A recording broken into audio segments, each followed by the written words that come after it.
Right. Stay where you are. Stay where you are. It's all right. There was nothing to fear. I merely reconstituted the traces of the phenomena of the recent past.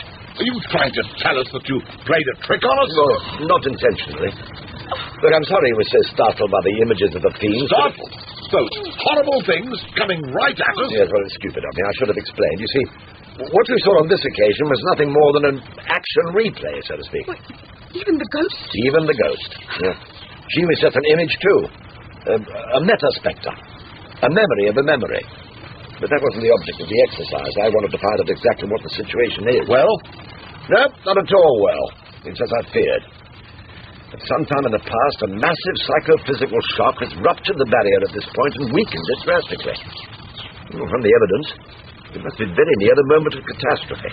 Catastrophe? Yeah, I use the word in its strict scientific sense. If a dam is breached, the water comes through in a relative trickle at first, and then small cracks appear around the fracture. The trickle becomes a stream, the dam is weakened even further until catastrophe, the dam bursts. Countryside is flooded. The N-space barrier could burst. Is that what you're saying? Yeah, indeed I am. Now, you all saw what has been trying to get through the cracks. When the catastrophe point is reached and the barrier gives way, this planet will be flooded by all the evil in N-space. All the fear, greed, anger, hate, all the sheer malevolence of the world as experienced from the beginning of time will pour out into the world in an overwhelming torrent. But at the moment, I have no idea how to stop. Hello, sir. My boy. He's a coming. I have him espied with my spyglass from the top of the tower. Calm down, Uncle. I take it you mean the Vilmio fellow. See? Leave it to me. I'll deal with him. I've been looking forward to it. Don't mess with me, you old bum. Get out of my way. No, signore. You must not. Can I help you? Who are you? My name is Lethbridge Stewart. I represent my uncle, Mario Verconte. Well, old Dopey here takes me for some sort of a mug. He's been trying to tell me the Barone's not in the castello. Not at home. An accepted fiction in polite society. He is not at home to you, sir. What? Thank you, Umberto. That'll be all. Si, signore.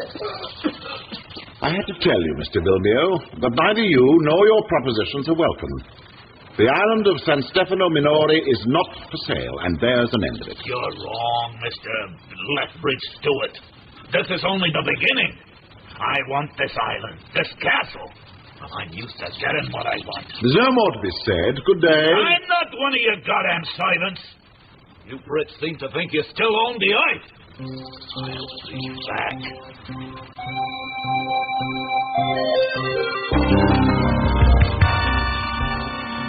Afraid we haven't seen the last of that fellow.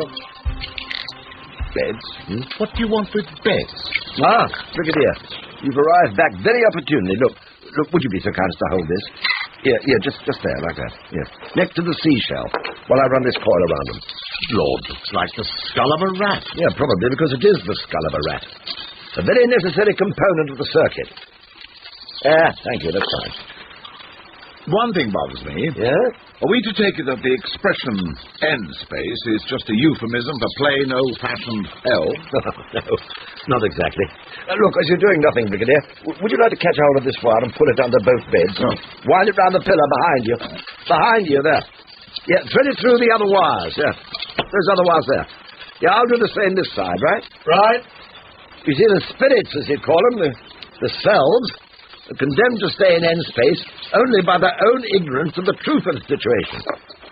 That's the way. Now this one, please. Now, in the end, most do manage to see what they're doing to themselves, and then they can move on into the light, leaving all their fear, hate, and despair behind them. But what about the fiends? The end forms. Oh, yes.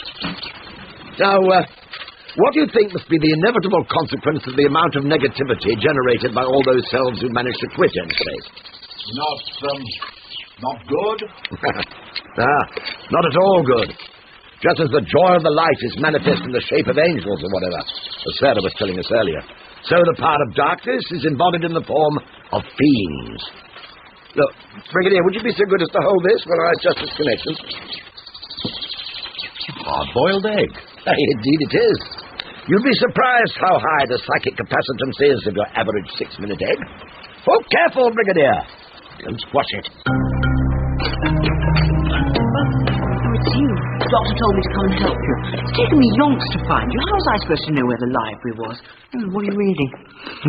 What's the point of having a book all in Latin? You're as bad as Alice. What's the use of a book without pictures or conversations? I'm trying to find the earliest references to the hauntings in this castle. Alice who? Oh, this place is a mess. Piles of books all over the place. Oh, Jeremy, for heaven's sake. Look, either do something to help or go bug somebody else. How can I help when they're all written in foreign languages? Well, you can pick those books up for a start. Only I'm not a little Miss Clever Clogs. Oh, wait a minute. This one's in English. What? The Mystery of the Castello by somebody called Anne Ratcliffe. Let's have a look. Do you mind? What's that? What? A bit of paper fell out. Latin again. Oh, that's not paper, it's parchment. Oh, this is incredible. The doctor asked me to see if I could find any mention anywhere of what would have caused the crack in the barrier. And listen to this. For the practitioner, craftsman, yes, something like that, under the wing of the dragon will break through the claustrum, and I'm sure that means barrier, and change the base metal of, something or other, for the everlasting gold he so ardently seeks. What does it mean? It means we found something that will be just what the doctor ordered, and by accident, too. You know what he's going to say, don't you? What? Synchronicity. That's what. Serendipity. As pretty an example as I've come across in a century of blue moons. It appears to be an extract from an alchemical text. It could prove to be invaluable. But what is it? What you said? What does it mean? Serendipity? Well, making a fortunate discovery by accident. A coinage from my old friend Horace Walpole. Ah, well done. Thank you, Brigadier. That's it. It's ready. So, now you've finished it, what do you call it? Oh, there you go again. Look, if I were to tell you that it's a dimensional transducer, or an OB dimensional transducer, would you be any the wiser? What does OB stand for? Out of the body. When we use this apparatus to travel into end space this afternoon, our bodies will stay here. That's what the beds are for. I beg your pardon, but did I hear you say something about we and travel and this afternoon? Yes, it's too dangerous for me to go alone. With two of us going, at least one of us should make it back. Look here, old fellow, I don't want to let you down, but I really do think I have to stay to keep an eye on Uncle Mario. This Vilmio person is quite beyond the pale. He's capable of anything, if you understand me. My dear chap, of course I understand. However, the difficulty is... Please, I'll go.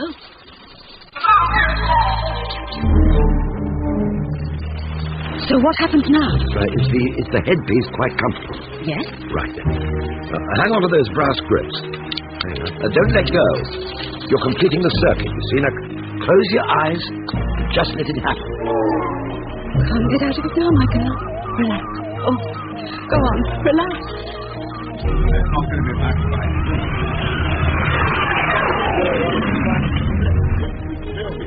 Good Lord. I'm floating against the push the roof.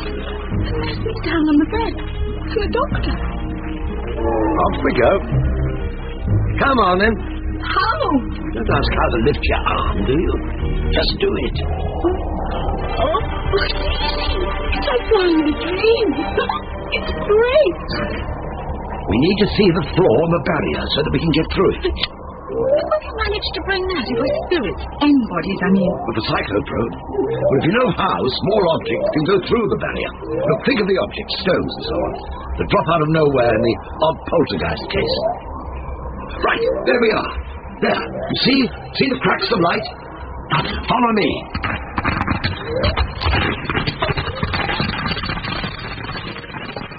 True. Everything they say is true. A tunnel of light going off into the distance, and a much brighter light at the end. And I can see some people. Oh, wait for me! Wait for me! No, Sarah! Sarah, stop!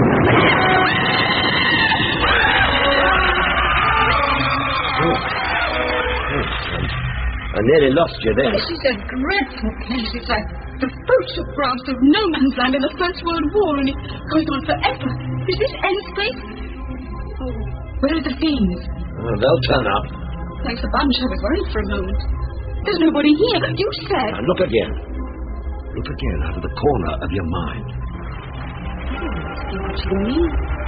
There's the Costello, the broken wall, and me. She's just wondering if she's lost. Oh, no, it's all gone again. She disappeared like a dream. Yeah, very like a dream. But is it your dream or hers? You mean that none of this is real? Nothing could be more real. Fundamentally, you see, matter and mind are two aspects of the same thing. Now then, let's see what the psycho probe can tell us. Ah, good. Good. Yeah, my hunch was right. There are indications of a massive shock. Come on. We have a journey to go. Keep looking. Looking where I'm going? Oh, what do you mean? Yes! I saw a building and some men.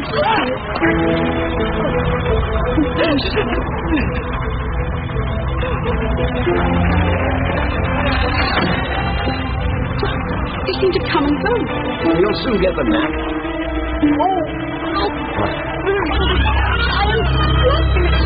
It's eating me. Just as well it's distracted, or we might end up as fiend fodder ourselves. But why should they need food? They're just spirits, aren't they? Or images or something? End forms, yes. But they're as real as you or me. However, they lack one thing, and it's the one thing they inevitably crave, and that's a self. A personality.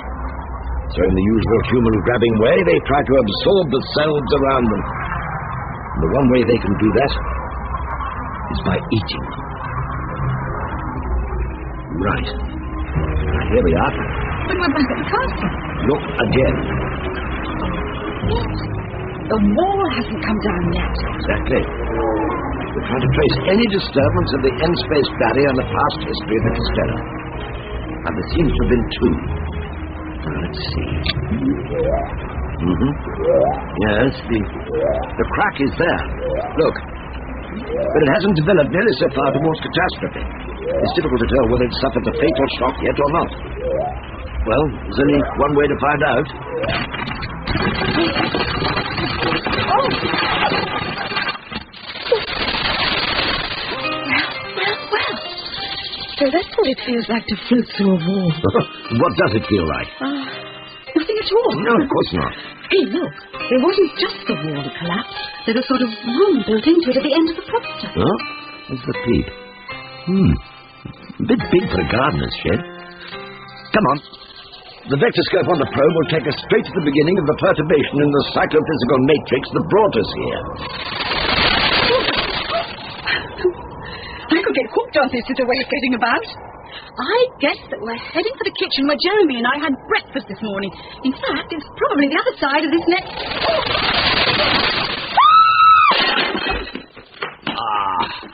Damn! We're ghosts ourselves, of course. Of a sort. Now, careless of me, careless. Wait for me. That's true, Signore. It was a man. He just appeared from nowhere.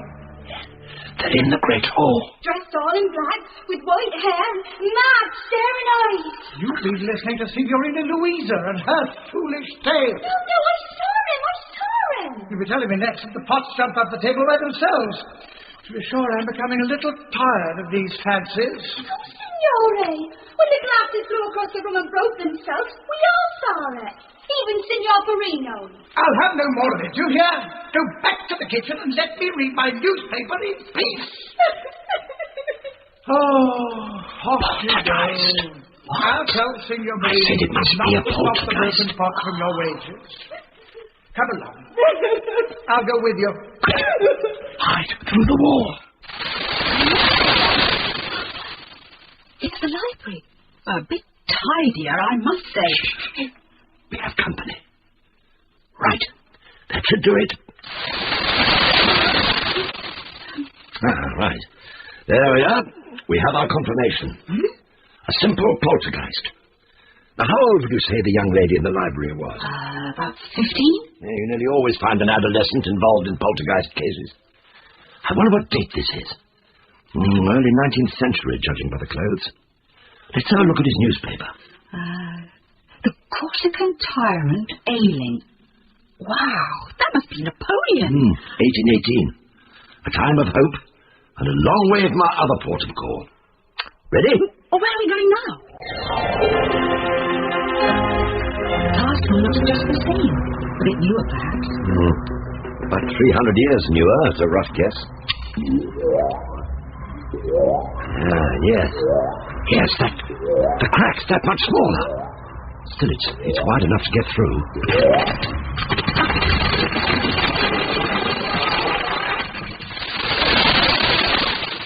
Shh. There's somebody coming. Stay in the shadow. Looks like a monk. What's that he's carrying? Some sort of a jar. It's very heavy. He's going into the garden shed place. Yes, he's left the door open. Let's go and see what he's doing. Don't spill it, fool! It's mercury, isn't it? What he was carrying? Quicksilver, yes. Drop at a time. Keep the furnace hot, you hear me? Much has been distilled. That will suffice. Bring it. What's he doing? He seems to be praying. Couldn't he cross himself? I doubt it isn't prayer. Hey, Pascal! Here, fill it up. Drink it. Drink. No, Master, no. What? I offer you a potion to cure you of all human ill. The secret draught of Hermes Trismegistus, the veritable elixir of life, and you spurn it! Drink, I say! I am afraid. Drink it! I shall taste your blood. I will obey. Drink it.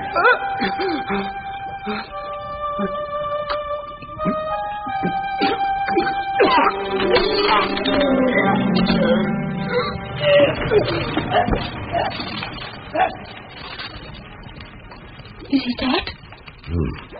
I don't think there's much doubt about that. Look, his ghost, rising from his body. Yes. And his master can see it too. Stay! I command and conjure thee that thou shalt obey me in all things. In the name of Astaroth, of Beelzebub, and of the great Lucifer himself, I command thee! Of course, Master. Have I not always been faithful? He doesn't realize he's dead. Can't you see his body on the floor? Sarah, be careful. Who's there? Sarah, give me a hand. Come on. Oh, what happened? You wanted to see more closely, so of course you floated into view.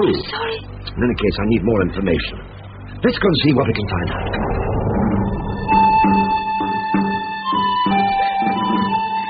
I tell you, madam, it displeases me to see you weeping for Guido still.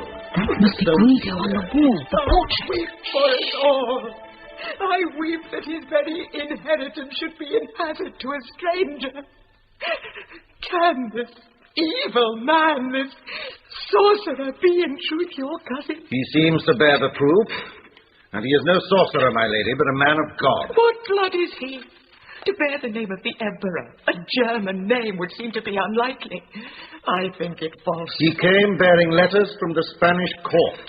Would you have me eject the man by force? I expect nothing from you, my lord. A man who would watch his own son, his heir, walk to his death and lift no hand to stop him. It was his Christian duty. The taking of Granada was a crusade most worthy to be fought.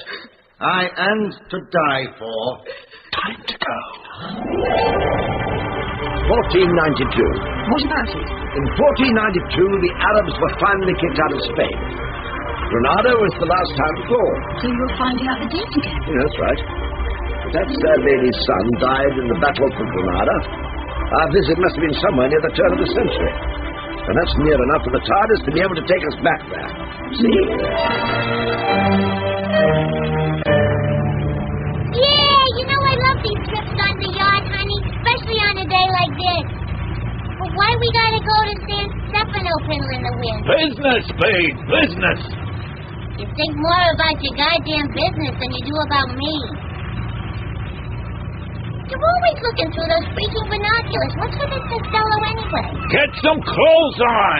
We're gonna tie up to the key. Why don't you tell me what's going on, sugar? Perhaps I could help.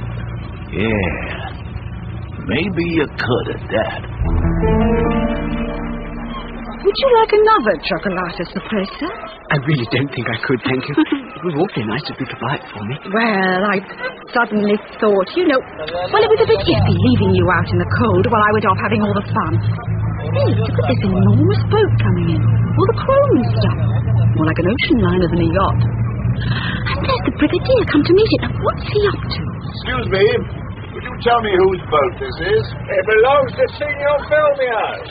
You want to see him? Certainly do not. Thanks all the same. Then here's the doctor coming. Where? I can't see him. Yes, well, he wouldn't tuck behind those potted palms.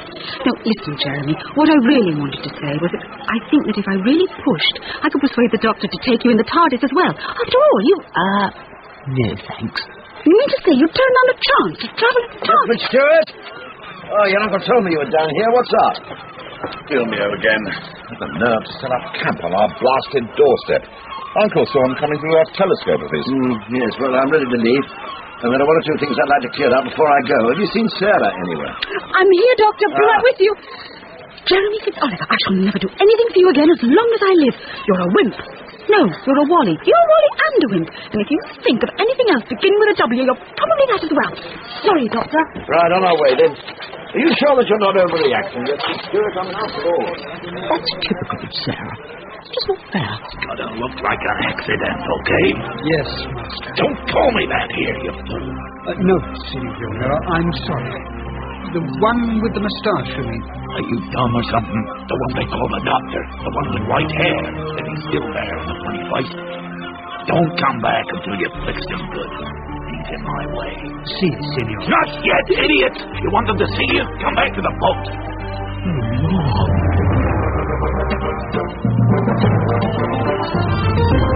Sarah! Wait, Jeremy! Am I glad to see the TARDIS? Oh, it's a bit late to change your mind. No, it's the doctor. That Max Vilmio chap, the one who's nobbling poor old Mario. He's sending somebody to kill the doctor. It's a monk chap. We've got a warning. Okay, I'll tell him.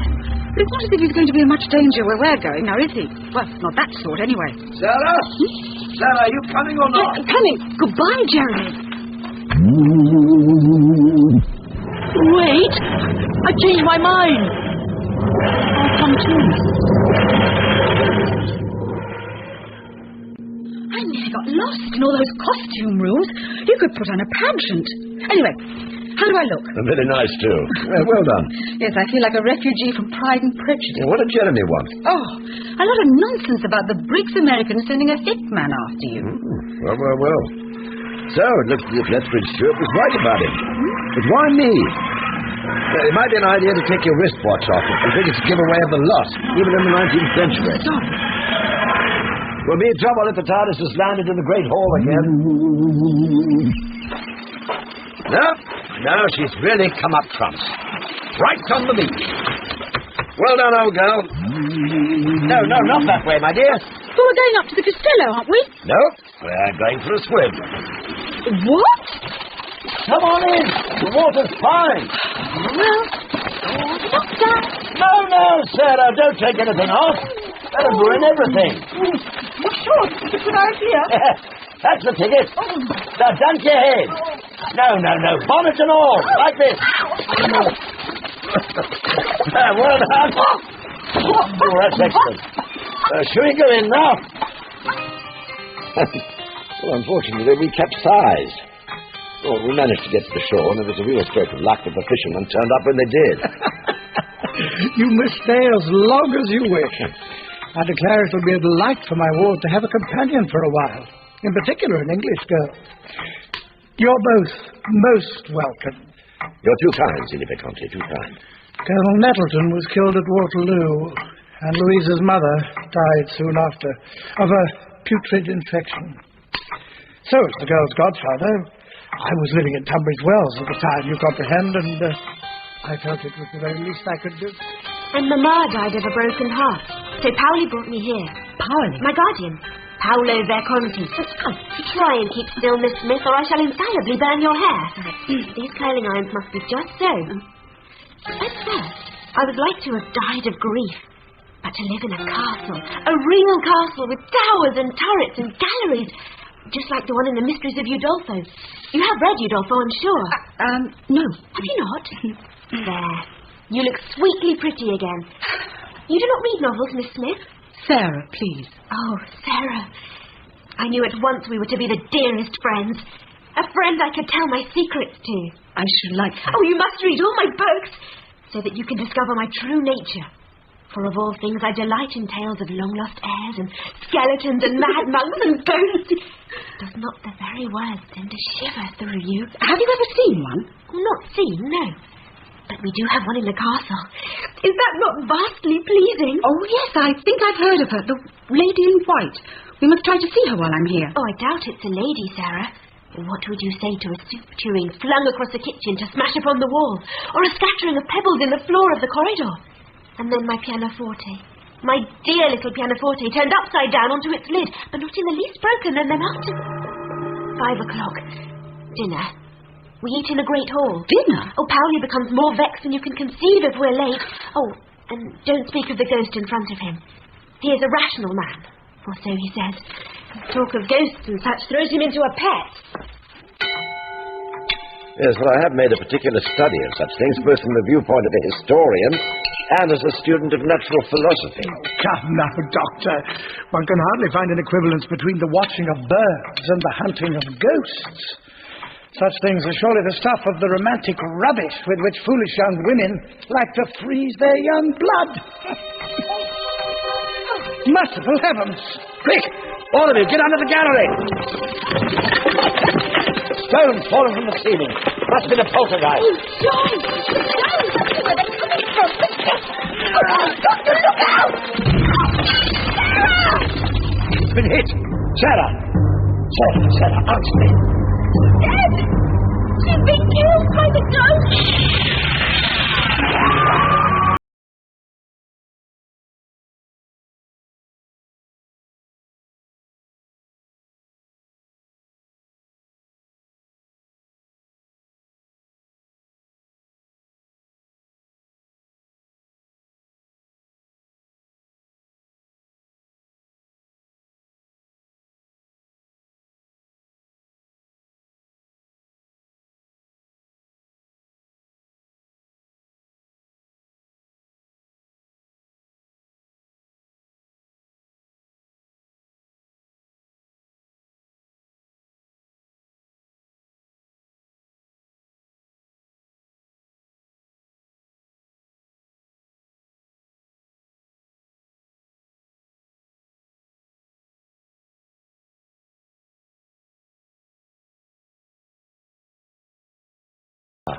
You're awake. Thank you for saving my life, Sarah Jane Smith. Tit for tat. Where's this? You're in Louisa's bed. No, don't try to get up. There's nothing broken, but you do have a touch of concussion. Well, I don't feel so hot, I must admit. Yeah, well, you weren't hit by one of the poltergeist stones. It was a lump of masonry dislodged from the gallery. Oh. Well, luckily it only caught your shoulder when you pushed me away, but you must have hit your head when you fell. It's bound to make you feel a bit tearful.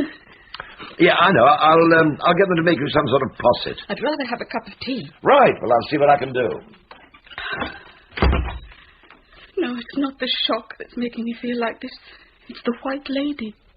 If Louisa's ghost is the poltergeist, what about the White Lady? I'll ask cook to make you some tea. She'll be loath to unlock the caddy, but I'll make her. It can't be. It mustn't be. Oh, dearest. Whatever is the matter? Oh, Louisa, be happy, please, be happy. Why, to be sure, we have our share of such legends. What old house does not? But I've never done them the honour of giving them any credence. Such things must always be susceptible of a rational explanation. I think you'll have to admit that you saw for yourself this very evening a phenomenon of nature which would be somewhat difficult to explain away. You have me, Doctor. I have thought the tales the servants brought me to be just that. Tales. The tittle-tattle of the servants' hall. But after tonight... Very well. You carry the day. I strike my colours. A glass of wine with you, sir, to celebrate your victory. For myself. A gallant surrender. It is said, then, that many years ago, my ancestor, the barony of the time, having lost his heir in the wars, was plagued by the importunities of a false claimant to the inheritance. But you see, Sarah dearest, he was not fit to be an heir, for he was a mad monk. And he was a sorcerer too, and was trying to raise the dead, or Lucifer, or the fiends of hell, or somebody like that. But his evil designs were foiled, for a good magician appeared at midnight in a flash of heavenly fire, and, to punish him for his wickedness, walled him up alive. Have you finished, my love? Let me take the tray. Is that not the most charmingly horrid story you ever did hear? Yeah, charming. It's just what we saw for ourselves in the 16th century. Except that the alchemist didn't get walled up, or any of that stuff. Oh, I must tell the doctor. First thing in the morning. So I thought, sir, if you wouldn't mind lending me your uncle's telescope, I could sort of go to the top of the Cape Town, sort of watch the boat and, well, you know, try and get a clue or something. Good. What? Oh, forgive me, Jeremy. I'm rather preoccupied at the moment.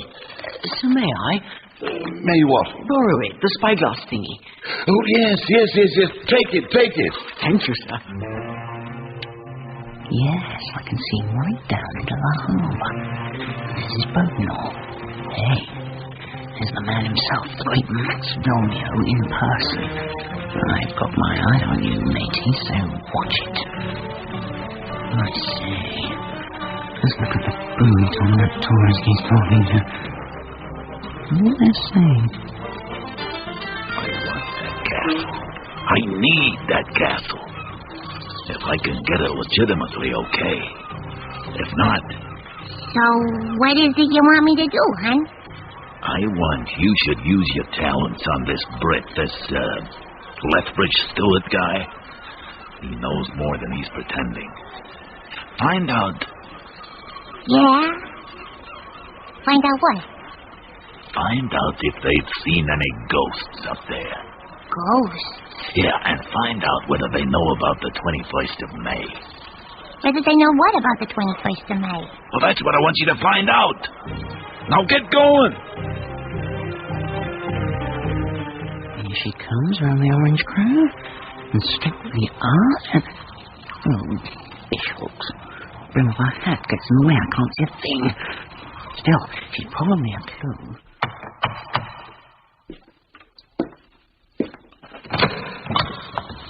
Good morning. Hi there. I'm on vacation and visiting your little old island, and I wondered if I could have a look around your historical home. I have to refuse, I'm afraid, madam. The barony has made it an absolute rule that no tourist should be allowed inside. Oh, I'm sorry. Of course I understand. And I think it's just dandy that you should follow your boss's wishes. There's nothing like an English butler, that's for sure. Yes. As a matter of fact, I'm not actually the... What do you think of Hasta Signorina Inn? Where is Umberto de Lesibon? in circumstances, Uncle, I thought it better if I opened you Yankee Doodle, see? I mean, yes. Oh, come in. Very kind of you, Signora. I'd be up in class with young Alistair if he closes the door in your face. Slam a banger, thank you, ma'am. Oh, no good, huh? Well, that depends on your mood.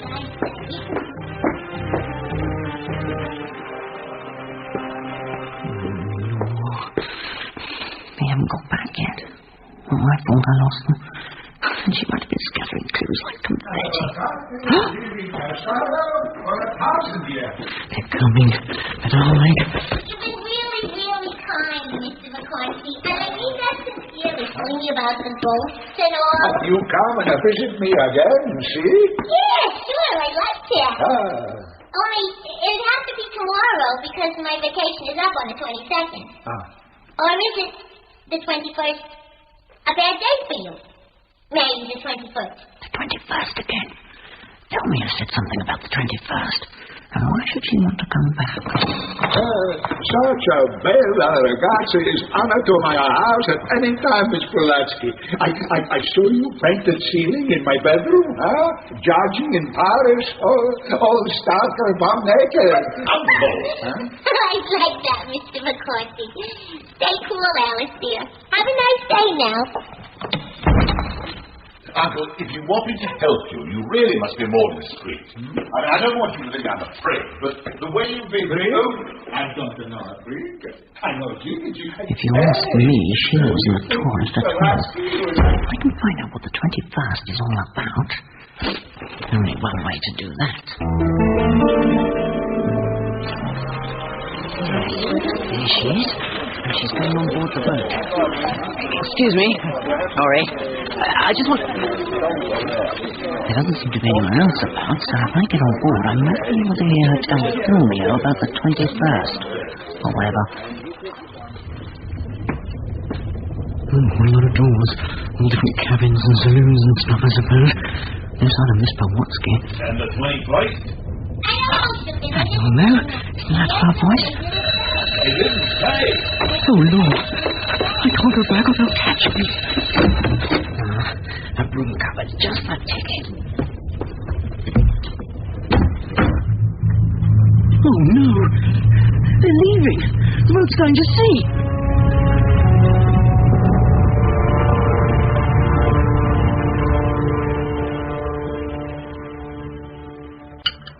Thank you, Marcella. Prego, signorina.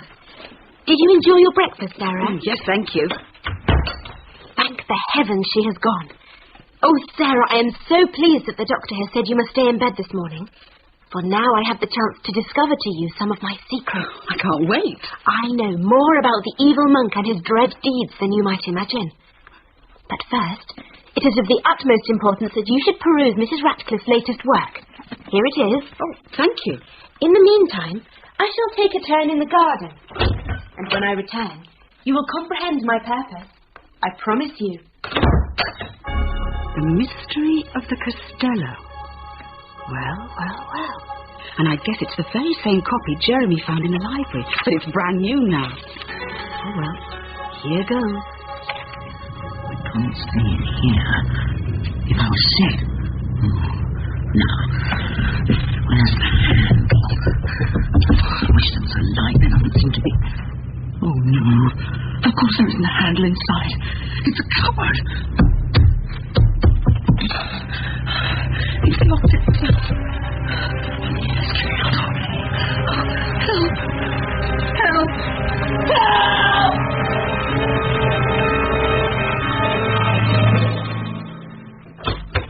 Well? I've been skipping through it and, well, yes, it's quite extraordinary. It seems to be the very story you were telling me last night. Of course it is. And do you not see? It is all true. How Mrs. Ratcliffe knows it all I cannot divine, unless she found some ancient text. But mark this. In the 3rd volume, when the foul monk is walled up, an iron-bound chest full of gold coins is placed there with him, and... Oh, Sarah! It must be there to this very day. Oh, it's just a story. No. And I can prove it to be true. Look on page 235. Got it. It speaks of a parchment with a magic spell written upon it, does it not? Yes. Behold, the very parchment. I found it in an old volume in the library. To be sure, I cannot construe it as a magic spell, for I know no Latin, apart from Mensa, and there's not a table to be seen. Well, let's have a look. Oh, no, I'm afraid you're wrong. It's just a bit of an old cookery book. Well, you're quite right. Look, it's the same fragment of parchment that you found before, only there's more of it. And that recipe's not for shepherd's pie, is it? One of the ingredients is mercury. Yeah, well spotted. Well, it's almost certainly part of the document the alchemist was reading from. Are you going to keep it? Well, I think Louisa might miss it. No. You'd better go back in the drawer. Where is she, anyway? Gone for a turn round the garden. That's the 3rd this morning. Oh, yes. There she is. Ah! Hmm? Oh, well, there's one mystery solved at any rate. What? Well, you see the young man with the spade going behind the hedge? Yes. Well, that's the very hedge that your new friend disappeared behind a moment ago. Surprise. Oh, you're dressed. Yes, the doctor said I could get up. Well, when you've got your shoes on, we'll go out. Oh, Sarah, it's such a day, with the sunlight sparkling on the sea, and the sails of the boats looking like seabirds' wings, and... Who is he? Your pardon? I said, who is he? Oh, how did you know? Oh, please, dearest Sarah Jane, do not tell. Oh, I implore you to keep my secret clasped to your heart. I won't tell, I promise. Oh, thank you. Thank you. Who is he? The gardener's boy? Why, yes. Though I am persuaded that he is, in truth, Powley's long-lost heir. Really? And is the barony aware that he's lost his heir? I know not. But he is not married. He has no son. There is no nephew, married niece, or cousin to carry on the line. The chief of all this must be that he needs an heir. He is an old man of 40, and one only has to perceive that noble brow, that true patrician nose, that upright... Yes, I'm sure he's very pretty. Sarah! Come, I will show you the last of my secrets. But, Uncle, we need to get reinforcements from the village. No, my people. When the little fiends come out to play, they run away like the judge in the punch. Good night, the sweethearts. Good evening. Well, I'm sorry, but I'm not prepared to take the responsibility of keeping you safe unless we get some help. Now, this man Vilmio, he could turn up on the doorstep with a gun. I got a gun. He's up in gallery. Now, Uncle, be careful. Those stairs are very steep. Steep. I think I'm more steep than 80 years ago. Echo! Behold my gun! Good grief! It's a blunderbuss. It's all right. It belonged to my grandpapa's grandpapa. It's a good gun. Uncle, are you all right? Oh, yeah. See. Sorry, I forgot it's loaded in war in case the Tedeschi soldiers come. 30 years is loaded. It's a good gun, I tell you straight. Well, that settles it. You're coming down to the village and no more argument. Okay. But you see, nobody comes.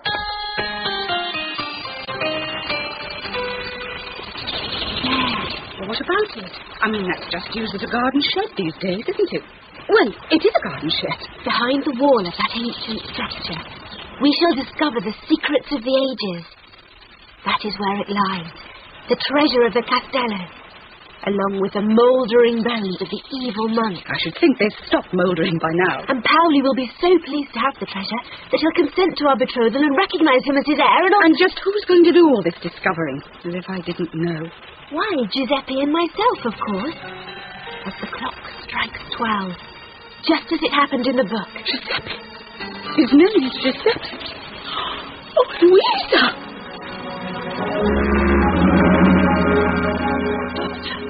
Doctor! I'm up here in the gallery. Doing a spot of forensic. What's up? It's Louisa. We've been out in the garden, and she's wearing a spotted white dress, and the gardener's boy's name is... Yes, all right. Hang on, I'll come down.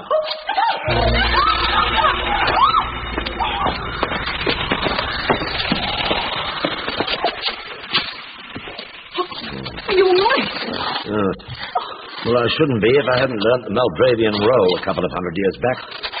Oh, I was pushed down those stairs. You were? Don't waste your time. He's well away by now. We haven't a hope of finding out who it was. I know who it was. It was the monk person Jeremy said that Max Vilmio had sent to kill you. No, how could he be here? How could he... What did you say his name was? What? Vilmio, you mean? Did you call him Max Vilmio? Yes, that's his name, apparently. Max. Of course. How stupid of me. How obtuse of me. It all fits. Well, what fits? Well, don't you remember when we were in the 16th century? What did the lady of the house say was the name of the sorcerer? I don't think she... No, wait a minute. She said something about him having the same name as the emperor, didn't she? Indeed she did. Well, do you know who was the only emperor about at that time? Maximilian I of the Holy Roman Empire, that's who. The alchemist's name is Maximilian. Max. In the end, he must have managed to make a proper elixir of life. And when he saw you with the brig, he recognized you and sent the monk to knock you off, right? Right. Come along, then. Oh, where are we going? Where we should have gone in the first place, in the 16th century. No, we can't leave now. I found out something quite appalling. Oh, what? That's what I've been trying to tell you. It's Louisa. She's the White Lady. Is that all? Oh, I came to that conclusion some time ago. But don't you see? We can't go. Louisa's going to die. Well, of course she is. Aren't you? What are you doing here, kid? Oh, I just thought your boat looked a super sort of boat, so thought I'd have a look around. Lying. He was at the castle, hiding behind a pillar. Is that so? Tie him to the chair. Yes, boss. Hey, what do you think you're doing? You've got no right... Ah, that's too tight. Okay, now. You're a very lucky place, you know that. You can help me, see? I want to know all about this doctor character. Got it?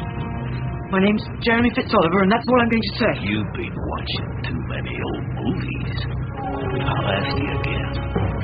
Who is this doctor? Fair dues, Mr. Vilmio. You wouldn't expect James Bond to... See, only a kid. And you can put in your lip. I'll use the other hand. Okay, now. Where's this doctor come from? I don't know.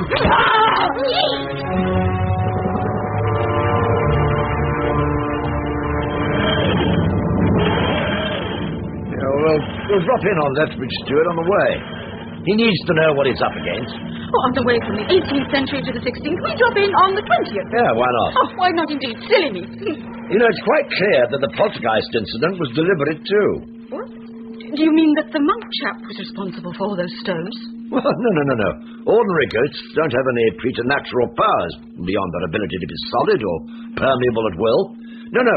He used the poltergeist Charlotte apports to disguise the fact that he pushed that stone from the gallery. What's that? Well, don't you recognize it? No, should I? It's the sort of gun, isn't it? Well, 4 out of 10 for trying. Oh. No, the poltergeist is really a low-grade N form. As I told you, the N forms desperately crave personality. So, if one can manage to get through into our world, it looks for somebody with similar tendencies to its own particular complex of negative emotions and tries to set up a merger, so to speak. Eating is a poor second best. Possession. A misnomer. I said a merger, Sarah, not a takeover. A strong negative personality is made all the stronger, in control of all the powers of the N form, which can be quite considerable. After all, when you think what a simple poltergeist can do, when it's merged with a naughty child on the verge of adulthood... You mean Louisa was possessed by a fiend? Sarah, why would you use such emotive words?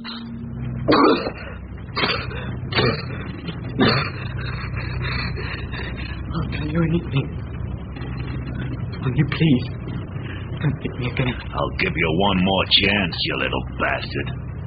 Who is this doctor and where does he come from? I tell you, I've no idea. He's just a sort of scientist chap, that's all. I know that's not all he is, and so do you. He knows about the 21st. And the flight of the dragon, doesn't he? I don't know what you're talking about. No.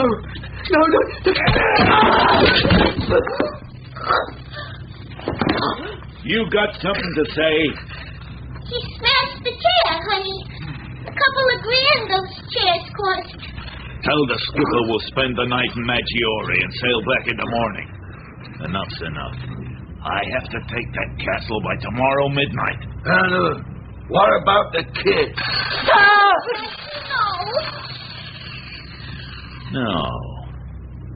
No, wait until we're halfway across. And don't.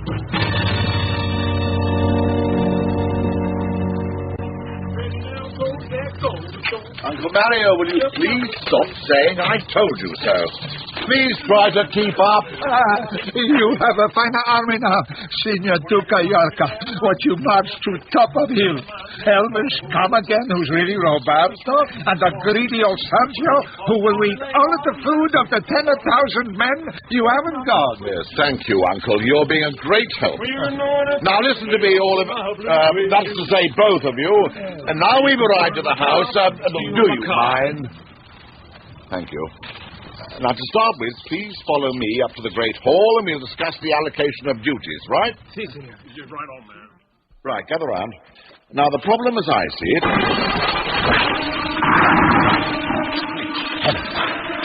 The fiend.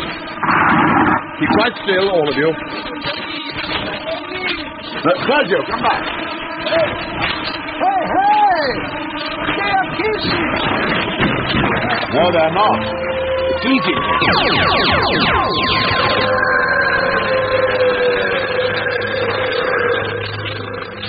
As I predicted, Mr. Stewart, the cracks are extending. The catastrophe could happen at any time. I'm certainly glad to see you, Doctor. Sarah, What was that you chased them away with? Well, don't you recognize it? Yes, one of the small stun guns from Paragon. Oh, of course. Yes, I nicked it when Anya wasn't looking. I've modified the phasing of the resonance frequencies so that it's effective against N-forms as well as living beings. It'll only give a nasty jolt to a fiend, I'm afraid, but it'll literally blow a ghost away. How can you kill a ghost, for Pete's sake? I said literally, Brigadier. And you'll need it. Believe me. This monk of Vilmia's could come through a wall and then open the door to him. What? That's why we've come back. To warn you that you're under an even greater threat than you may think. Now listen carefully. Well, what do you think? From your pictures, the hair's about right. I was able to cut off Louisa's curls, thank goodness. You know, I must say you make a very handsome page boy. What is it? Honestly, Doctor, you look like Santa Claus. Nonsense. Apart from the moustache, I've modelled myself on the famous self-portrait of my old friend Leonardo, who is an exact contemporary. And your old friend Leonardo looked like Santa Claus, too. Oh, have another look in the mirror. Yeah, perhaps you're right. Yeah, I'll trim it back a bit. Just as long as Maximilian doesn't recognize us as the ghosts in his workshop, that's the main thing.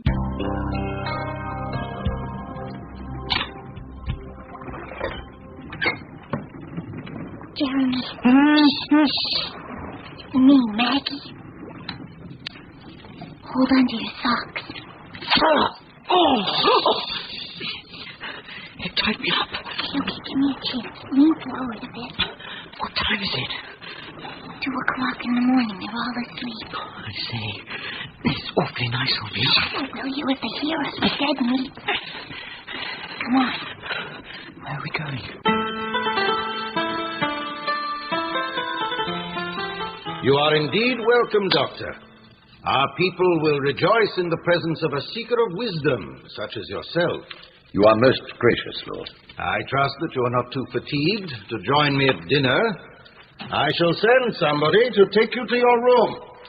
Hey, what about me? Where do I sleep? It's the custom for the servant to sleep lying across the threshold of his master's door. Oh, well, thank you very much. This way, senor. Come along, Jack. We mustn't be late for dinner. Dinner at midday now, is it? I wish they'd make up their minds. Boy, can you not see that your master's cup is empty? More wine there. Yes, my lord. Your pardon, Master. Thank you, Jack. Thank you. Most kind of you, my lord, to receive me into your house and allow me to see your library. We are honored to receive such a scholar as our guest, Doctor. I trust that you will find what you are seeking. We have some fine books, though few of them are printed. A number come from Spain, where I spent my youth. It's the esoteric knowledge of the Arab world that I seek. The text of the ancient ritual of the marriage of Sol and Luna so far eluded me. Oh, he's certainly woken up Maximilian. You pursue the great work, Doctor. Well, alas, only as a scholar and a seeker of truth, signore. For my part, I hope to find my way to the world behind the mortal world of appearances, where, as the sage puts it, certain fugitive spirits in the shape of divers monsters, beasts, and men move like the clouds hither and thither. He's talking about the fiend and the ghosts. Maximilian's got to cut him out. Where do you come from, Doctor? Why do you come here to this little island today of all days? Jack, be so good as to pass this to Signor Maximilian. Yes, Doctor. The parchment. Now I really for it. What? Did you get this? My lord! My lord! Silence! Silence! What is it? Who's that? Guido? Yes, it's Guido.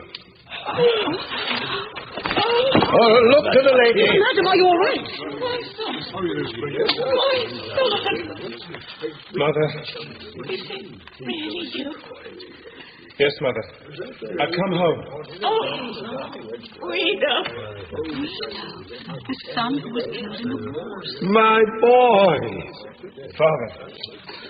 Behold my son, who was dead and is alive again, who was lost and is found. Doctor. Signor Maximilian? don't know who you are or where you come from, but I tell you this. You come too late. Nobody shall stop me now. Before this night is out, I shall have at my command all the powers of hell.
We ought to have checked that we got enough petrol before we started. And then what? I didn't see no gas station. Oh, don't stop paddling. It makes us go round in a circle if there's only one doing it.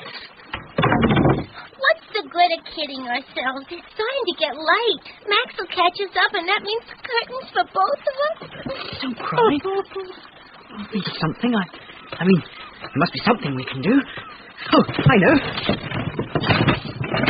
What are you looking for? In films, they always send up rockets and flares and things. I thought that... No, there's nothing here. I'm cold. Here, put my jacket round your shoulders. You're a good kid. Why did you help me? Because I'm dumb, I guess. Oh. No, we're seeing Max knocking hell out of you, just like my dad with the kids after Mom died. In the end, he pulled a knife on little Tommy. I tried to stop him, and he went out the window. You mean pushed him out? You tell me. He's got a quart of whiskey in his guts, so maybe he... Hey! Get up! What? That box thing you're sitting on. That's where it'll be. Oh, careful. Bingo. Look, a pistol thingy and all the flares and stuff, and how to work it. You know what? You're a real smart cookie. I say. Watch it. He'll have us over. Doctor, what are they doing? The window's too high. I can't see. Well, it's just as I hoped. He's led me straight to where he's hidden the original of that document you found. Get back. Get back. They're coming out. Fetch me a pen and some ink. Bring them to the library. Yes, Master. At once. Wait until they're through the arch. Yeah, couldn't be better. You can keep watch while I go and take a look. What is that thing you're adjusting? Oh, it's my sonic screwdriver. Very useful for opening locks, amongst other things. Yeah, that should do it. Right, got it. Oh, hang on. If I do see them coming back, how do I warn you if I'm right over there by the arch? How good's your barking? Oh, hey, look out. Oh, there's somebody coming out through the next door. It's Guido. And he's making for the arch. Now what? Oh, he's in the garden, the other side of the middle wall. I stay in the shadow of this arch. He shouldn't see me. And I can still keep watch on the other door. Some linen strong and think of her. Now she's dead and gone. Well, young man, do you think well of your minstrel? It's a beautiful song. Oh, why are you so sad? I remember once, when I was not yet breeched, I stole a sweetmeat, my favorite, from my mother's bedside. But when I tasted my prize, it turned to ashes on my tongue. I have dreamed these 10 years and more of my return, and yet now that I am here, how can I tell my mother and my father that I have come to steal their love with lies? You mean you're not really Guido at all? Oh, I'm their son, if ever they had a son. But not the Guido, the gallant knight who left them an age ago to fight the infidel in Spain. My company all gave their lives, you see, in the taking of Granada. But I had left them long before. You didn't fight at all? Why should I kill for a country that holds my Sicily in chains? My father holds his lands in fee from Aragon, yet his father's fathers were free men all. So you became a minstrel instead? Aye. And to my father, if not my mother, that must be the action of a traitor. A traitor and a coward. And who's to say he's not right? Oh, but surely... Oh, let's face it, they're over the moon to have you back. I mean, they're so pleased that they wouldn't mind if you'd been a beggar or a horse thief, anything. My father prizes his honor beyond rubies. He'd hound me from his gates like the vagabond I'd become. And wouldn't even that be better? Could you live a lie, be a lie, for the rest of your life? What's your name, lad? Jack Smith from England. An honest name, a name to bear with pride. You are young still, Jack. I'm not as young as I look. Oh, go on. You tell them. It was a foolish dream. Tell them. Oh. Woof, woof. Oh, yes. All clear, Doctor. Right. I found out all I need to know. Thank you very much.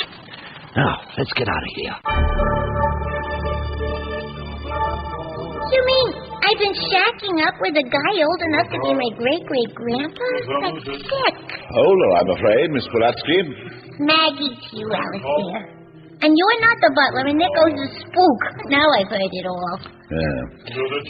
Right, could you gather round, please? I think we should have a council of war.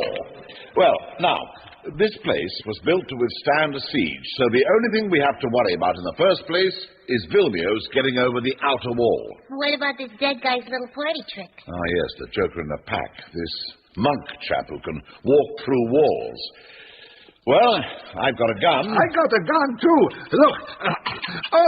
Loaded up again. Boom, boom. Jeez, what the heck is that? A blunderbuss. Give it to me, please. Sure. I'll take it, thank you, Uncle. No. I shan't ask again. Good. Thank you. That's not fair. Life isn't fair, as you learn as you get a... No. That's to say, may we please get on with the business in hand? The outer wall. Precisely. There's only one way in. So, the first thing we have to do is to close the outer door, or gate, or whatever you like to call it. Cannot. It's stopped. Stopped for 200-300 years. So there. Right, you better bolt the door. We mustn't be overheard. One thing to be said for the 16th century. At least they can't bug your room. You'd be surprised.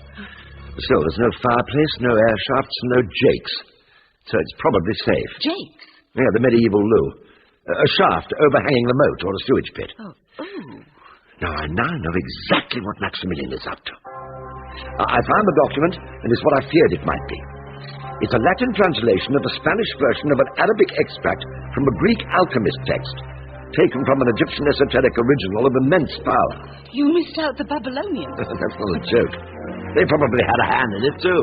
So it's the recipe for the elixir of life, is that it? Yeah, in a sense. Everybody knows what the alchemist was searching for was the philosopher's stone, which would turn base metal into gold and produce the elixir of life. Still, that's a vulgar misunderstanding of the true quest. The adept's real goal was the direct apprehension of reality itself. The attainment of spiritual immortality, if you like. But Maximilian wanted, he wants to live forever on Earth, isn't that right? Right. But the two things were always linked, and the highest aim could always be corrupted.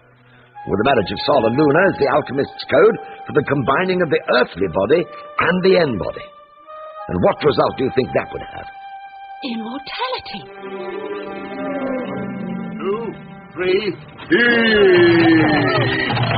1, 2, 3, All right. Take a breather. I have told you so. The gate is a start. We're not through yet, Uncle. Okay, everyone, take your position on the rope. Jeremy, not quite so near Maggie. Give her room to dig her heels in. Get a bit nearer to Roberto. Yeah, that's a ticket. Now, when I've got the weight, take the strain, and 1, 2, 3, heave! 1, 2, 3, Well, that's what the elixir of life is all about, you see. That's the secret the Max's document contains, and That's what he's going to try to achieve at midnight tonight. But we know already that he succeeds in becoming immortal. That's why we're here. Ah, yeah, but that's not all. Look, why do you think he's going to do it just before midnight local time? Because that is the moment when there is no today, only yesterday and tomorrow, when he can break through into end-space in his immortal body and gain control of the evil power of the end forms. Look, tonight is the night that the ancient astrology of the Egyptians tells Maximilian that he can become master of the world.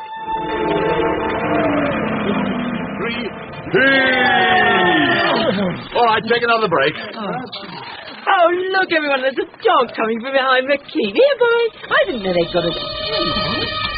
Six legs. No, wait. It's a... Oh, look out, it's a bee. Oh, I've been hit.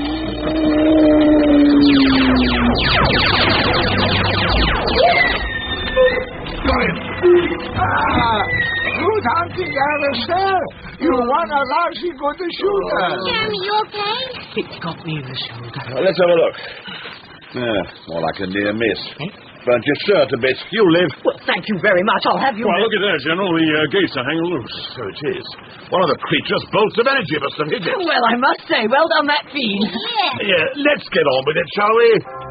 Doctor, but what are we going to do about it? Do? Possibly nothing. What? But we've got to stop him. Well, haven't we?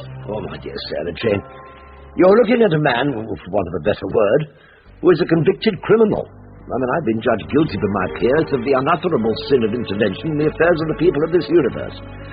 One of the worst crimes a time traveller can commit. Or so I've always been told. Changing the course of history, you mean? Yeah, well, that's an expression with no meaning.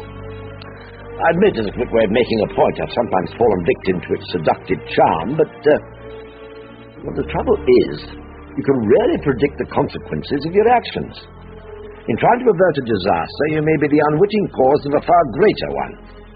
So the laws of the Time Lord forbid unauthorized interference. But I've seen you doing it several times. Yes, well, I must admit, when faced with a choice, you won't tell them, will you? Oh, Doctor. Time travel isn't as simple as it looks. Yes? Who is it? Doctor, my lord requests your presence in the Great Hall. At once, if you please.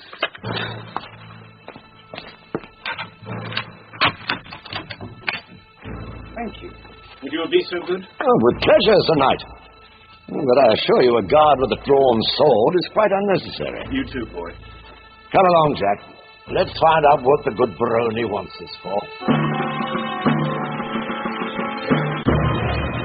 Oh, my God, they all look grim. May I ask why I've been brought here in this unseemly fashion? Yes, my boy. Get in first. Nay, Doctor, it is for me to ask why you have come to my house to peddle your iniquity. Look, I assure you that Be silent! You come to the realm of their most Catholic majesties to attempt to suborn and seduce to your satanic craft one of the most faithful sons of our Holy Mother Church. Your foolishness is as vast as your wickedness, it would seem. Look, whatever you've been told, my lord... Did I not see with my own eyes how you sullied the hospitality of my house by passing a secret message to my kinsman under my very nose? Lord, he's got that wretched piece of parchment. Of what do you accuse me, Master Vilmius? As you well know, Doctor, the base words written there are but a fraction of a spell to raise the spirits of the dead. Necromancy is the work of the devil. From those who practice it, the devil's servants. But it's all wrong. It's not the doctor. Silence, villain! May I speak, my lord? Why should I listen to yet more of your lies? It is within my power to have you hanged this very hour. However, to show the people the mercy of their lords, enjoined on them by the word of God himself, I shall grant the lenity your foreign deviltry ill deserves. Tomorrow you will be taken to Palermo, there to await the question of the Holy Inquisition. You are most kind. Take him away. Cast him into the deepest dungeon, where he cannot practice his evil art, and take his catamite with him. Well, Doctor. He's smiling. Maximilian, smiling. Oh, wait, I'm coming. Inside.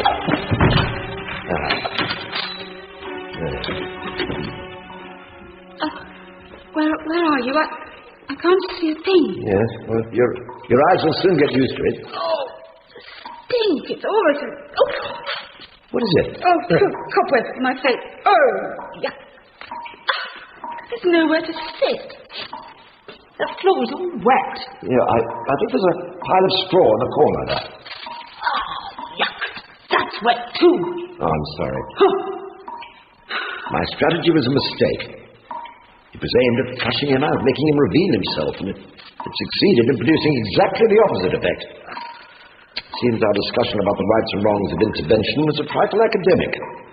We're effectively barred from any action whatsoever. Well, thank you for not saying I told you so. Only because I didn't. You didn't give me a chance. It was the daftest idea. Oh, yes, and another thing. Oh, what? Does catamite mean what I think it does?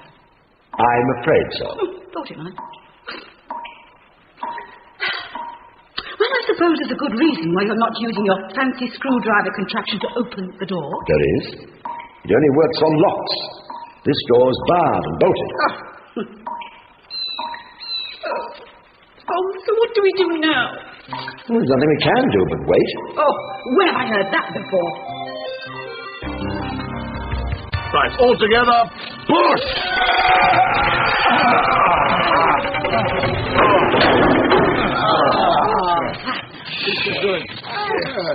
Right, now for the bar. A bit higher. Couple of inches. Come on! Excellent. Oh, that's phase one. We've got the gate closed and barred. So the next step is the defense of the walls themselves. Now, I know what I'd do. I wouldn't bother with goats and such. I'll bring in a chopper. See? Let's just hope he doesn't think of it. We'd look a bunch of lemons if he were to use ladders after all. We could push him over, kaplunk. That's what's in my mind. Sideways. As the attacker reaches the top, A, it'll be top-heavy, and B, they won't be able to cover them from the ground in case they hit their own man. Now, the perimeter is diamond-shaped, with the gatehouse and the two towers at the south, east, and west corners. This means that we must have somebody ready to defend each of the four walls. Right, Umberto and Maggie to the east, and Roberto and Mario to the west, right? What about the tower on the north corner? Whatever it was, it's collapsed into the sea with a wall, and the cliff's getting on for 500 feet high. Nobody's going to start climbing up there. What about me? What do I do? Oh, you'll be with me on the top of the gate tower. Lookout, rudder, that sort of thing. Dog's body. In a word. Now, the main drawback to the plan, as far as I can see, is this. While I'm at the top of the tower, where I can see what's going on and keep the main body of them at bay, this monk chappie can be floating through the walls anywhere at all to open the gate for them. The max is 1. Exactly. I really need to be down there in the middle of the bailey, the open yard, to pop the fellow off wherever he turns up. But I can't be in two places at once. Give me the stun gun thingy then, and I'll do it. You? I'll have you know, sir, that I'm a jolly good shot. Been shooting with your Uncle Teddy, I suppose. No, I was talking about fairground stuff. Last time I went, I won a plaster Venus to whatnot, a silver jug, though I'd like to bet it wasn't real silver, and a pink teddy bear. Anyone else handy with a gun? See? No, not you, Uncle. Anyone? A pink teddy bear, you say? Yes, sir. You better make up your mind, Alistair, honey. Max doesn't hang about. Oh, very well. Well, you better come with me, and I'll show you the best place to stand. Oh, thank you, sir. Thank you. You won't regret it, you see. I'm not really a wally and a wimp and whatever. I'm really a sort of James Bond. It's like being blind. Yes, well, they wouldn't waste a light on the likes of us. Sorry I was so ratty when they first threw us in here. Oh, you had every right to be. Apart from anything else, I'm so hungry. I didn't get any lunch when you did. That was hours and hours ago. Yes, it's just coming up to 11 o'clock. Listen. Only an hour to go. Yeah. It's remarkable how accurate they keep that clock. They must check it every day against a sundial. How do you know it's accurate? Did you bring a watch with you after all? If you want to know the time, ask a Time Lord. How can you make such a terrible joke at a time like this?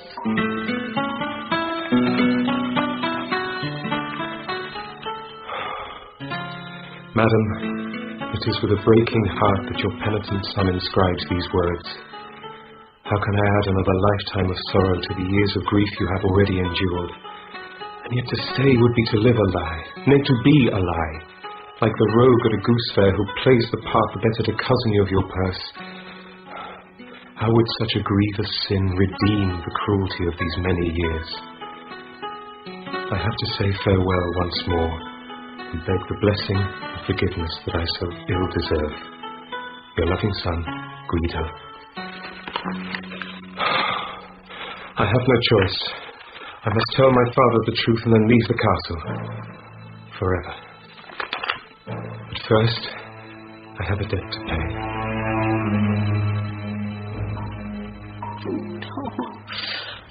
Mark you, if the alchemical instructions in that document are correct, he won't have long. No? The crack in the barrier, which will allow him to break through into end space, will start to open shortly before midnight. And seconds into tomorrow, it'll close again. Now, that is perfectly clear. However, I must say that I'm still puzzled by the reference to the dragon. Under the wing of the dragon. Yes, I remember that. The dragon in medieval alchemy is often confused with the dragon of Christian mythology, and the dragon slain by St. George. But this is an Egyptian text. I think it must refer to Ouroboros. That's his Greek name, of course. And who's Ouroboros when he's at home? Another symbol of the unification of opposites, like the marriage of Sol and Luna. Ouroboros is a winged snake, crowned like a king, forever eating his own tail. Well, lucky old Ouroboros. Someone coming. Quick, behind the door. Where? I can't see. Here, take my hand.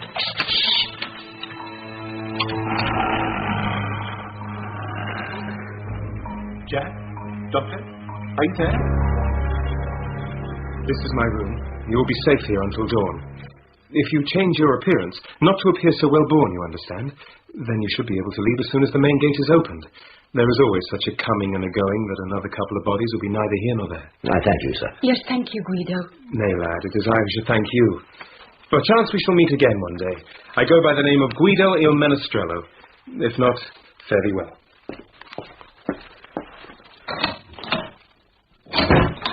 Now listen, I must go at once to the Maximilian workshop. I have to find out exactly what happens tonight, or I shall be completely at a loss when we get back. Now, the best thing that you can do... We've got a chance of stopping him now. The best thing that you can do is to change gender again. Guido was right. Find a frock somewhere. A frock? I'm coming with you. You certainly are not. It's far too dangerous. It's the doctor. Now, be a good girl. Do as you're told. I'll meet you here after midnight. Patronising old beggar, frock. Yes. There's the glow of the furnace in the window. As I suspected, he's mixing the potion again. The elixir of life. But the distillate from the retort isn't a dirty yellow. It's gold. And it seems to be glowing with its own light. Well, it looks as if he got it right this time.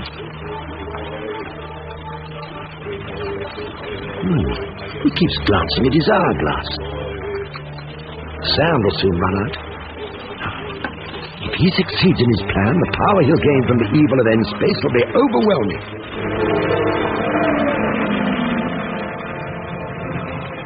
Of course. Why didn't I think of it before? If Maximilian is relying on the clock striking midnight to give him the right moment, all I've got to do is stop the clock. Yes. It must be this way. I shall hear no more. As I owe a duty to my Guido, it's father. And the door's open. If I can sort of sidle by on the other side... Be silent. You tell me that we should own the land in freedom. Poor Guido. I wonder what did happen. What does happen. Oh, wait. This isn't a play, for Pete's sake. And I've got to stop the clock. Where's that sound? And now, the tincture of life, Nicodemus, bring it to me. Yes, Master. Does it not shine as the kingly soul himself? And shall it not crown me with its golden light, the emperor of the world? Now a scruple only, and it is done. Nicodemus, the time has come at last. I raise the cup to thee, O master of the darkness and the light.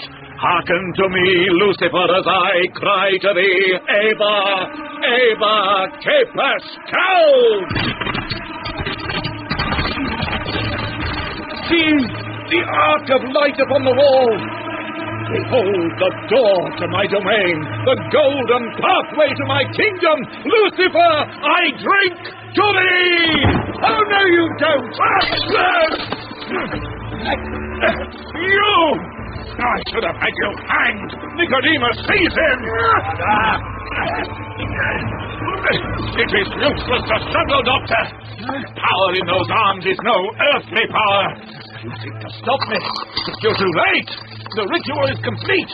The incorruptible tincture is distilled. Time enough remains to compound the elixir once again before the clock doth strike the hour. Doctor, you have failed.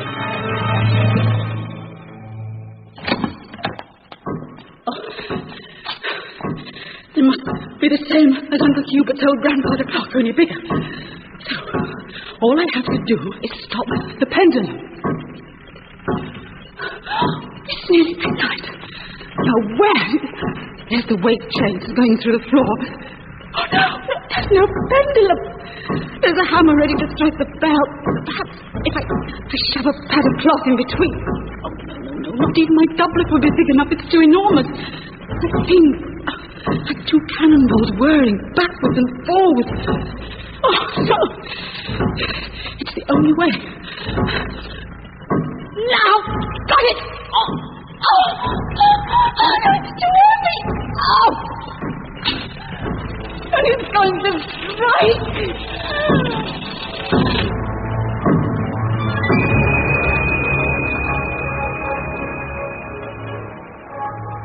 A pinch of mandragora. Thus, now. 4 drops only. There. And now, the tincture of the living gold. As long as I'm alive, See how it gleams. And thus. It is done. And before thou diest, thou, Doctor, shalt be the witness of my triumph. Behold, the potion of immortal power. Master! The hourglass! The strand has run out! What? The clock! Why did it not strike? Midnight has come, and you have lost. No! Lucifer! I drink to thee!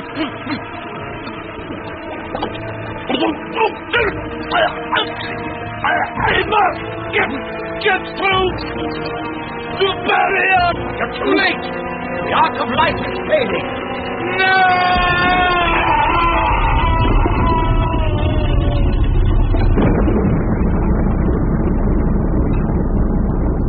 Master! Master! You have no master now, Brother Friar. The barrier closed as he was passing through it. His body is trapped in the wall.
And the monk floated through the wall.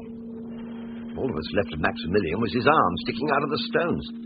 It was twitching slightly, but not for long. Oh, horrible. So if you hadn't stopped him the first time he tried to drink the potion... Yeah, and if you hadn't hung on to the bell hammer to stop it falling... We shouldn't have changed the course of history. Oh, sorry. I promise not to grass on you to the Time Lords. Yes, well, as my partner in crime. All the same, things will surely be a bit different when we get back. I mean, if Max is trapped in the wall, all the Brig's troubles will be over. In fact, they'll never have existed. Yes, well, I think a little guarded celebration might be in order, yes? Shall I see if I can find a bottle of bubbly? Oh, I'd rather have some breakfast. Yes, of course. How thoughtless of me. How about a fried egg sandwich or two? I've got an odd dozen somewhere, I seem to remember. If you've no ambrosia on toast, they'd be the next best thing, I suppose. Oh, fried eggs, bliss. Yes, here they are. You know something, Doctor? I believe you're mentioned in that book of Anne Ratcliffe's. Oh? What book? The one Jeremy found in the library, The Mystery of the Costello. Huh? Louisa said there was a magician, and that could have been you, once you'd given up the Father Christmas at Selfridge's bit. Anyway, this good guy turned up in a pumpkin or a flash of lightning or something at the stroke of midnight. And... Go on. And walled the evil monk up alive. Why didn't you tell me this before? It never crossed my mind. I see. Well, it's only a story. Yeah, only a story, yes. But you told me yourself that it appeared to be based on the legend of the Costello at San Stefano. And what are legends based on? If I was in the legend all the time, then it appears we haven't changed the course of history after all, to use your vulgar phrase. We were already a part of it. And that means we've done nothing to prevent the catastrophe. Nothing to stop Maximilian taking over the world. When we do get back, things won't have changed at all. We're going to find as big a mess as ever.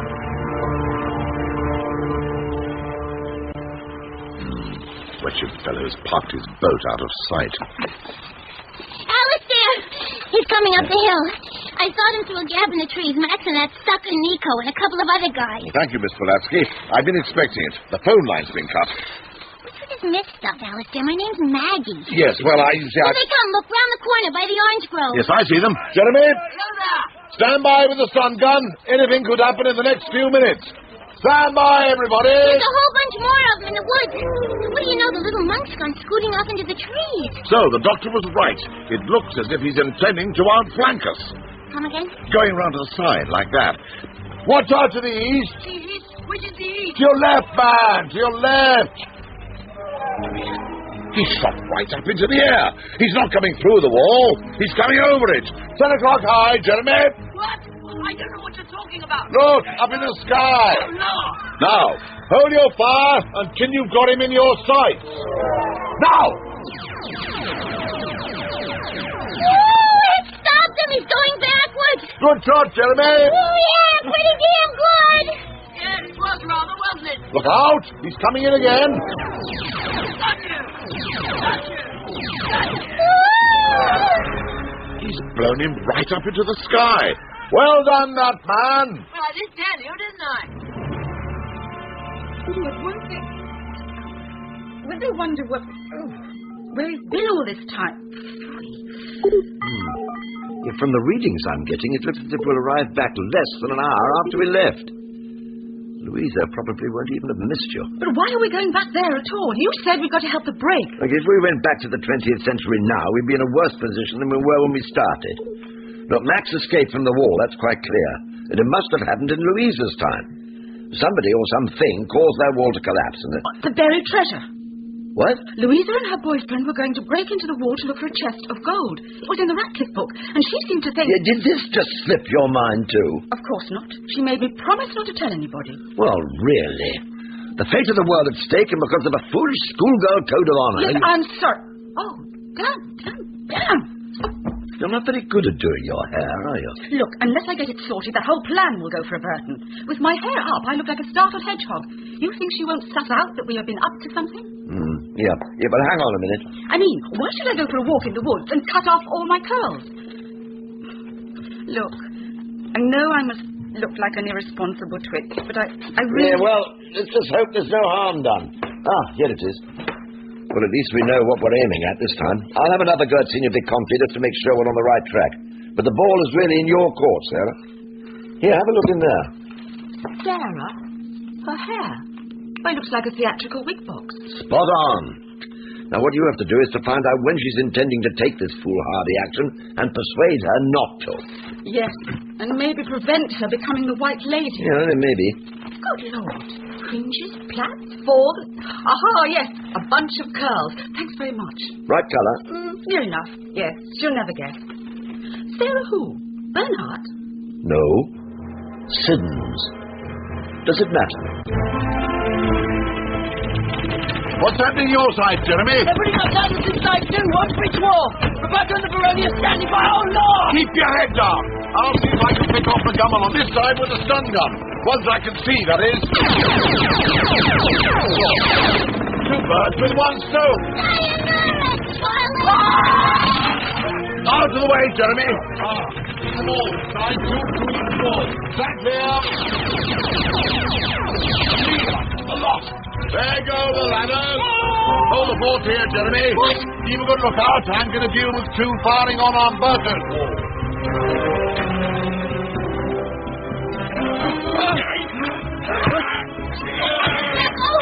Grazie, signorina, but I can manage.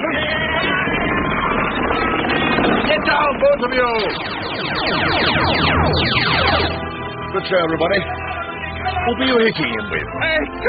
Good grief, a rolling pin. Hey, Alistair, look in the trees. Silvio. Sure is. Now's your chance. Get him. With pleasure. Bring it here behind you! The monk. Come over the cliff. Stand back, everyone. Too late. Into the gatehouse. The ladders were just a diversion. He's unbarring the gate! Will you look at that? Mamma mia. 3 must be 30 foot high. It's a freaking horse. A horse on fire. Oh, with teeth like that. Get down! It's not the monk. It's not Nico chewing them up. Maggie, don't watch. Oh, that's right. Did you see that? Dancing up in the air and floating down like an oyster. Maggie, get out of it. You're in my line of fire.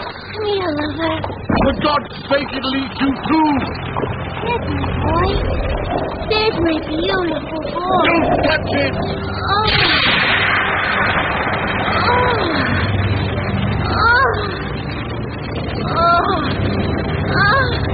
Signore, it's burning her up.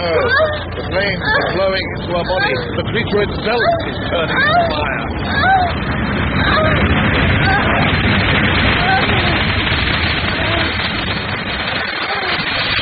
It's gone.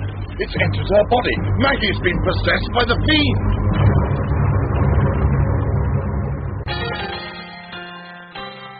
Oh, but I can utterly comprehend how you and your uncle came to be lost in the woods. They are so pretty at this time of the year, though I find they make me fearful in the dark. You were lucky to have the moon to light your way. Yes, we were. Now tell me, Sarah dearest, which of these 2 caps do you think the more becoming? The lace with the pink ribbon? Or should I be as plain as a Quaker in the linen? I'm sure your beau won't even notice what you're wearing. To be sure, I have no notion of what you mean. Oh, Sarah Jane, if you but knew the things he says to me. And when he sings, my heart is singing too. If Powley refuses to grant us his consent, I shall surely die of grief. Oh, but he's bound to like Giuseppe when he knows that he's found the treasure, and then he'll make him his heir and all. Isn't that the plan? When is Giuseppe going to try to find it, then? Oh, pretty soon, I dare say. Oh, what of this muslin? Does the shape make me look like a dairymaid? I'm not doing too well so far. Still, the doctor did say to play it cool. The best thing I can do is wait until she makes another little trip to the garden to meet her boyfriend and listen in on their plans. La! It is so hot. I do believe I shall go outside to discover if the air is fresher in the garden. Bingo. I'll come too. No. Oh. You must go to bed. It's gone 11 and you must be near to exhaustion. Good night, then, dearest Sarah Jane. Sleep well. Oh, sure, thanks. See you later. Oh, hang on. Oh, she's locked it. And there's only one reason why she should. It's tonight. It's all going to happen. Another glass of marsala, Doctor. Oh, thank you. You must forgive my obsession with my chosen subject, Signore. Nothing to forgive, my good sir. I'm the same when talking of my Yes, own. I'd be right in thinking, would I not, that there is nothing heard of a white lady, a ghost, haunting the environs of the Castello. Quite right. Or a dragon? My dear Doctor, I think it's well established that dragons died out of this part of the world thousands of years ago, long before this castle was built. For my part, I think it no loss. I am no dragon fancier, sir, nor no lover of ghosts. Another glass? No, thank you, no. For my part, I declare a devotion to La Santa Stella. Oh, I don't think I've ever heard of the Saint Stella. The stars, Doctor, the stars. Those mysterious orbs which in their flight proclaim how dwarfish is this lowly creature peering up at them from the mud. You're a connoisseur of wonders, I collect. If the weather holds, I shall show you a wonder this very night. A wonder not beheld by man for a century and a half, and more. If the weather holds. I say, sir, do you think I could go and make us all a cup of tea or something? You wouldn't be any safer inside. Those things can get anywhere. You saw what happened to Maggie. I can't see her. What's she doing? She's crouching in the battlements, trying to spot Bilbio, I think. Hey, look. He's running away with one of his bodyguards. And there's Maggie. Come back, you will-livered skunk. Listen to her. It's a chopper. That's Hornet. It's going to land in the goat field, the other side of the orange trees. You asked for it, Maxie.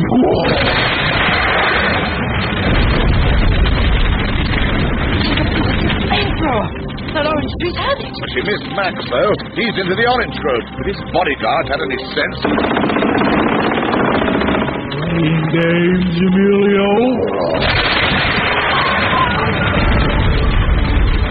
Vaporized. Thank the Lord she's on our side. Max is into the helicopter. Here it comes. Stand by. Our best hope is to pick him off with the stun gun after it's landed. Look, Maggie's pointing at it. So long, Daddy-O.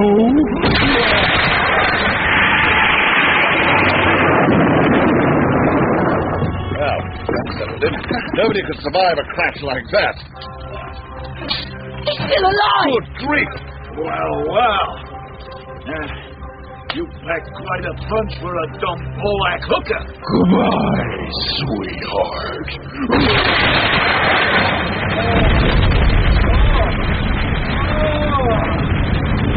Just soaking it up. What's he doing now? In the name of Astaroth, in the name of Beelzebub, in the name and might of Lucifer, I command thee to come to me. No.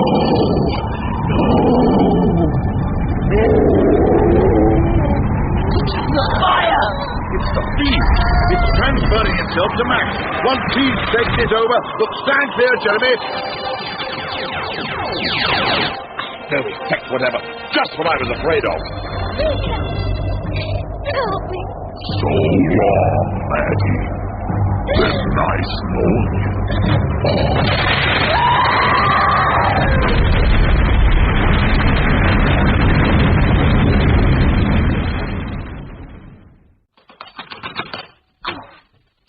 Been such a dimwit, silly little... Well, one thing's for sure. I can't do anything while I'm stuck in here. Did she leave the key in the lock? If she did... No, she's too clever by half, that one. I'd have to climb out of the window.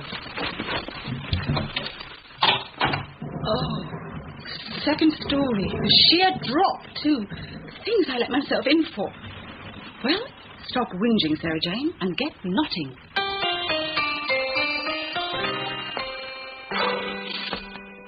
Oh, to be sure, the little room above the clock chamber is by no means an ideal observatory, but with the balcony running round it.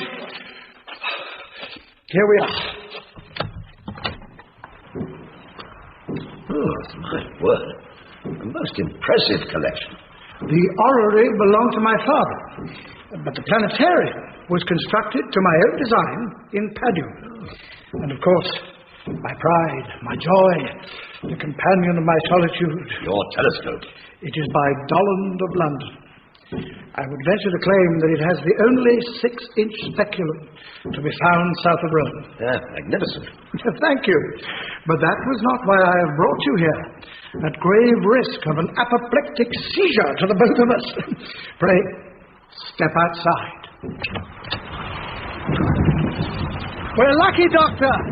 Look, between the clouds. I see it. No man has beheld this sight for 157 years.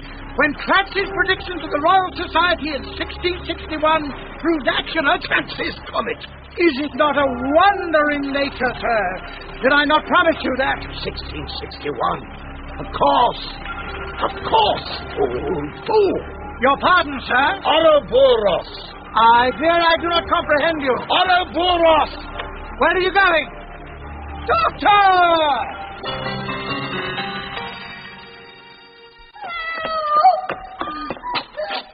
Sarah?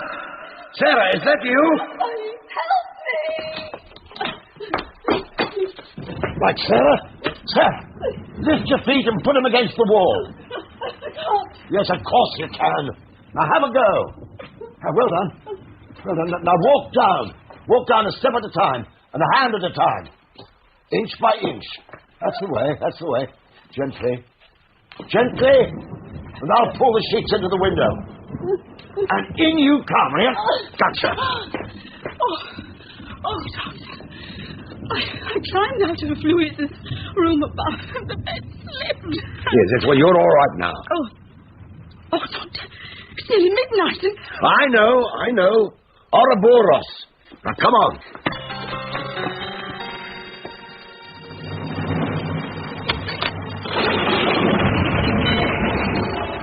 Oh, no! It's at the wall! She's at me! Stop! No!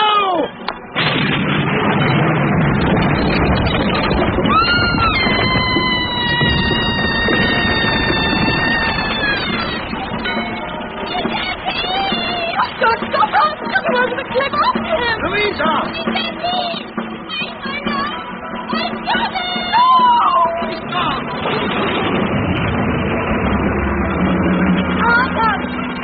Stop her! We were too late, sir. Look! There's somebody climbing over the edge! Louisa! No! Stay here! Free!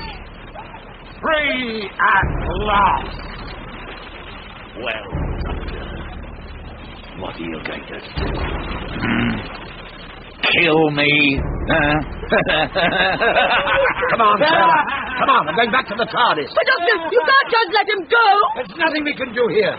We must get back. Brigadier's going to need us more than ever. Come on.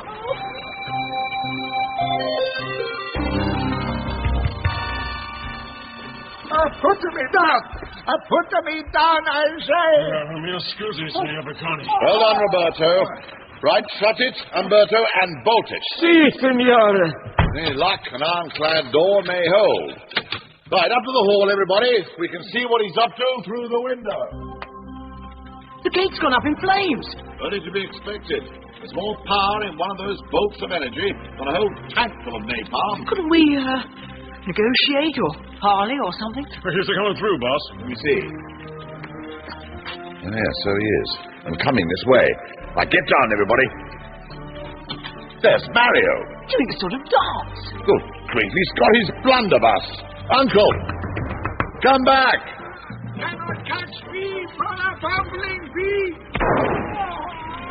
He shot him in the face. You see, I got the basket in the gobsmack. His face is just a mess of bloody gashes. And look, you blinded him, by God. See, that will learn him to tingle with a Verconti. How can you calmly stand there, fiddling with the controls after what's happened? And yet, nothing has happened, really. That's the trouble. If I once start thinking about that dear little girl... There's one thing I don't understand, Doctor. What's that? Why did Maximilian lose his arm? If he's immortal, then any part of his body must be too. His arm? Yeah, well, you're right in a way. The cells themselves do become immortal, infinitely self-healing. So whatever damage is done to the body by physical trauma or by pathogens will be repaired. But we're not talking about magic. If any part is lost entirely, it can't be regrown like a lizard's tail, you know. Talking of lizards, what was all that about Ouroboros? He was the dragon, wasn't he? What? Well, you said Ouroboros just before we both took off like scolded pussycats. She isn't dead, you know. What made Louisa special can never die. I saw her die, and so did you. We both saw her body die. But Louisa's moved into end space, that's all. But don't you see, Doctor? I knew what was going to happen. I could have stopped it. She's a ghost, a lost soul, and I could have saved her. And it's all my fault. I'm sorry. Let me go to Hanky. Yeah. Hanky. Thank you. It was just the thought of her going on and on. I was once travelling through the mountains on Gallifrey with my old teacher, and we'd been going for days. And it had been pretty hairy at times, what with blizzards and scorching sun and plum bowls and all. Plum bowls? Yeah, of course, you don't have them here, do you? Little furry creatures about the size of your thumbnail. They live up in the snow, and if they sense any warmth, they just attach themselves to it. Mountaineers have been found literally smothered by thousands of them. Anyway. How did you get rid of them? Oh, anti-plum bowl spray, of course. If you remember to use it, they can't attach themselves. They just fall off, squeaking a bit. I think that's sad. Anyway, in one of these high valleys, we came to a river that had burst its banks. You could just see the other shore if you looked really hard. Well, my teacher took one look, dropped his bag, pulled off his robes, and plunged in to swim across. And then he realized I wasn't following. I was just standing there with my backpack and my climbing arms and my ice pick and sleeping bag and food sack, the lot. Just leave it all, he said. But what about the other side, I asked.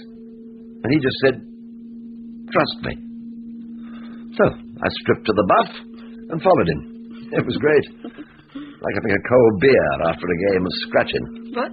Oh, never mind. Or like coming home after you've been away for months and months. What are you laughing at? Oh, the old rogue knew all the time. He lived just the other side, you see. We landed in his front garden. Louisa won't be a ghost forever, Sarah. Has he moved at all? No. He's a blind man and bopper now. All by himself in the moonlight. He's over his game. I'm not so sure. But he's been sitting in the rain with his face in his hands for hours. I'm bored out of my skull. Well, your watch is almost over, so don't let up now. Give me a shout if he shows any signs of life. I say, any chance of a bite is yonks since we had those signs. Well, not long now. Umberto disappeared to the kitchen some time ago. Well, folks, listen. Hey, he moved his hand. Still, everyone. Are you sure? There, he did it again. He's getting up. I get a gun. Wait. He's coming this way. No, he stopped. He's looking up at us. Well. He's completely unmarked. Not a trace of a wound. Yet he took the charge full in the face. But he's obviously not blind. He's going home. No, I don't think so. He's going round to the back. I say, are the other doors locked? I checked them myself. On the other hand, they're made of wood. Come on, Uncle, bring your gun. You right, Uncle? Papa, silly old Papa. Okay, soon. Where's Jeremy? I'm here. Oh, do try to keep up. There he is, on the cliff top. He must have climbed over the ruined part of the wall like you did. What's he do? He do exercise? Seems to be chanting something. Look, there's a sort of glow sort of thing coming, like when the doctor showed us end space. This is just what I was afraid of. The doctor warned me he might try it. But what's he doing? I don't understand. We've got to try and stop him, and we haven't got much time. Now, listen carefully. Apparently, midnight is HR as far as Operation Max Vilmio is concerned. It's nearly midnight. Exactly. If he times it right, he'll be through into end space, and all hell will be let loose. And don't think I'm joking. Our only hope is to use the blunderbuss again as a delaying tactic. If I can get close enough to have a chance of at least blinding him once more, and perhaps doing him a real mischief... It's my God. No, Uncle. I shall need you both to distract his attention from my approach. Now, listen carefully.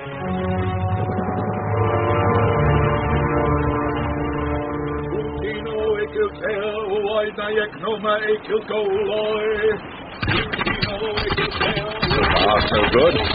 Yes, there's Jeremy getting into position. 13 seconds to go.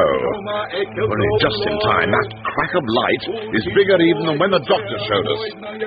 7, 6, 5, 4, 3, 2, 1.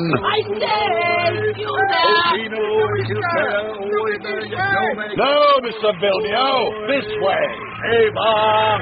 Hey, Bob! Hey, Pash! Oh! You don't give up easily. I'll give you that. Oh, we seem to have arrived just in time. No, Doctor! You are just too late. Why don't you pull the trigger, Mr.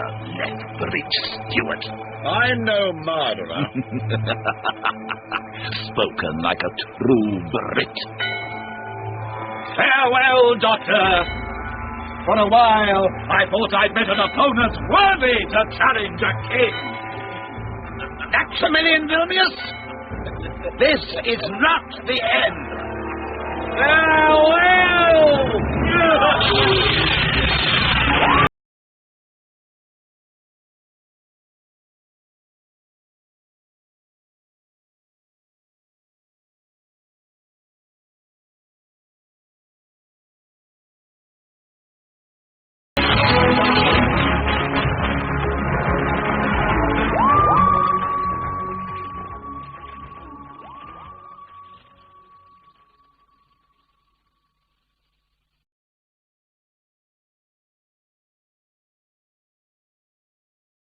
Barbarian horse worshipper.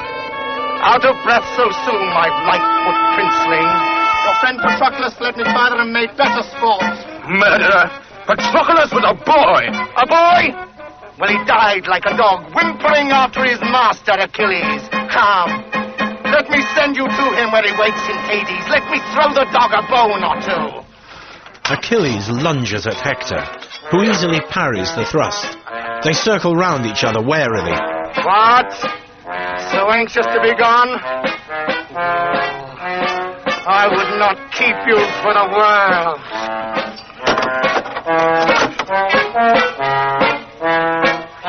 Bones would be the meteor Trojan. The meat a trifle like the fat.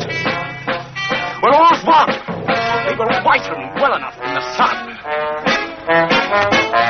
Enraged, Achilles attacks again, and Hector counters every blow.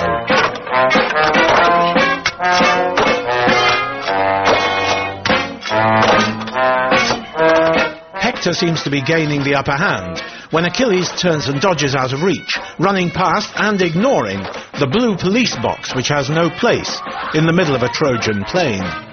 Hector follows, calling after him. Run, Achilles! Run! Run a little more before you die!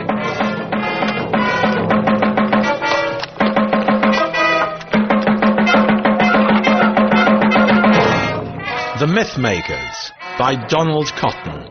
Episode 1, Temple of Secrets. What sort of people are they, Doctor? Oh, I'm not sure, my child. You'll notice they're wearing Grecian costumes. I don't seem to have noticed us. You want the poet? That's hardly surprising in the circumstances. Not even to Why do you suppose they're fighting? I haven't the remotest idea, my boy. No doubt their reasons will be entirely adequate. Yes, I think perhaps I'd better go and ask them where we are. Doctor, be careful. They're terribly fierce. Oh, what nonsense. If you take notice of them, I think they're doing more talking than they are fighting. I think I'd better go and ask them where we are. Doctor, you can't. You know if you go out there by yourself... Now, you stay here, my dear, and look after that ankle. Wouldn't it be better if I went? Not at all, young man. You stay here and keep an eye on Vicky. Besides, I don't think your present humour is fitting for the occasion. You know, I don't think they'd appreciate your kind of sarcasm. The gods of my people, Hector, are not lightly mocked. They are terrible. And Troy itself is doomed to fall at their bidding. Even as you are. You cannot stand against them. You pretend that old Father Zeus will descend to earth and take Troy for you. I guarantee to trim his beard for him if he dare attempt it. Beware the voice of Zeus, Hector. Beware the anger of Olympus. Oh, I prefer the thunder, you superstitious, dark-dodging decadent. Hear me, Zeus! Accept from me the promised life of your cringing servant, Achilles. Or else, I challenge you, descend to earth and save him! Hector lunges at Achilles as the Doctor emerges from the TARDIS, and Hector falls to his knees, amazed. Zeus! With Hector distracted, Achilles runs him through with his sword. Stop! You must not kick a man when he is down. You have killed this poor fellow. Oh, but in your name. In my name, indeed. Get up! Get up, I tell you! This is terrible. If Zeus bids me to rise. What is this? What is it you take me for? The father of the gods and ruler of the world. What? Do you really? And who might you be, may I ask? Achilles. Mightiest of warriors, greatest in battle, humblest of your servants. Well, if I may say so, you're not very humble, are you, eh? Yes, I think I know you, yes. And this friend of yours must be... Hector, Prince of Troy. Sent to Hades for blasphemy against the gods of Greece. Blasphemy? I'm sure he didn't mean it. He threatened to trim your beard should you descend to earth. Oh, did he now? Well, if you notice, I have no beard. If you had appeared to me in your true form, I would have been truly blinded by your radiance. It is well known that when you come amongst us, you adopt to many different forms. Oh, do I? To Europa, you appeared as a bull. To Leda, as a swan. To me, in the guise of an old beggar. I beg your pardon, I do nothing of the kind. Oh, but still your glory shines through. Oh, indeed. Indeed so. Yes, so I should hope. Yes, well, thank you. I'm glad to meet you. Now, if you will excuse me, I must get back to my temple. Attend to his funeral. Oh, stop! You must not go. Do you realize whom you are addressing? Forgive me, Father Zeus. I spoke hastily. Then do not hinder me, or I will strike you with a thunderbolt. I must brave even the wrath of Zeus and implore you to remain. Well, I don't see why I should. I have many other commitments, you must understand. And one of them lies here, in the camp of Agamemnon, our general. Oh, hear me out, I pray. For 10 long years now, we have laid siege to Troy, and still they defy us. Come. In the TARDIS, Vicky and Stephen watch on the scanner as Achilles leads the Doctor to the top of a ridge. Where's he off to now? It's a fine time to go looking at the view. After all, that's why he went out there, to find out where we are. Anyway, that man looks quite friendly now. He's probably showing him the way to the nearest town. I wonder. I think I'd better try and find some more suitable clothes. There they sit, secure behind their walls, whilst we rot in their summers and starve in their crack-bone winters. The Doctor and Achilles' gaze upon the distant walled city is disturbed by the arrival of Odysseus, king of Ithaca, accompanied by a group of soldiers. What's this, Achilles? So far from camp, all unprotected from a prisoner? Odysseus, this is no prisoner. Certainly not. Not yet a prisoner. You should have called for assistance, lad. We would not like to lose you. Come, let us escort you homewards. Night might fall and find thee from thy tent. I wouldn't stand for that if I were you. Ah, but then, old fellow, you are not the Lord Achilles. He is not the one to look for trouble, are you, boy? Have a care, pirate. Are there no Trojan throats to slit that you dare tempt my sword? Throats enough, I grant you. Some half-score Trojans will not whistle easy tonight, but what of you? Oh, but a trifle. I met Prince Hector. Here he lies. Zeus! Was instrumental. No doubt, no doubt. Of what a year this is for play. Even the strongest might fall. Prince Hector, that he should come to this. You met him here, you say, as he lay dying. I met him, Odysseus, in single combat. Oh, yes, it's true. And raced him round the walls till down he fell exhausted. A famous victory. I met him face to face, I say. Battled with him for an hour or more, until my greater strength overcame him. Bravo! But tell me, Lightfoot, what of Zeus? You say he intervened, and... Why, there he stands, and listens to your mockery. Oh, yes, I find it most interesting. What? This old man, this red-beard, grey-faced... Oh, come, Achilles. Oh, forgive him, Father Zeus. He is but a rough and simple sailor. Aye, very rough, but scarce as simple as you seem to think. What have we here? Odysseus approaches the TARDIS to examine it. Stephen!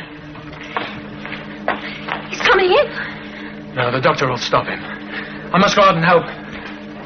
No, don't. Just a minute. Here. Take this and wait behind the door. The temple of Zeus, you say? A trifle modest, is it not, for so powerful a god? This is my traveling temple. Being small, it's convenient. You shall not enter. Certainly not. In any case, I must be off. Oh, then will you not stay with us? No, You will to the Grecian camp. If you indeed be Zeus, we have need of your assistance. Now, do not cower their lives. Zeus is on our side, so Agamemnon keeps insisting. Bear him up and let us carry him in triumph to the camp. I am quite capable of walking. Odysseus, I claim the honor to escort him. Let him walk to camp with me. You shall have honor enough. And maybe we shall have a little of the truth. Father Zeus, we await you. We crave the pleasure of your company at supper and perhaps a tale or two of Aphrodite. I refuse to enter into any kind of vulgar bawdry. Then you shall tell us why we find you lurking near our lines. That should prove equally entertaining. Take him, lads. And two of you there, take up this carrier. Have a care, do not touch me.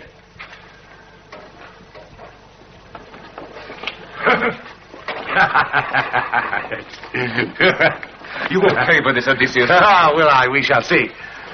This much must we do for the Lord Achilles, lest none believe his story. You will not laugh so loud, I think, when Agamemnon hears of this.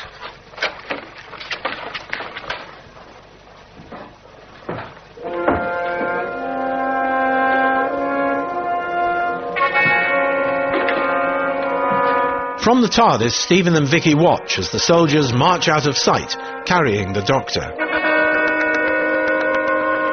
I am going after him. I'm sure he's been taken prisoner. Oh, come on. The big man was laughing. Didn't look as though the Doctor made a joke. Anyway, we don't even know where we are. Well, the Doctor said there were Greeks. We're probably in Greece. Oh, but that would be wonderful, wouldn't it? We might meet the heroes. We might... Those men who carried off the Doctor wouldn't be heroes or anything like them. That's why I've got to go and get him. Well, I'm coming with you. And how far do you think you can get on that ankle? It's not so bad now. I'll manage. No, you stay here. Rest your ankle. Watch the scanners. You'll be perfectly safe. When you see the Doctor and me coming, open the doors. But not otherwise. But, Steve, no, we mustn't... I haven't got time to argue. I want to get to the Doctor before they cut his head off. Now stay here. Goodbye. I hope you find the Doctor, that's all. The Greek encampment is a short distance from the walls of Troy.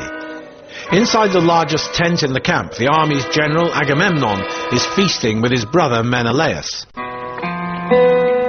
Now, you drink too much, Menelaus. I've told you about it before. Why can't you learn to behave like a king instead of a dropsical old camp follower? Have a little dignity. Try to remember that you're my brother, can't you? One of the reasons I drink, Agamemnon, is to forget that I am your brother. Another is this ridiculous Trojan expedition. We've been here for 10 years. I want to go home. Besides, I'm not getting any younger. You won't get any older if you talk to me like that, brother or no brother. What's the matter with you, man? Don't you want to get Helen back? Don't you want to see your wife again? Quite frankly, no. You must know I was heartily glad to see the back of her. Don't talk like that in front of these. It wasn't the first time she'd allowed herself to be abducted. I can't keep on going off to the ends of the earth to get her back. It makes me a laughing stock. Now, you knew perfectly well what she was like before you married her. Besides, this is a question of honor to get her back. Family honor, don't you understand? Now, not to mention the trade routes through the Bosphorus, of course. Well, what have they got to do with it? It isn't enough that you control the Achaean League, is it? Now you want to take over Asia Minor as well. Only King Priam of Troy stands in your way. May I remind you that these ambitions would have been served just as well if you had killed Paris in single combat as you would expect it. Yes, and don't interrupt. Oh. Priam would have been quite prepared to let this contest settle the issue between us. Yes, but don't blame me because you've landed us into a full-scale war. Yes, but I did challenge Paris, if you remember, 10 years ago. Father wouldn't accept. He's just about as cowardly as you are. For the last time, I am not a coward. Well, in that case, why don't you challenge someone else? Anyone? Challenge Hector. Hector? Yeah, Hector? Are you mad? Why, that'd be suicide. You don't know until you tried it, do you? I think that's a very good idea of yours. Oh, so you want to see me killed, is that it? Is nothing sacred to you? A brother's honor. I hold that more sacred than anything else. That's why I shall issue the challenge in the morning on your behalf. On my behalf? Hey, King! Hector is dead. What? Achilles has entered. How did this happen? This very day. I slew him after an hour or more of single combat. Oh, you did. Oh, dear. There's another good idea wasted. What do you mean, wasted? Here I've been Yes. It's only that Menelaus was just about to challenge him. I don't think I'm not pleased with what you've done. I am. Sit down. Tell us all about it. But I have other more important news, and there isn't much time. What more important than the death of Hector? At the height of my battle with Hector, there came a sudden lightning flash, and Zeus appeared before me. Zeus? Huh? Eh? It's all right. He's been listening to too much propaganda, haven't you, Achilles? You mustn't take so much notice of that. Look, I tell you, it's true. He appeared to me from nowhere in the shape of a little old man. Where is he now, this little old Zeus? He was about to accompany me here when Odysseus and his men arrived. They took him prisoner. What? Odysseus mocked him. Then they seized him and are bringing him to camp. I ran ahead to warn you. You did well. Odysseus, take Odysseus. You can't be too careful in matters like this. He may, in fact, be Zeus. Guard, go find the Lord Odysseus. Command his presence here.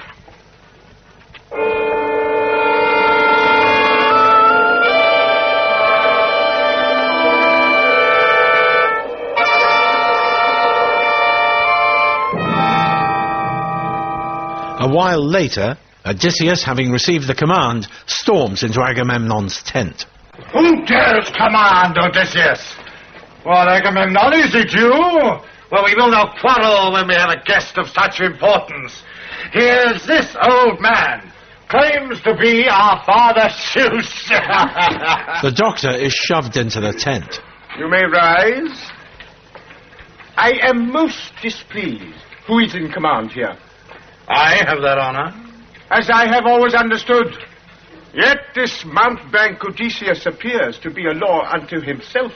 He makes fun of his guests and laughs at Zeus. He will be reprimanded, if you are indeed who you say you are. If I am not a god, how do you account for my supernatural knowledge? Knowledge of what? I could tell you one or two things that might surprise you. Huh? Name one. Your wife, for instance, is unfaithful to you. What? Everyone knows that. I never heard it. Everyone that is except you and him, of course. I will not have my wife's name bandied about like that. Besides, we have no way of checking on your slanderous assertions. Divinely inspired or no? What do you advise? Then treat me with honor and return me to my temple. Before I really become angry... I tell you, Agamemnon, he has come to help us. If I were an enemy, what could one man do alone and unarmed against the glory that is Greece? Glory that is Greece? A neat phrase. The man is a spy. Deal with him and be brief, or I shall undertake it for you. After I am dead, Odysseus, and only then. If you so insist, I shall be most happy to oblige, Lightfoot. Silence! This is time for thought, not sword play. Since my thoughts are of such little account, allow me to withdraw. Forgive him, Father Zeus. The man is a bore. If you command me, I will deal with him. No, Achilles, leave him. Why try to kill him now, when you are in sight of victory? Huh? You prophesy as much as that? I could almost guarantee it. Almost? Oh, not another 10 years. But first I would like to know, am I to be treated as a god or as an enemy? If you kill me now, it will probably cost you the war. Yes, that is so. On the other hand, if we don't kill you when you are a spy, the same thing might happen. I propose to place you under arrest. Arrest? But I must return to my my temple. A reverent arrest. You must not be offended. We shall enjoy the benefit of your experience and your advice, and in return you will enjoy our hospitality. Very well. Excellent. Do sit down and have a hamburger. Resigned to his fate, the doctor joins Agamemnon and his brother at their table.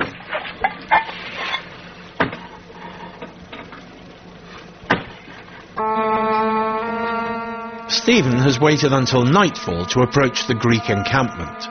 Now, under cover of darkness, he picks his way towards the lights of the camp, dodging past a dozen sentries.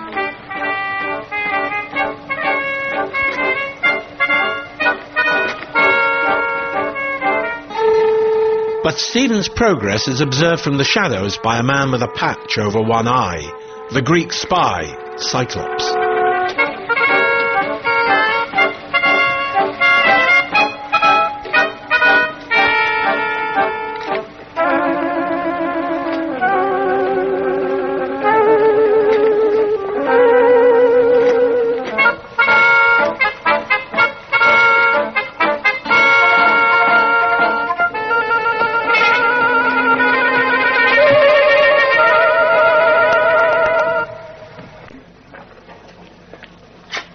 Odysseus, meanwhile, dismisses the guard outside Agamemnon's tent in the hope of overhearing something of use from within.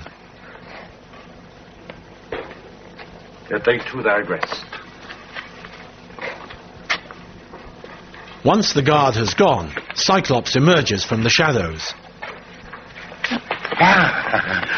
My little Cyclops, what news? Cyclops gestures. The stranger? The other stranger. Another stranger. From the temple. Temple. In the camp. You think he is my enemy?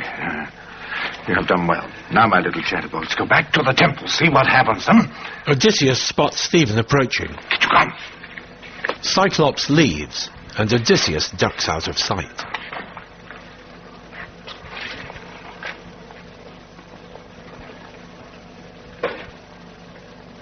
As Stephen peers into the tent, the Greek appears out of the shadows behind him. What have we here? Another guard, perhaps? No, I'm just a traveller. I lost my way and saw the light. At least the guard Apollo to walk invisible past sentries. Sentries? I saw no sentry. Then perhaps they are sleeping with a knife between their ribs. Shall we go seek them together? Put away your sword, I'm a friend. But a friend of whom? What do you mean? That god who feasts yonder, that Trojan spy. I don't know him. Do you not? We shall see. Move! Odysseus pushes Stephen into Agamemnon's tent. Who is this? My prisoner, the god Apollo, Achilles. Will you not worship him? He is a Trojan spy, but of such undoubted divinity he must be spared. Are you a Trojan, fellow? No, of course not. I'm just a traveller. Of a sort. Do you know this man? Only for what he seems to be. An acquaintance from Olympus come to meet his father. My father? I've never seen him before in my life. Now, shut up. Take him away, Odysseus. Why should I be troubled with such petty prisoners? Cut out his tongue for insolence and make an end. Softly now. All-seeing Zeus, you see into our very hearts and know their secrets. Quite so. Then is this man a spy? I do not know, and I do not care. Shall he then be put to death? I think it would be much safer on the whole. Stop! Have you lost your senses?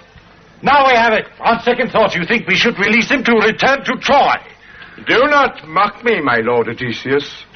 Would you stain the tent of Agamemnon's with a Trojan's blood? I claim this man as a sacrifice to Olympus.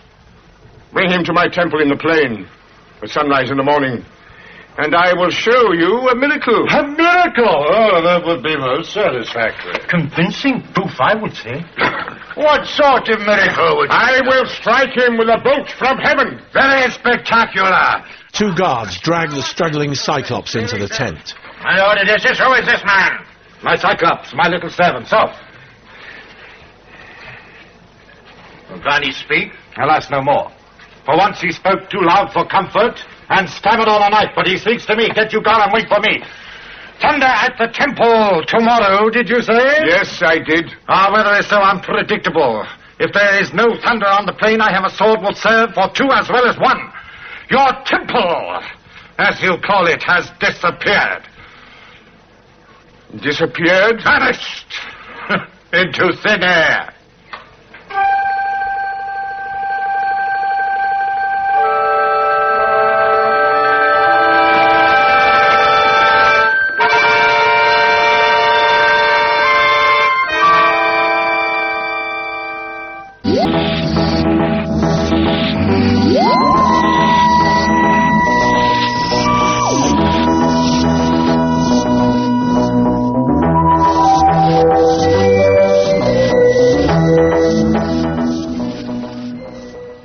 The Mythmakers by Donald Costa. I, for one, have had enough. Do not labor this point.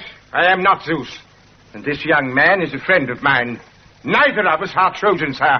I care not who you are. Seize him. It is enough that you have trifled with my credulity and made me look a fool in front of all my captains.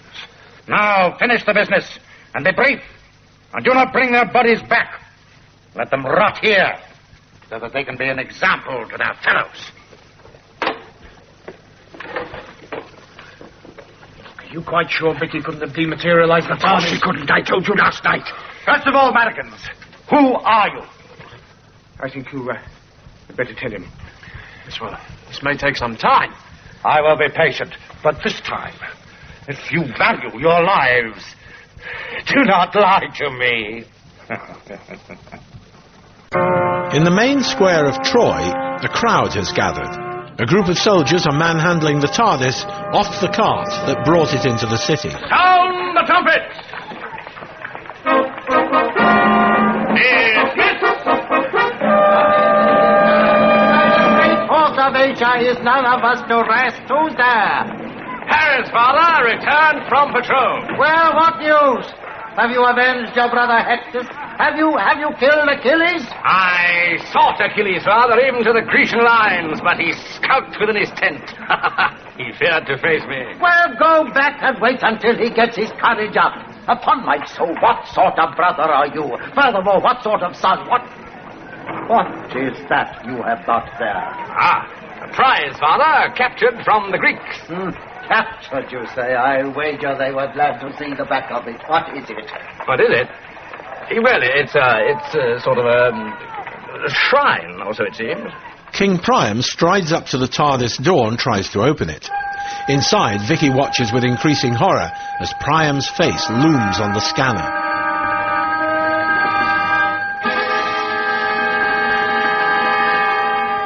And what, may I ask, do you propose to do with this seeming shrine? Well, I had rather thought of putting it in the temple. Ha! You're not putting that in my temple. I should think not, indeed, bringing back blessed shrines. Go back and bring Achilles' body if you want to do something useful. Get back to the war. And take that thing with you. Oh, really? If you knew the weight of this thing... Father, if Cassandra doesn't want it, can't we just leave it where it is for the moment? In the middle of the square? Yes, I mean, it could be a sort of a monument. A monument to what? Well, to my initiative, for instance. After all, it is the first sizable trophy we've captured since the war started. Probably turn out to be very useful. What sort of use would you suggest? What sort of use? Well, don't quite know, actually. But, I mean, once we've examined it thoroughly, it'll probably prove to have all sorts of uses. I'm quite sure. Uses to the Greeks. What do you mean? Why do you imagine that they allowed you to capture it? Allowed me? Allowed me? Now, you look here, Where did Cassandra. you find it? Where did I find it? Where do you think? Out there in the middle of the plain. Unguarded, I suppose. Yes, of course. I mean, yes, it was. Well, just as I thought.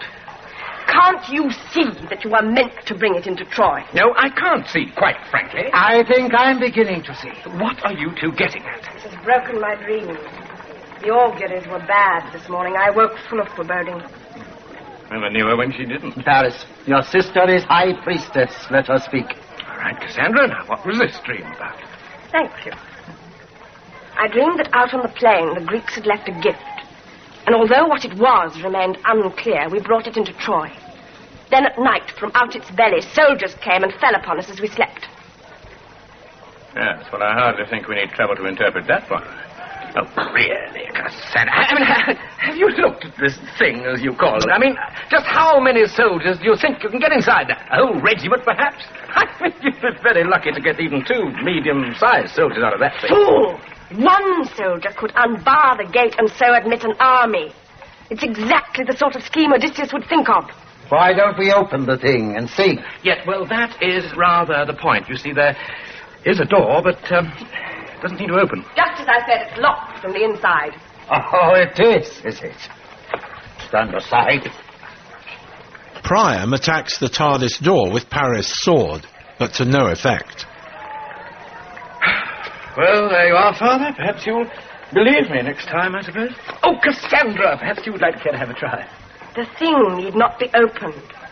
Bring branches, fire, and sacrificial oil. We'll make of it an offering to the gods of Troy. And if there be some within, so much the greater gift. Panicked by what she's heard, Vicky goes to the TARDIS wardrobe room to find something suitable to wear. She becomes increasingly agitated as she fails to find anything appropriate. Stephen, meanwhile, is trying to explain their presence to Odysseus. So really, you see, we arrive in your time entirely by accident. It's just another miscalculation by the Doctor. Well, I would hardly call it a miscalculation, my boy. Oh, then what would you call it? Well, I think with all eternity to choose from, I did rather well to get us back to Earth. I'm very glad you're pleased with yourself. I suppose I should be grateful for standing here to trussed like a chicken, ready to have my throat cut. No one mentioned cutting throat. No, they didn't. I had something more lingering in mind. Yes, I dare say. I suppose some kind of ritual death, I presume. Sit down. Sit down!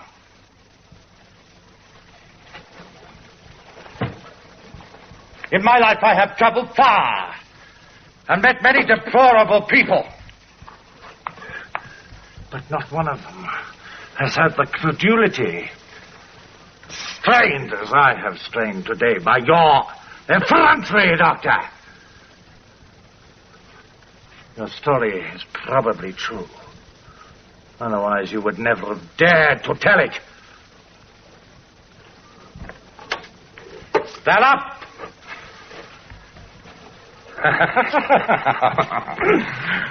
I propose to release you. We might have expected. That's very nice of you. No, it isn't. Well, release upon certain conditions. And what are those conditions, may I ask? That you use your supernatural knowledge to devise a scheme whereby we capture Troy. I will give you 2 days. 2 days to think of something really ingenious. 2 days? That isn't very long, is it? It should be ample if you are as clever as you say you are. What happens if we fail? If I fail, then I shall have been foolish. And I would hate to seem foolish, having believed your story. Indeed, I should be very, very angry. Odysseus brings his sword down to neatly sever the traveller's bonds. In the main square of Troy, branches have been piled around the base of the TARDIS. Priam, Paris and Cassandra watch as a priestess pours oil over the wood. Soldiers stand ready with torches. That could make quite a blaze. Yes, just one moment. Before we actually light the fire, shouldn't we see if such a gift will be acceptable to the gods? I mean, if it does contain treachery, might it not seem the most awful insult? Oh, point, I suppose. Have a word with them, Cassandra. I assure you, it's quite unnecessary. It's better to be on the safe side, don't you think?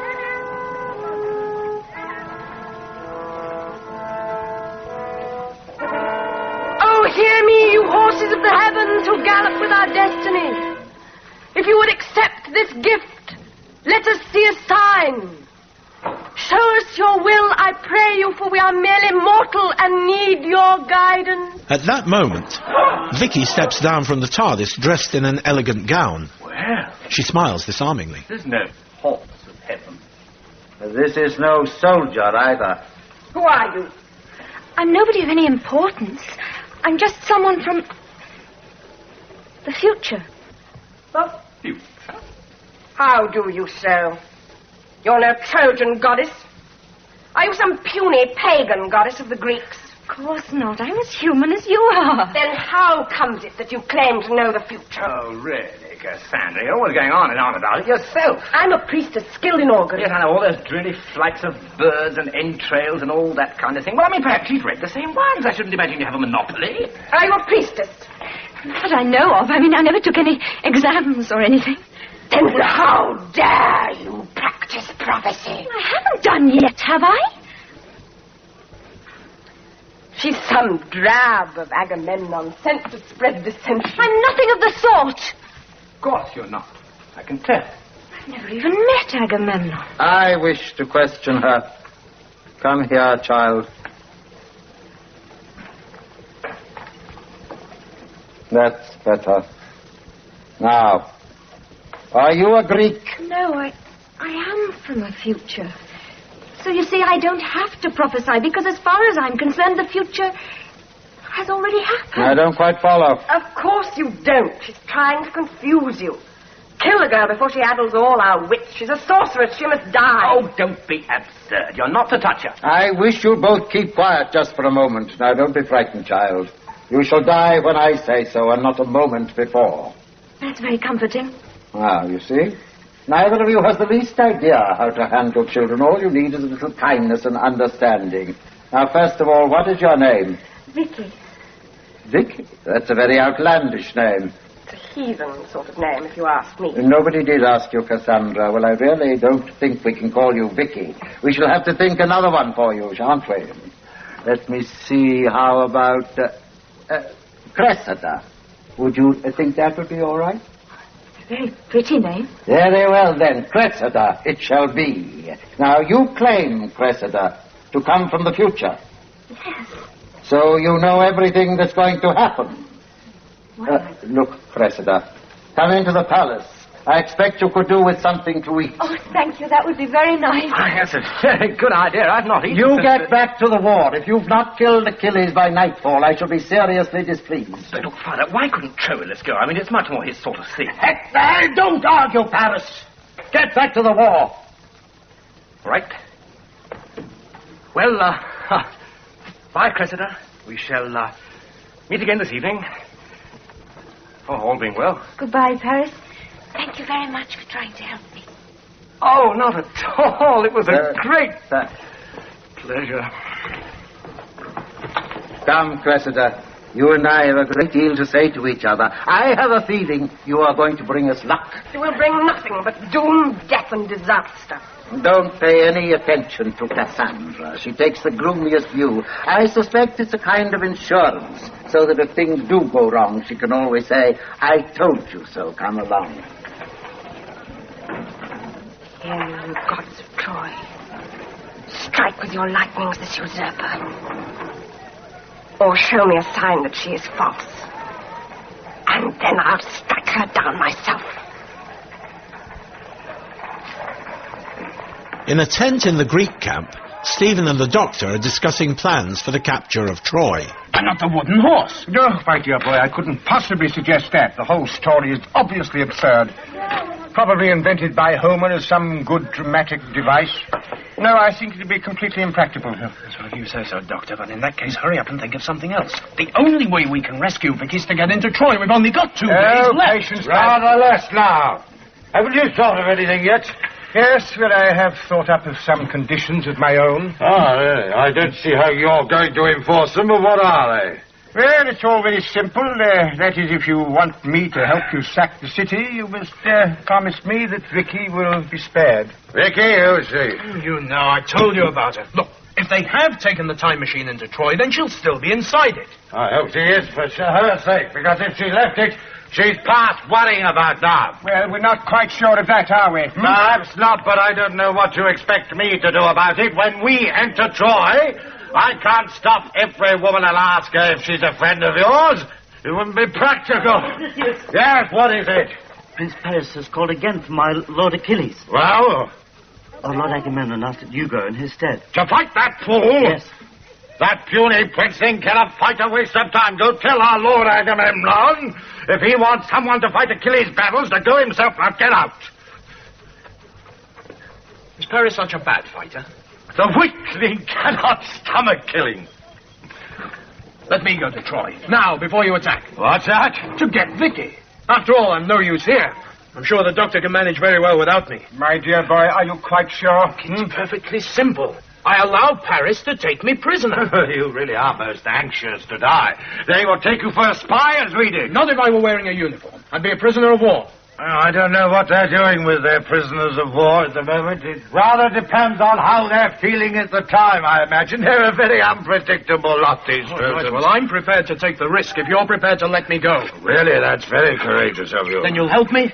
I don't see why not, because, as you said, you're of little particular use here. What about a uniform? Let me see. Last week, my friend Diomede died from his wounds in this camp. Now, you're about his size. You'll find this thing in the next tent. Thank you, Odysseus. You really are a very brave man indeed. I should have been most distressed to have had to put you to death myself. That's a very consoling thought. I'll see you both before I go. Now then, Doctor, to work. I hope you're not going to disappoint me. I sincerely hope not. Have you thought of tunneling? It's being done. What we want is something revolutionary. Yes, dear me. But tell me, have you thought about flying machines? No, I can't say I have. Outside Troy, Paris is seeking Achilles. Achilles! Achilles! Come out and fight, you jackal. Paris, Prince of Troy, brother of Hector, seeks revenge. Do you not dare to face me? I dare to face you, Paris. Turn and draw your sword.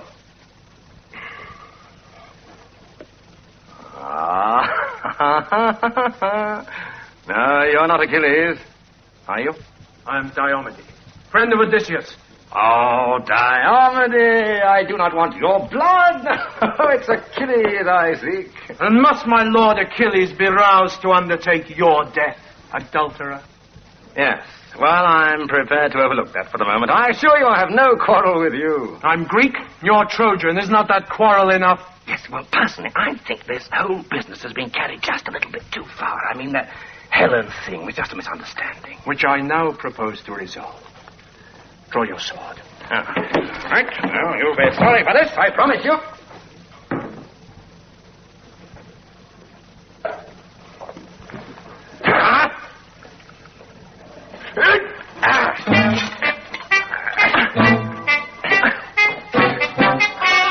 Stephen and Paris fight with surprising skill, circling round each other and trading blows. Stephen keeps his guard up, then pretends to trip and falls to one knee.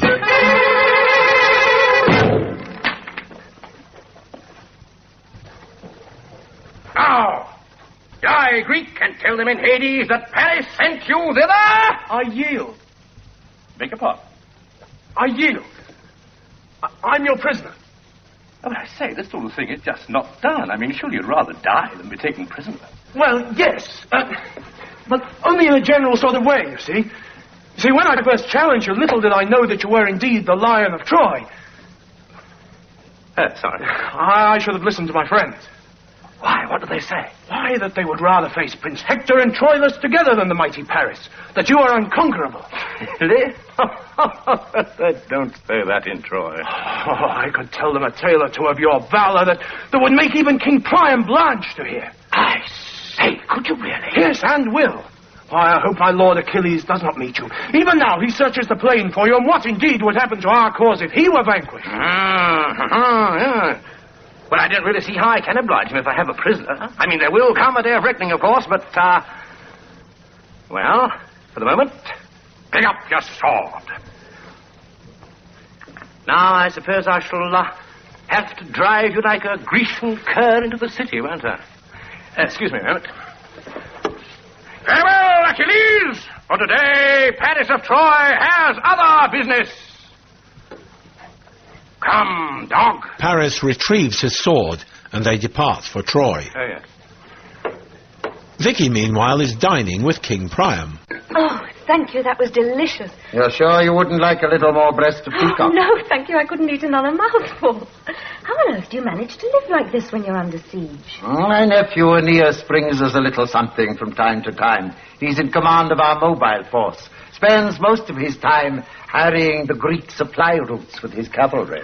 I didn't know cavalry was invented yet. Oh, bless my soul, yes. We are basically horsemen. Our ancestors came from Central Asia, found this strategic position, and chose to fortify it.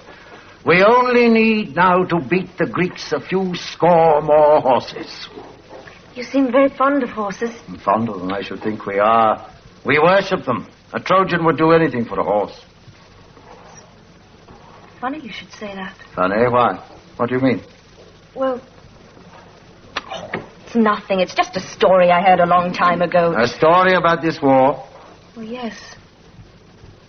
But it's nothing. I'm sure it's just a legend. What sort of a legend? Cressida, I'm relying on you to tell us everything you remember.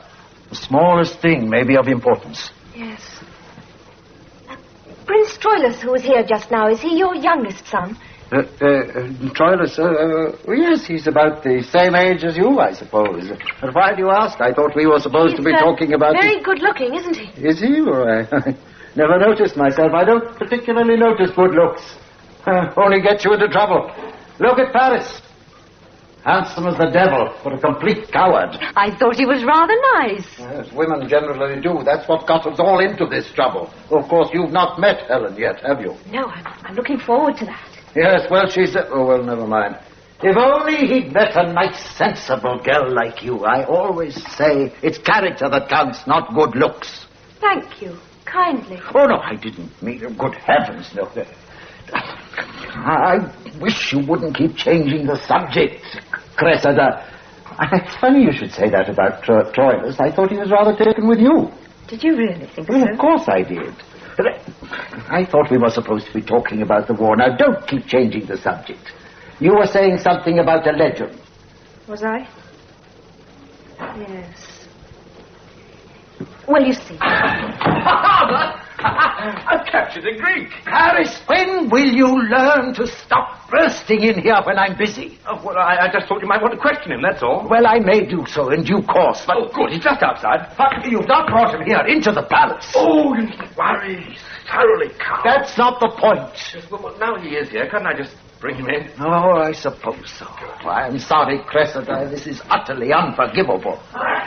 Here, Dione. Come on, step lively now. Stephen, what on earth are you... What was that he called her? You heard, didn't you? That was the name she called herself when we found her. And she recognized him, too.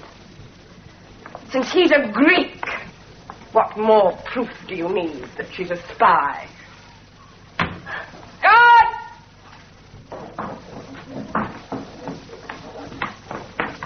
Kill her! Kill both of them! Vicky runs to Stephen's arms as the guards draw their swords and advance. The Mythmakers by Donald Coffin. Episode 3, Death of a Spy.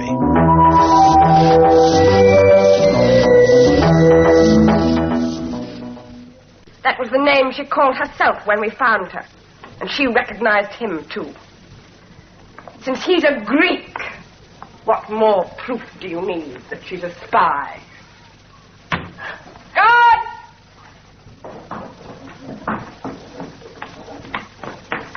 Kill her! Kill both of them!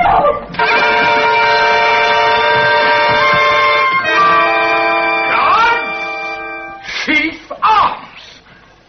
Now, since when have you given orders to the military? I am in command here. Of everything except your sentence. I am at present officer commanding all Trojan forces, and I will not tolerate interference from a fortune teller of notorious unreliability. How dare you! I am High Priestess of Troy. All right, then get back to your temple before you give us all galloping religious mania. Oh, really, Father, I can't tolerate another of her tedious tirades at the moment. Father, do you hear him? Oh, yes, it's quite refreshing. It seems there's a man lurking behind that flaccid facade after all. I do wish you'd refrain from patronizing me in front of the prisoner. The prisoner? Better. And perhaps the time has come for you to start revising your opinions, You sister. forget one thing. Your prisoner and that girl have clearly met before. Why won't you let me explain that? It's really all quite simple. Yes, I'm sure it is. But Paris claims Diomede here as a Greek prisoner. And Cassandra claims that you are a Greek spy. And a sorceress. Yes. Quite. After all, you do claim to know the future. Yes, but don't you see... Hush, my child. This war with the Greeks has been going on for 10 long years. And frankly, we are very bored with being penned up here. Now, if you are what you really say you are, as a pledge of good faith to us, you must either give me information that will lead to our speedy victory, or use your supernatural powers to turn the tide of battle in our favor. But suppose I don't. Suppose the Greeks win. You will be burnt. As a sorceress, a false prophet, and a spy. Well, as one of them, anyway, but I have every confidence in you, Cressida. And I will give you 1 whole day to decide which to do. 1 day? Yes, till tomorrow evening, to be precise. Now, if you have no objection, I think they ought to be taken away. Oh, yes, I think that's all very fair. Where are they taking us? To the dungeons. Oh, don't worry, you'll find them quite comfortable. I often spend an hour down to there myself when I've got tired of things up here. How long do you intend to keep us there? Till you rot. Oh, well, really, Cassandra, though that may be true in your case, Diomede, but I trust Cressida will join us before tomorrow evening. Oh, yes, right. Guards, take them away.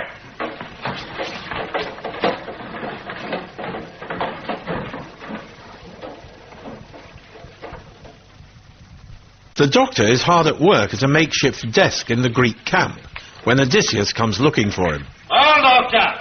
You have 1 day left. What progress are you making? Considerable. Here. Now, you just take that for a moment. Now, pay attention, please. With the air of a magician, the doctor folds a piece of parchment into a paper aeroplane. What is it? Well, what does it look like? A flying machine. Looks like a parchment dart to me. My boy makes these to annoy his tutors. Excellent. Since you're so familiar with this project, then it's so much easier for me to talk to you. Come along.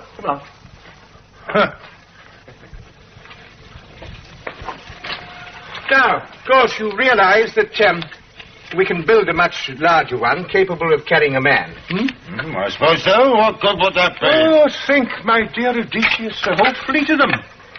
Carrying a company of soldiers over the walls and into Troy. How would we get them into the air? Catapults. Catapults? That sounds like a vulgar oath to me. I must try it on Agamemnon. Catapults.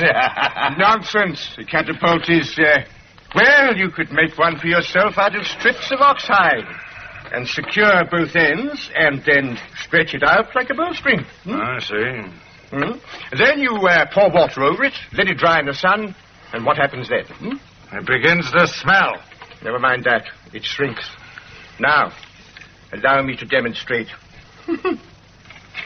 You place the flying machine thus, as you would an arrow, in a bow, and let it go. What happens? The machine flies in the air with a soldier clinging to its back.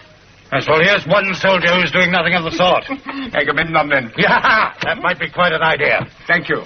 I thought you'd like it. Agamemnon wouldn't do it, though. Oh, why not? He'd object most strongly. We'd have to think of someone else. Well, anyone could do it for that matter. I mean, even a child could operate it. I'm very glad to hear you say that, Doctor, because I intend to build this flying machine. Excellent. And you shall have the honor of being the first man to fly. If you hadn't called me Vicky, we wouldn't be here now. You call me by my name first. Oh, because I was surprised to see you. I can't think why you disguised yourself as a Greek anyway. I disguised myself so that I could rescue you. You succeeded beautifully. Thanks, Diomede. Oh, look, big fair. How was I to know that you'd managed to get round King Priam? You might have guessed I know how to take care of myself. Why couldn't you have disguised yourself as a Trojan? It would have been far more sensible. I haven't got a Trojan uniform. If you're so clever at looking after yourself, you better start thinking of a way to get out of here. And fast. What do you mean, fast? Yesterday, the doctor was given 2 days to capture Troy. And if I know him, he'll probably succeed. Well, that's all right then. We shall be rescued. Rescued? You'll be lucky. But may I point out that in the one day that the doctor now has left, you have to think of a way of saving the city and defeating the Greeks. Oh. I thought of it like that. Oh, well, you'd better start, because I don't think Cassandra's going to wait until the city falls before she gets rid of you. Paris wouldn't let her do that. Neither would Troilus. Troilus? Paris's younger brother. He likes me. I like him. No, I don't think that's going to matter much when the city starts to burn. Now, come on, start thinking. It's you against the doctor now. Stephen, what can we do to stop him? Do you know what he was planning? Oh, I've no idea. I suggested a wooden horse. He said that was something Homer made up. What was that? Some fool throwing stones at us. Probably stirred up by Cassandra. Except for her, they were all quite friendly to him. It's the Cyclops! What? The servant of Odysseus! Look, the Cyclops! Can you understand me? Tell them that I found our other friend. Yes? That they mustn't attack Troy. That's it, the city. They mustn't attack Troy until the day after tomorrow. Otherwise, we'll both be killed. This girl and I. You understand? Laddie thinks that's funny. Tell the old man. Cressida, what's going on? Oh, Troilus. What were you doing? And nothing, just watching Diomede, examining those things in there. What are you doing up there? Just admiring the view. It's a very handsome square up here. Perhaps, but you're supposed to sit in your cell and be quiet. You weren't talking to him, were you? You're not supposed to. No, I was just watching. I brought you some food. Oh, thank you. I thought I'd been forgotten.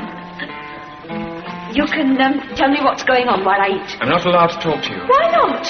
I'm on duty. Can't you even... I'm sorry, Cressida, but I must obey orders. Vicky sits down sullenly and begins eating.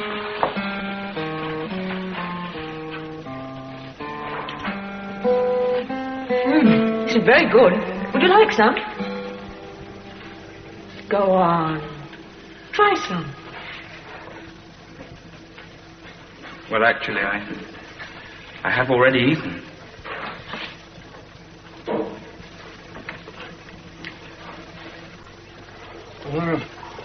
Back in his tent, Odysseus watches as the doctor paces back and forth. Will you keep still? I'm thinking. Well, think sitting down. Now, you said your plans were ready. I've got half a company men standing by to make this machine of yours. Dismiss them, then. What? You have very little time left, Doctor. Oh, I'm quite well aware of that, but I'm afraid this machine isn't going to work. You mean you're too frightened to fly it yourself? No, it isn't that. Not at all. I've made a mistake in my calculations. A mistake? Yes, I'm afraid we must face up to it, Odysseus. Man was never meant to fly. Wasn't he, though? Well, that seems to me a great shame. If your machine won't work, Doctor, I propose to fly you without it. What do you mean? Simply this, that my catapult is ready, and it seems a great pity to waste it.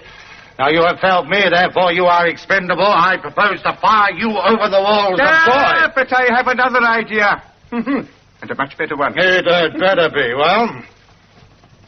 Have you ever thought of a horse? Is that supposed to be funny? It should be a huge horse, about 40 feet high. What good would that be? We build it hollow, and we fill it with soldiers and leave it on the sandy plain for the Trojans to capture it. And it's just possible that the Trojans will come out and take the horse back into the city. And the Greeks pretend to sail away. Yes, that's quite an idea, Doctor.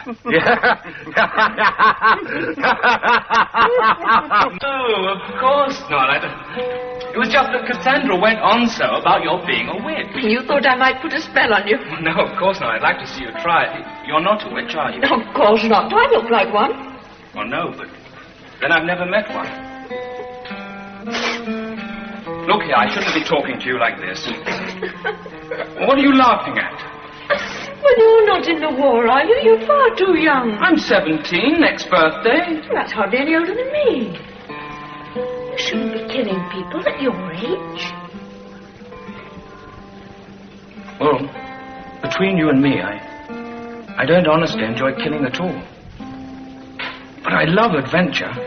Yes. I know what you mean. Odysseus and the doctor visit Agamemnon with their plan to seize Troy. Well, what is this idea of yours? Well, it's all perfectly simple. Nonsense. Show them the plans, Doctor. It's quite revolutionary. What do you make of that? Well, it's a horse. Isn't it? Well done, Menelaus. But what sort of horse? That's the point. A big horse. Exactly, a very big horse. Is this some sort of... A horse that's at least 40 feet high. Oh, but horses don't grow as big as that. Do they? I mean, even the great horse of Asia that the Trojans worship. Now you're beginning to get the point. Horses don't grow that high. Yeah. The great horse of Asia does not exist. Therefore, we are going to build one for the Trojans as a sort of present. Go on.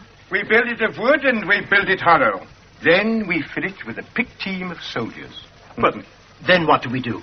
You take to the ships and sail away. To make the Trojans think you've all gone. Excellent. Now, that is a good idea. You all come back again, of course. Why is there always a catch in it? None of this must happen before nightfall.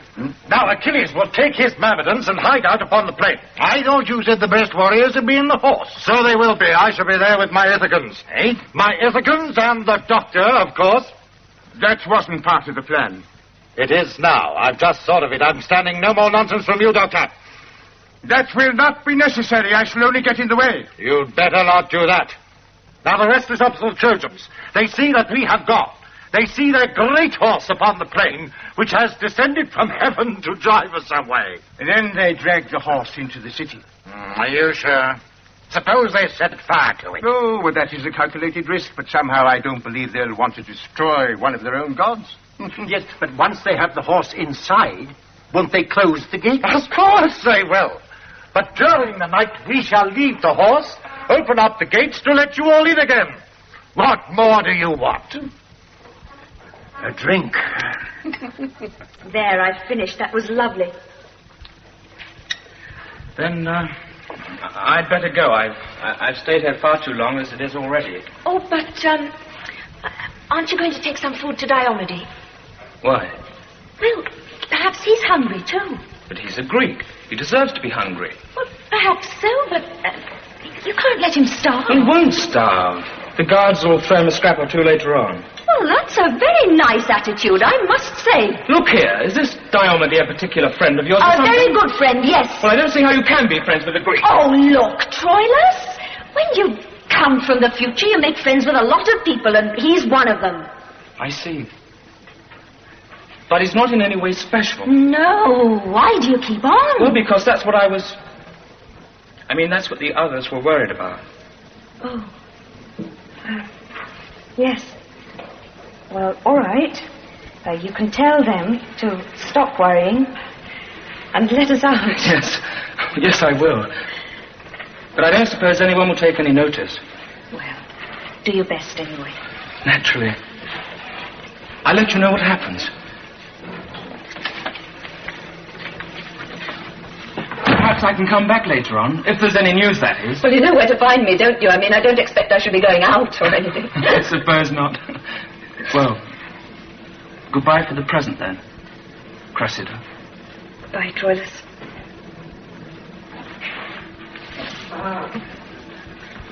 You ought to be ashamed of yourself. I don't see why. At least I've done something towards getting us out of here, which is more than you have. And what chance had I had? Anyway, I thought it was rather nice. Oh, you've made that painfully obvious. I think you might at least have had the decency to have saved me some food. Vicky takes some food from her pocket and hands it over. Thanks. The guards are sending you some scraps later. Troilus said so. Troilus. You know, Stephen, I think I could get to be quite happy here in time. I hate to remind you, but time is the one thing we just haven't got. But you said you'd sent a message to the doctor. Yeah, well, I think I have. It's hard to tell with the Cyclops. In any case, your new boyfriend came in before I finished telling him everything. Well, let's hope he did understand. Yeah, and let's hope he got out of Troy safely. Otherwise, we're in trouble. Outside the city, Paris and his soldiers see Cyclops trying to leave. Hold or I shoot! Identify yourself! Speak! Cyclops cannot answer. Who are you? One of the soldiers throws his spear and Cyclops falls to the ground. Oh, confound you. Why did you have to do that? The poor little fellow probably never meant any harm. Well, now we shall never know who he was. Well, Doctor, that's our war horse and a half for you. That's something like a secret weapon. Better than half a dozen of your crack-frame flying machines. I only wish I shared your confidence. Oh, what's the matter with you? Have you no faith in your own invention? No, Odysseus, it isn't that, but I just didn't like the look of those fetlocks. No safety margin at all. Well, they haven't got to last forever. After all, we're not building one of the wonders of the world, are we? As long as that horse gets us into Troy, it can collapse into a mare's nest for all I care. Suppose it collapses whilst we're all in it, Then we shall all look very foolish indeed. Yes, and I've no wish to be made a laughing stock. Not another word, Doctor. To coin a phrase, you are coming for a ride.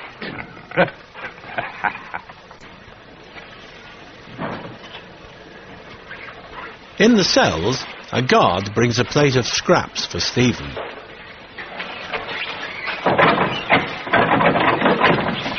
As the guard turns to leave, Stephen jumps him and knocks him to the ground. At the door, Stephen finds himself facing 4 spears. Helplessly, he watches as the fallen man gets up and leaves the cell, slamming the door behind him. I told you strong-arm tactics wouldn't work.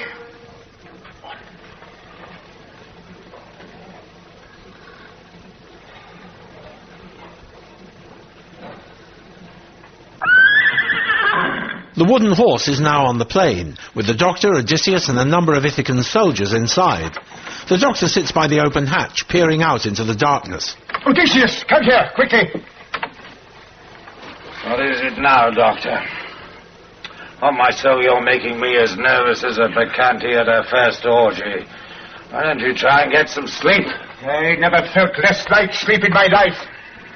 I thought I saw some movement out there. I hope you did. That's the whole point of the operation, is it not? Pretty lot of fools we look if we come here and nobody takes a damn bit of notice of us. I think I ought to warn you that I've given second thoughts to the whole of this scheme, and I think it's better we turn round and go back before it's too late. Get out of my way. Now look, Doctor, will you be still? Yes.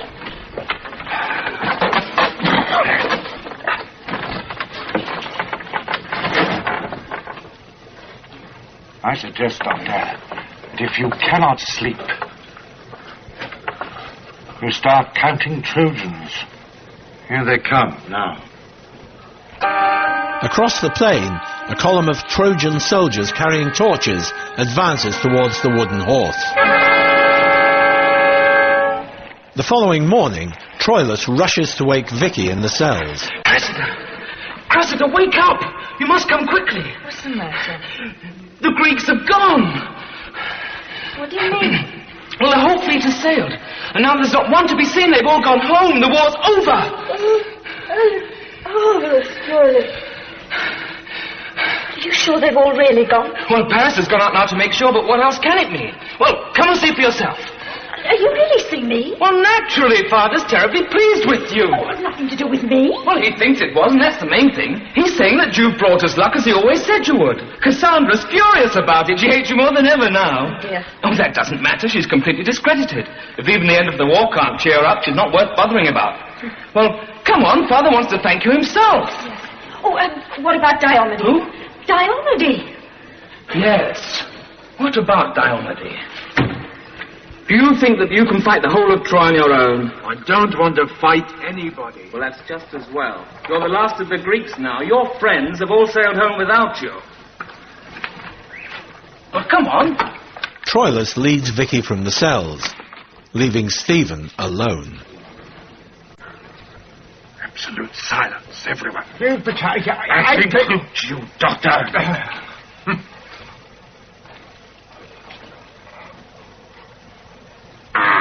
The horse jolts violently as the Trojans begin to haul it towards the city. Well, at this time, Troy will be destroyed.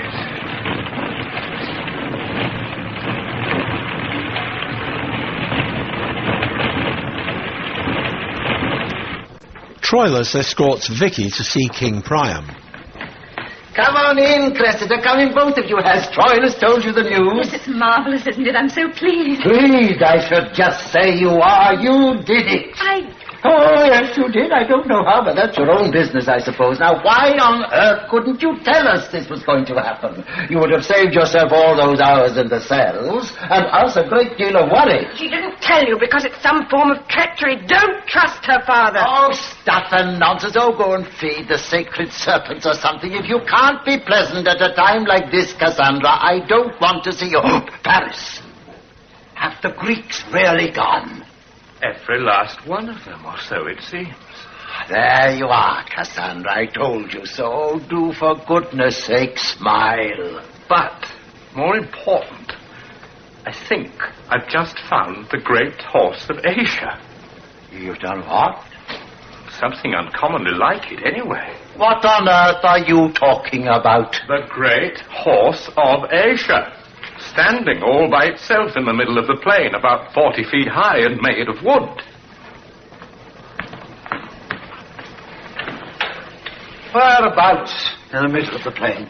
Near the Grecian lines. Look, you can just see it from here. Great heavens! I do believe you're right. It is the great horse of Asia. It's an omen. An omen of disaster. What was that? Yes, ask her. Go on, ask her. She knows what it is. It's our doom.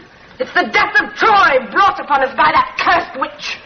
Now, understand me, Cassandra. I will not have one word said against that horse. And neither will I against Cressida. Will you not? Then woe to the house of Priam. Woe to the Trojans. I think it's a bit late to say woe to the horse. I've just given instructions to have it brought into the city.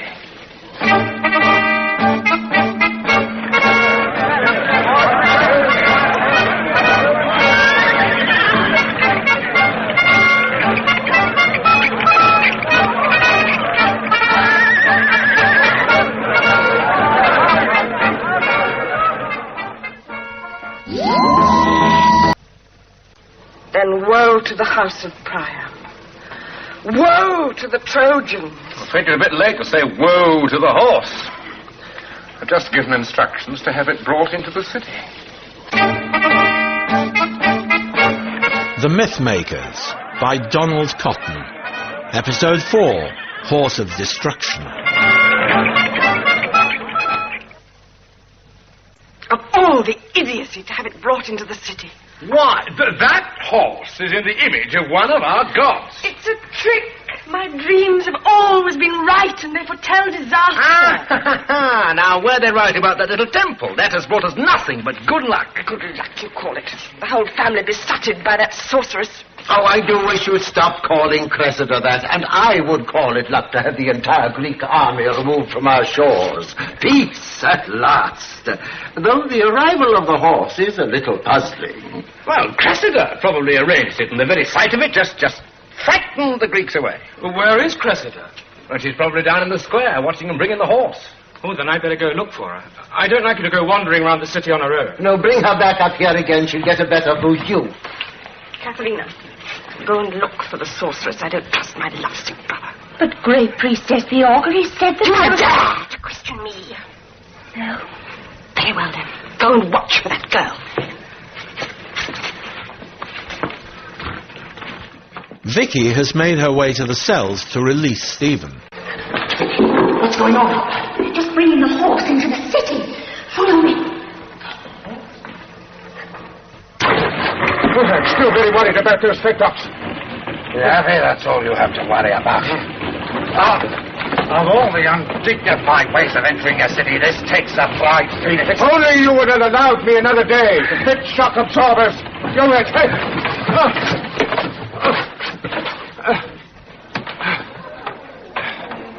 Suspin days, we've arrived. Pretty silly if they caught you again. And you. What do you mean? Well, if they find us together, they'll know you let me out. They think I invoked that thing. I'm all right. Yes, only so long as they think it's a gift from the gods. They'll know very differently once the doctor and company come out of it. You think he's in it? Well, it's likely, isn't it? I mean, he'll be worried about getting back to the TARDIS. He must be able to see he's got nothing to worry about. That thing is so rickety it must be full of peepholes. All right, you do better in the time they had. Now, I wonder why he didn't delay like we asked. He must have a plan of escape to rescue us. Cyclops must have told him where we were. If Cyclops got through. Vicky has spotted Katerina moving through the crowds. That is one of Cassandra's girls. What? That girl. I've seen her with Cassandra. She's a handmaid at the temple or something. Then she must be looking for you. Look, you go back. I'll find somewhere to hide around here. Look, they trust me. Better go. In any case, Troilus will die of jealousy if he knows you're with me. And what is that supposed to mean? Come off it, Vicky. The way you two are carrying on... Troilus has been very kind to me, and I'm very fond of him, and if all you can do is make me laugh... I'm sorry. You better go. And if you really are that fond of him, you better tell him to get out of the city. Why? I mean, when they come out of that thing... Stephen... It's possible, isn't it? Tell him to get out of Troy, just to be on the safe side. Elsewhere in the square, Priam, Paris and Cassandra are making their way through the crowds towards the horse when Troilus runs up to them. Diomede! He's gone! Gone! His cell's empty. The guards were locked in by a trickster, they say. It's that precedent. Troy's doom is nigh. Oh, how could it be? She's one girl. A girl, you call her, you lovesick fool. But I know she's a witch and must be burnt, along with that horse out there. See? There she stands. Now, did you ever see her quiet, all of you. Come here, my child. Where have you been? We've been worried about you. I've just been out. Yes, but where? Look, you didn't free Diomede, did you? Diomede? Yes, your friend, the Greek prisoner. He has escaped. Did you set him free? Oh, that's nonsense. I mean, how could you? By sorcery. I am not a sorceress, Yes, really, I'm not. I believe you, my child, but you must forgive us if we are naturally suspicious. This has been a long and difficult war, and peace will take a little bit of getting used to. My handmaiden, Katerina, will stay with her. Very well. Come, my children. Our people have gone to the square of oratory. We must go and join them there, and I must speak. And we must also make plans for the celebrations. Thank you, my dear. See you later. Thank you. Thank you for being so kind to me. Dear child, this city owes its salvation to you. Priam and the others leave Vicky alone with Katerina.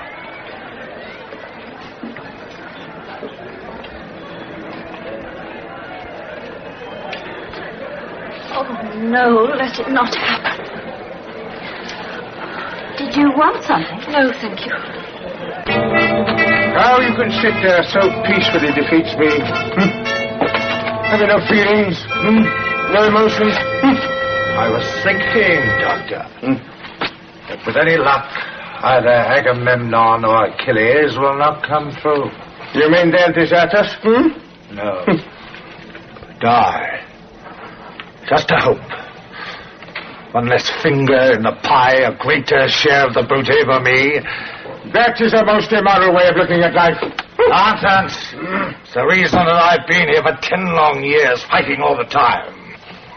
Yes, well, I must get out of here at once. You can't. I've only got to pull that lever and I can get back down into the square. Yes. But as I happen to be sitting on the rope, you'll fall 40 feet and break your neck. I will not be party to your schemes. You forced me to invent this contraption. I'm really glad I did, Doctor. Up to now, it's been very satisfactory. You had no right to bring me here at all. I'm utterly useless to you. You must let me out of here. You're selfish, greedy, corrupt, cheap, horrible. The one thought is for yourself and what you can get out of it. Be quiet. Oh, no. I will not be quiet. You may stay here if you wish to have your insignificant win, or victory, or whatever you call it. But you must let me out of here. One more word out of you and I shall kill you. You will be my last victim in Troy. The doctor moves away from the hatch. That's better. But now our ships should be returning. As you planned. Inside the palace, Troilus visits Vicky. Cressida. I'm so glad you've come. I had to see you. Troilus, dear Troilus, will you do something for me? Anything? Leave the city. Why? It's Diomede. Diomede? I'm sure he's out on the plain. You've got to go and look for him and find him. If you bring him back, you'll prove yourself the warrior you really are. He'll be your prisoner then as well as Paris's. But he may have been rescued by the Greeks by now. No. Paris said they'd all gone away, and that was before he even escaped. Why this concern for Diomede? Listen, do you... I mean, are you in love with him? No, he's just a friend. Then if he's your friend, why do you want him captured? To be a prisoner of war is considered very bad form. But why won't you see? Go out and search for him on the plain. I said I'd do anything for you, and a Trojan stands by his word. But please, why do you want me to leave the city and go and search for a highly skilled Greek warrior? He isn't armed. I wouldn't send you out there if I thought anything could happen to you. I just want you to catch your own prisoner. Did you mean that? About not wanting me hurt? Of course I did. I wouldn't ask you to do it otherwise. Oh, Cressida. You haven't got time. You've got to go now. Don't worry. Everything's going to be all right.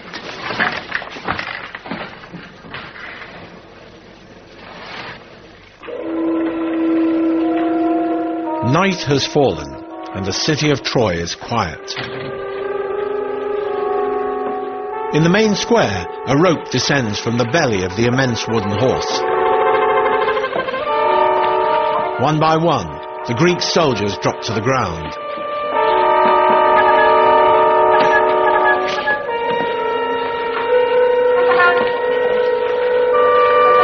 Eventually, the doctor climbs awkwardly down the rope, followed by Odysseus.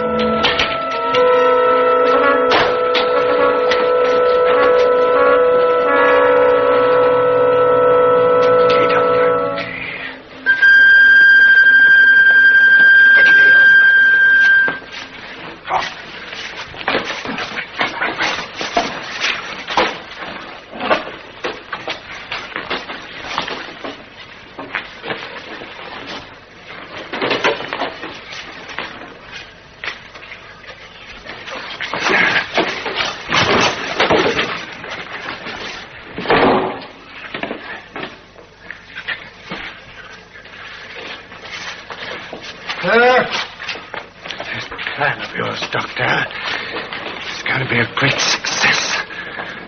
Stay close to me.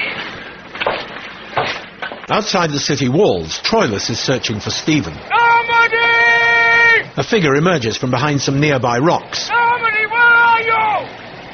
What ails you, petty princeling? Lost some plaything.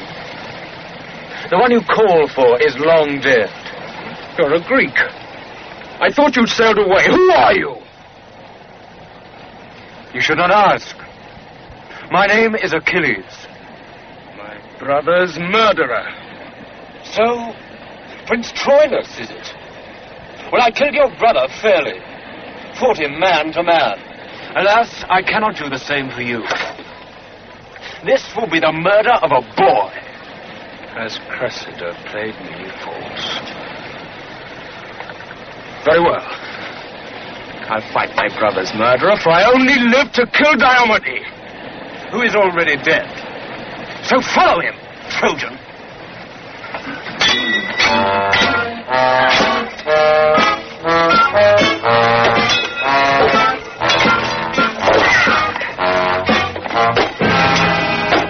Troilus and Achilles circle each other, battling furiously.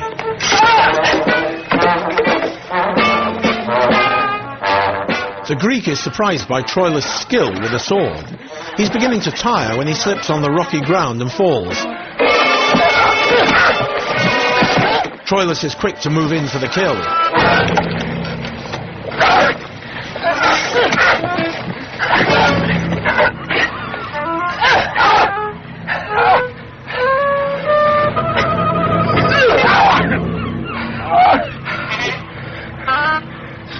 Died my brother. The wheel has spun full circle. But as Troilus strikes the death blow, Achilles brings up his own sword and stabs at Troilus. Troilus collapses from his wound.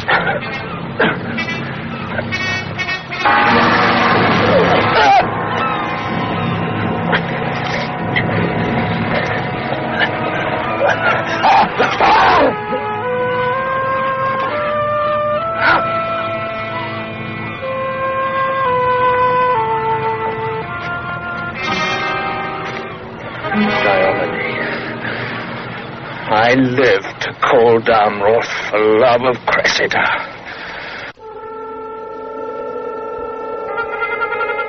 Two Greek soldiers struggle to unbolt the main gates that seal the city of Troy. As the gates open, hordes of Greek troops surge through the ever-widening gap.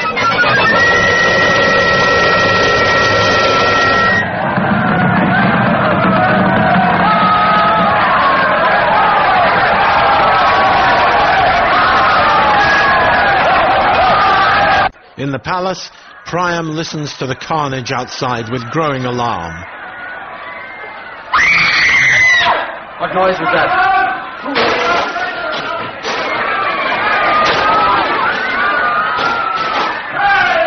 What are you doing? The Greeks! They were inside the hall!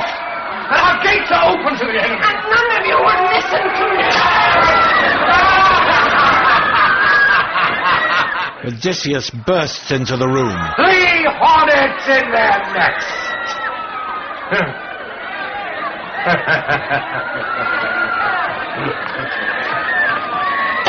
Kill them! The soldiers run after Priam and his children. The doctor has made his way to the TARDIS. Doctor! Oh, Doctor, Oh, my dear child! How lovely to see you. Where have you been all this time? And where's Stephen? Doctor's over there, but I've got to talk to you. Oh, now, one thing at a time, child. Where's the young man? Katerina. Katerina, this is the doctor.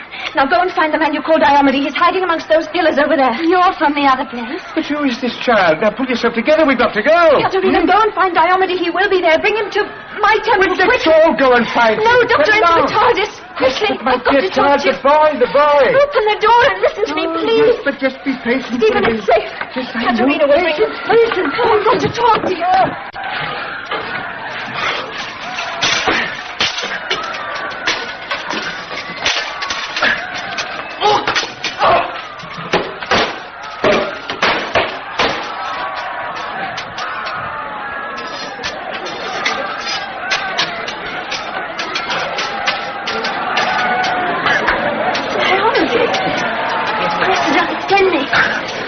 Come to take you to your temple.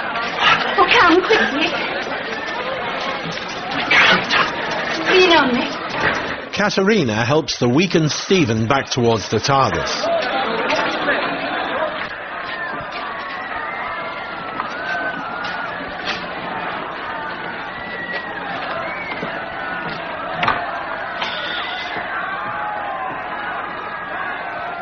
Inside the palace, Priam and Paris lie dead. Odysseus has Cassandra by the shoulders and shakes her violently. Stop struggling, woman! You are reserved for Agamemnon, and he's welcome to you. Traitress! You Greeks will never learn to fight honestly. But we win! Not for long. The day will come when you will perish as you made us do. Take her away! The highborn are reserved for Agamemnon. I can't wait to see him enjoy a talk with this one. 10 long years we fought you, Odysseus. And 10 long years it'll be before you see your home again. For Agamemnon with her to his ship. A personal present from me.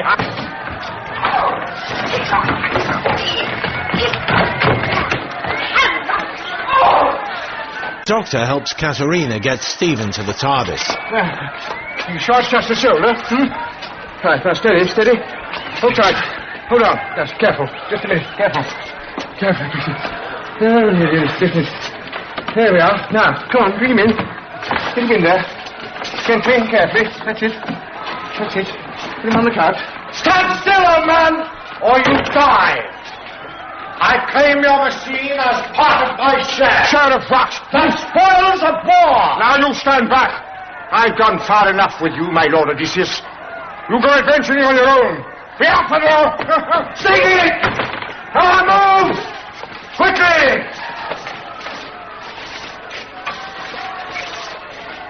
Doctor!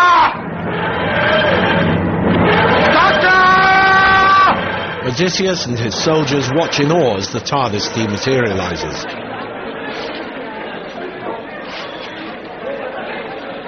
Zeus!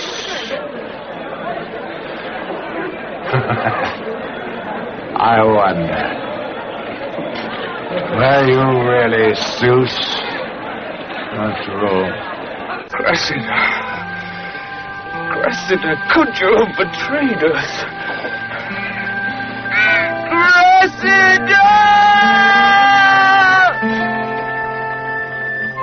The distraught Troilus watches from the plain as the city burns.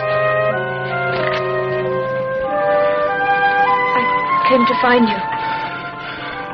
Cressida, what are you doing here? Where's Diomede? He's gone with another friend that you never met. Back to Greece. No, to where I came from. You see, he wasn't really a Greek. Troilus, you're hurt. Just a bit. Here, let me look. No, I'll be all right. Look, Cressida. I don't understand. I don't suppose you ever will. That doesn't matter. So long as you trust me. Trust you? I thought... I didn't betray you. That's why I stayed behind. I wanted you to know that I didn't. The main thing is, I belong here now with you. If you'll have me. Cressida. Look what's happened. There's only us now. What do you mean? I'll explain someday. Sorry. But there's nowhere to go. We'll find somewhere. Oh, Cressida. Cressida, look! Be careful, they may be Greeks. It's my cousin. Cousin? Yes. Aeneas. Oh, if only he'd come sooner. That's it. What? He'll help us. But there's nothing left. Yes, there is. There's us. We can start again with your cousin's help. We can build another Troy. Inside the TARDIS, Stephen's condition is worsening. The doctor mops his brow as Katerina stands by, watching helplessly. It's not good. It's not good at all. Get help. What help is there in limbo? What's that, my dear? Vicky. No. Keep calm. Sure, right? Yes, she's all right. Yes. What's she doing over there? No, that's not Vicky. That's not Vicky. Now, keep Not calm. Vicky. Be quiet. Where is she? The Trojans will kill her. You came too soon. She's all right. She wanted to stay. The Greeks. Yes, the Trojans. Keep still. Vicky. She's all right. I know she is. She's gone to find Troilus, and she'll be quite all right. This is just what she wanted. Now, calm down. Yes, quiet.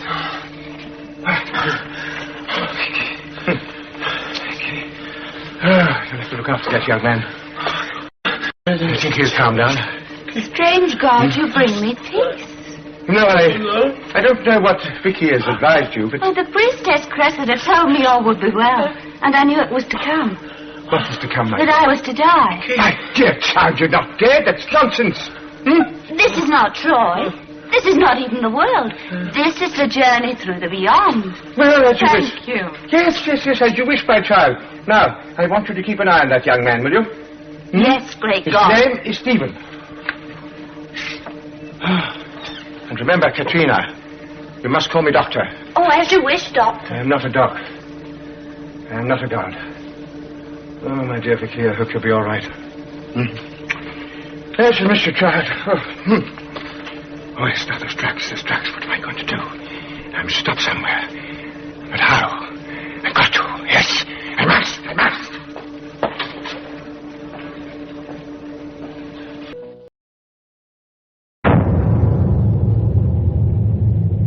The TARDIS has just left the ancient city of Atlantis and the Doctor has set a course for the planet Mars. But something is going terribly wrong. But I'm afraid the TARDIS is out of control! 1. Gripped by an unknown force, the TARDIS spins wildly in space. Ben, Polly and Jamie are pitched helplessly around the room as the Doctor wrestles with the controls. At last, the time machine slowly begins to stabilize. Have it back in control again. Yeah, we're landing. Look! Going a fair rate. Oh, thank the Lord for that.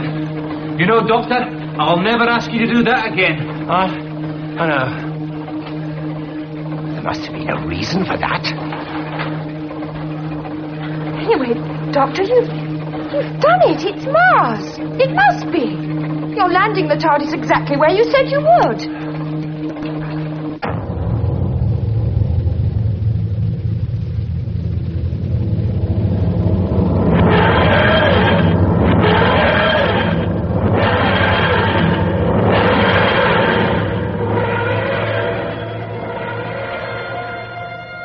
Ben eyes the grey landscape on the scanner with suspicion. Hey, wait a mo.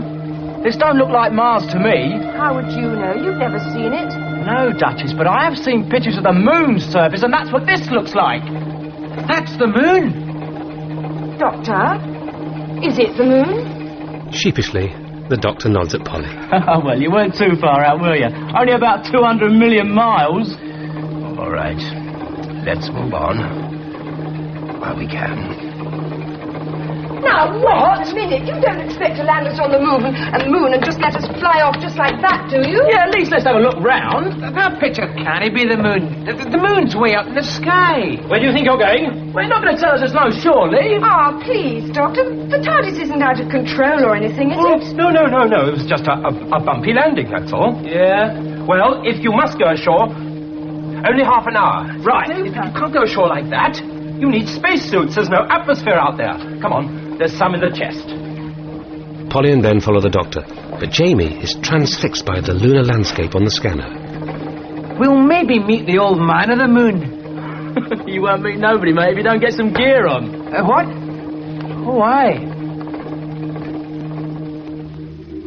Once they all have their spacesuits on, the Doctor shepherds his companions out of the TARDIS.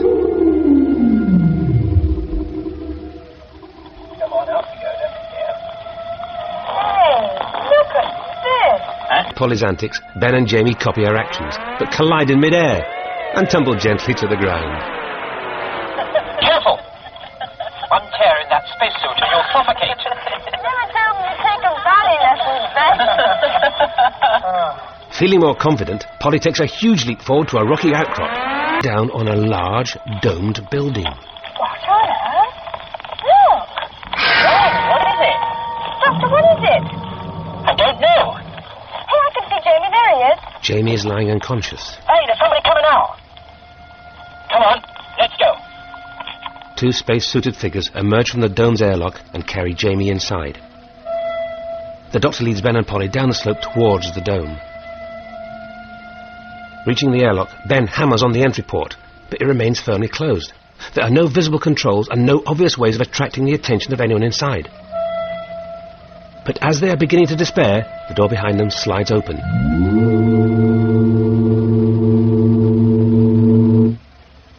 Hesitating only a moment, they file inside.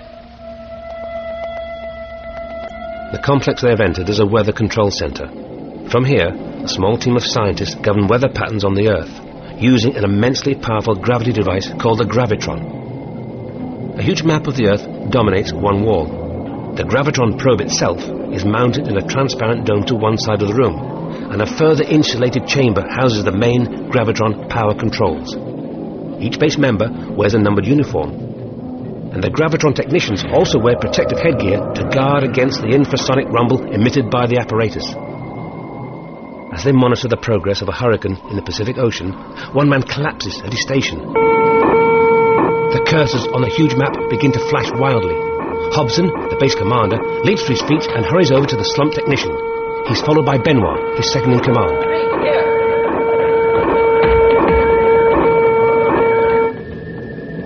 What on earth is it? A web of black lines covers the unconscious man's face. I don't know. Get him along to the medical unit. But Dr. Evans has gone down with it as well. Yes, I know that, but the relief doctor from Earth should be here in the next shuttle rocket. Yes, of course. Bob, give me a hand, will you? Yes, right. Benoit and Bob carry the unconscious man from the room. Hobson indicates the man's chair. Jules, you take over. Jules eyes the empty chair fearfully. Well, come on, he won't bite you. There must be some source to this infection. Look, we'd better get the lads in here and tell them what's happening. Get them on the blower, would you, Niels? Okay, Noppy. Neil speaking. We've got a bit of a flap on up here. As he waits for his team to assemble, Hobson is distracted by the arrival of the doctor and his companions. Mr. Hobson wants a word with you all in Hello? weather control room. Quick, Where did you not spring from? Don't tell me the shuttle rocket's arrived already. No, it hasn't. Well, there's another one with them, sir. Bob's taken him along to the medical unit. He's all right. He's just knocked himself out or something. Oh, no, as if we hadn't got enough troubles already. Have they been through the sterile room? Yes, Holly. We don't want to cause you any trouble. Just let us collect our young friend and we'll be off. Hey, not so fast. Please, let me go and see Jamie. I will take you there, mademoiselle, if you will come with me. All right, young lady, you can carry on. This way. But I'd just like to have a word with you two. You could do with an extra bacteria check by the look of it. Bacteria check? That's what I said. Well, thanks. But have you know our TARDIS is as sterile as... TARDIS? Our spacecraft. They're all here, sir. Anytime you're ready. Right. Well, we'll learn more about your spacecraft a little later. Meanwhile, you better come along with me, meet my team, and listen to what I have to say. Thank you very much. Hobson takes Ben and the doctor into the next room, where the rest of the men have gathered. Oh, you know what this place is? Well, it looks like some sort of weather control center. Ah, yes. And that's the thing with which you control the weather. That's the culprit, then, eh? That's what gave us such a bumpy landing. Some sort of gravity device. Some sort of gravity device. You are from Earth, aren't you?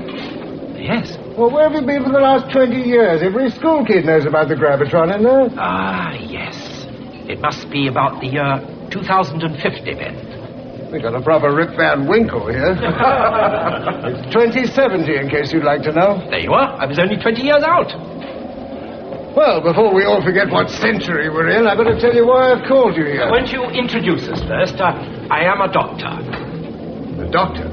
You've arrived just in time. We need your help. Ah, do you? I'll see you in a moment. Now, this virus... Well, I may be able to help you if you'll introduce us. Right, Doctor. You better meet them all. We're all scientists here, you see. No room for idle hands. I see to that. Roger Benoit, beside you there, is my assistant. He takes over as chief scientist if anything happens to me. He's a physicist like me and Joe Benson there. Niels, our mad Dane, is an astronomer and mathematician, as is Charlie here. Ralph, Jules, and France are geologists, when they're not acting as cooks, lookouts, general, and, handymen. And this is where you control the Earth's weather? I see. The gravitron there controls the tides control the weather. And from this console here, we plot it all on that map. Simple, eh? Oh, yeah, very simple. Wish we'd had all this back in 1966. Was it a bad year? Inside the gravitron chamber, another man has collapsed. Jim, quick, Franz, take over. Franz puts on an acoustic helmet and rushes into the gravitron room to take over the fallen man's station. Ralph and John carry the sick man off to the medical unit. Indicator 5 of the Pacific starting to move. What does that mean?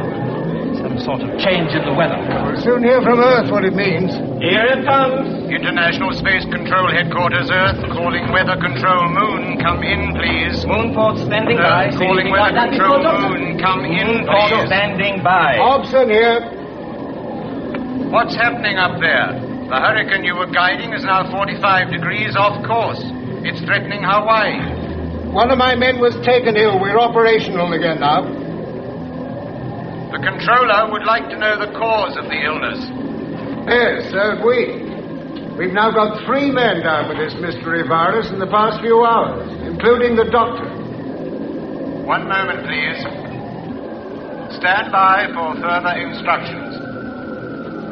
Just hang on another couple of minutes, lads. We better hear what the great Mr. Rinberg has to say. Arby? Yeah? There it is again. I'll play back to you. Yes, we've now got 3 men down for this mystery virus in the past few hours, including the doctor. 1 moment, please. Stand by for further instructions. Hear the big noise ratio on that rerun? We're being monitored again. Monitored? Someone, not too far away from the base, is listening to every word we say. Moonbase. Come in, Moonbase. Still standing by. In an alien spacecraft, concealed a short distance from the dome, communications between the moon base and the Earth authorities is indeed being monitored. Well? Your instructions are to send blood samples back to Earth for investigation. Well, when can we do that? The next shuttle rocket's not for another month. Then they must be put on that rocket. In the meantime, the moon base is to be put in quarantine. Quarantine? Well, what if these men aren't fit enough to go back to work? I shall need replacements. If you radio information about this virus, we'll do our best to identify it and suggest treatment.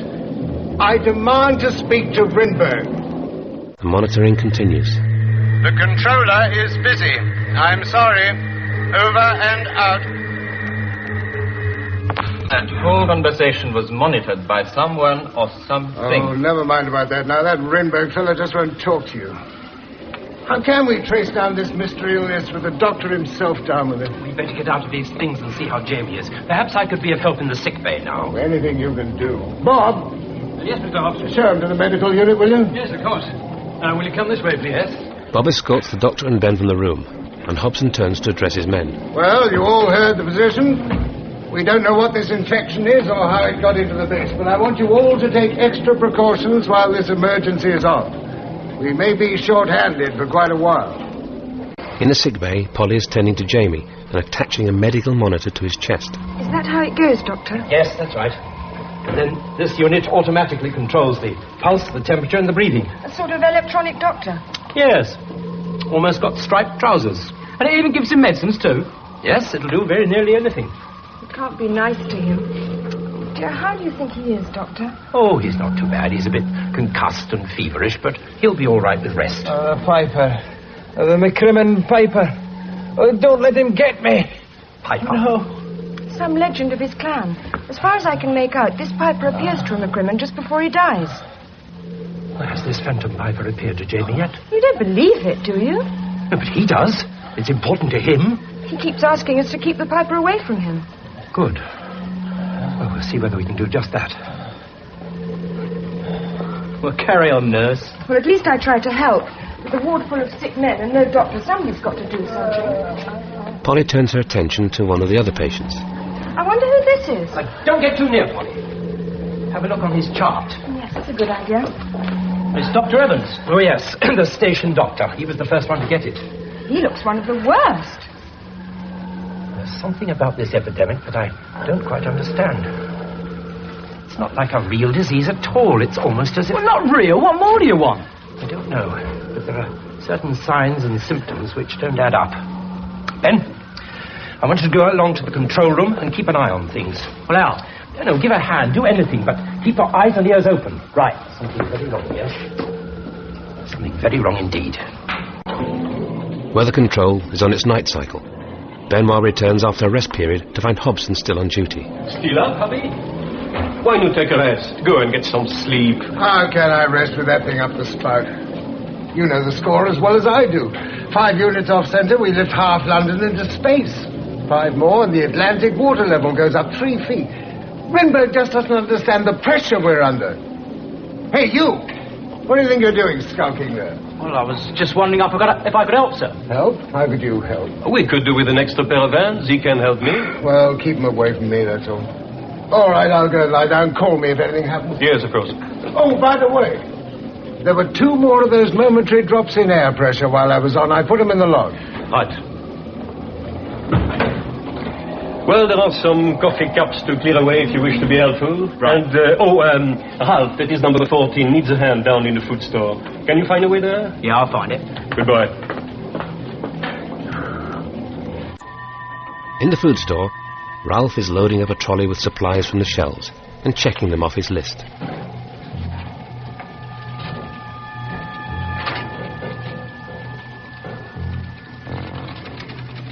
As he lifts a large sack of sugar down, the contents spill out onto the floor from a hole in the bottom. Ralph mutters in disgust and throws the broken bag into the waste disposal bin. Anyone would think we've got rats up here. Sensing someone lurking in the shadows, Ralph whirls round nervously. Who's that?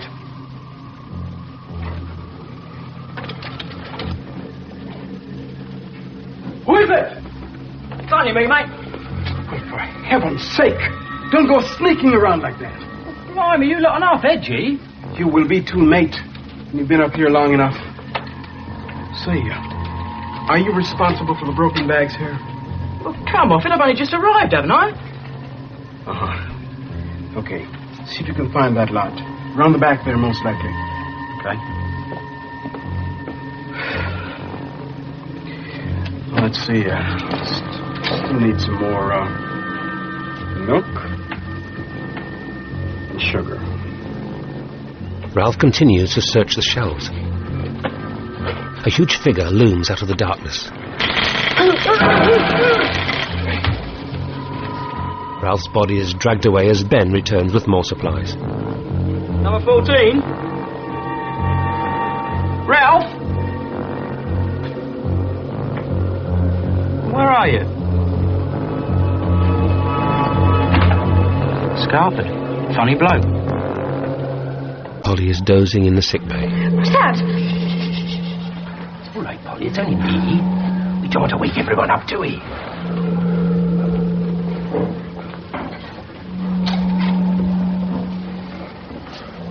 You look as though you could do with some sleep yourself. I'm all right. What have you got there? Well, I've been doing a little investigation. Piece of silver paper? What is it? I don't know. The overhead light suddenly dim. What's happened? Oh, it's nothing. It's probably just a changeover in the time cycle. What do you mean? Oh, well, you see, it's rather interesting, really. You see, on the moon, they have a fortnight of days and a fortnight of nights. Well? Well, it's obvious, isn't it? They have to make their own day and night artificially up here, or it should upset their whole biological time clock. Their what? They wouldn't know whether they were coming or going. Get it? Yes. Clever girl. QED, that's why it's dark up here. Oh, I see what you mean. Yes, of course. How stupid of me. Of course, along at the control center, it's probably broad daylight. Polly, you wouldn't be making fun of me, would you? No. Dr. Evans! Evans is delirious, his face covered in sweat. The doctor tries to take his pulse. No. Don't touch me. No. The silver hand. Ah! Evans collapses back onto his cot and lies still. Doctor, is he... Yes. Afraid he is.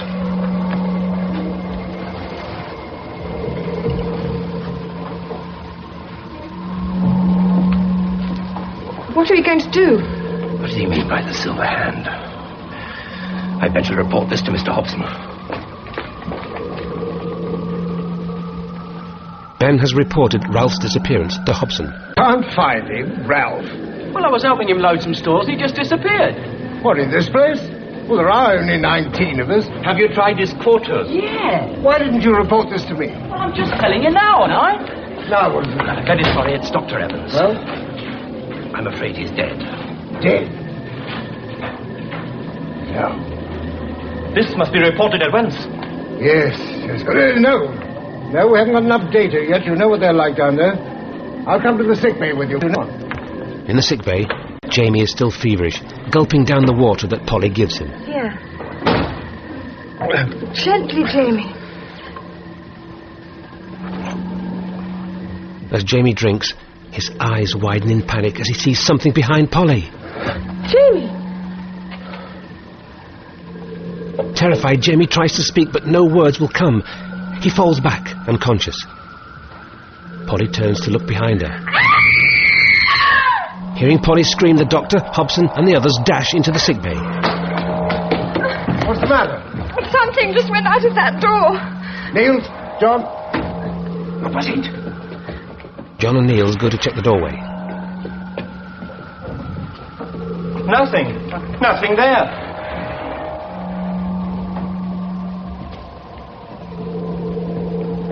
Your nerves are getting the better of you. Where's Evan's body? Over there.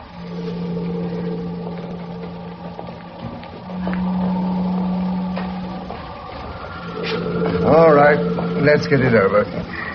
Niels throws back the blanket, but the bed is empty. Is this someone's idea of a particularly bad joke? This is no joke, believe me. Mr. Hobson, you are wanted. Another man's collapsed at the controls. The graviton has swung off alignment again. Come on. And you'd better find that doctor's body, or out you all go, quarantine or no quarantine. I don't understand what could have happened. Must have dozed off or something. One thing I am sure of, something went out of that door just as you came in. That body can't just have vanished. Polly, I'm going to leave you alone. Now, just for a minute. All right. Water. Water. I'll go and get you some. Water. As soon as Polly has gone, the door at the end of the room slides open. A tall figure moves across the sick bay, eventually stopping when it reaches Jamie's bed.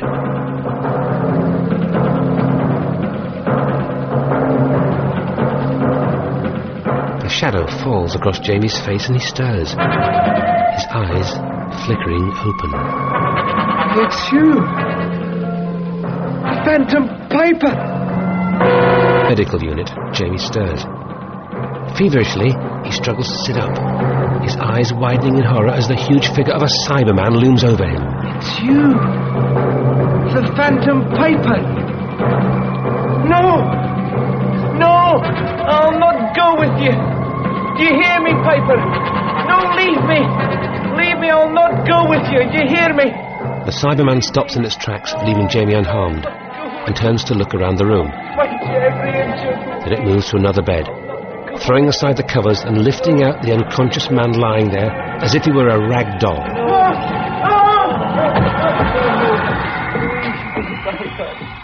No, leave me. I'll not... As the Cyberman carries a man through the door at the far end of the room, Polly returns with the water. What's happened? Oh, stop! That brother was horrible. Great creature. Leave me alone. It's all right. Don't be frightened. Whatever it was, it's all gone now. Yes, but Doctor, the Cyberman was carrying one of the patients out. Cyberman? What are you talking about? I'll not go with you. Right, mate, you're safe now. Take it easy. She's right. There's another one gone. Sam, Jules, you've got to find these men. They can't just disappear in a place this size. Search every square inch and come back until you find them. Now, come on. Now, I suppose you can tell me your story. What did you see? Well, I went out to get Jamie some water, and when I came back, I saw this giant man or creature or something just going out of the door carrying one of the patients. Like a doll. I think it was a Cyberman. Forget the Cyberman part, then what? Well, then, nothing. The door shut and then you came in. What do you know about all this? Nothing.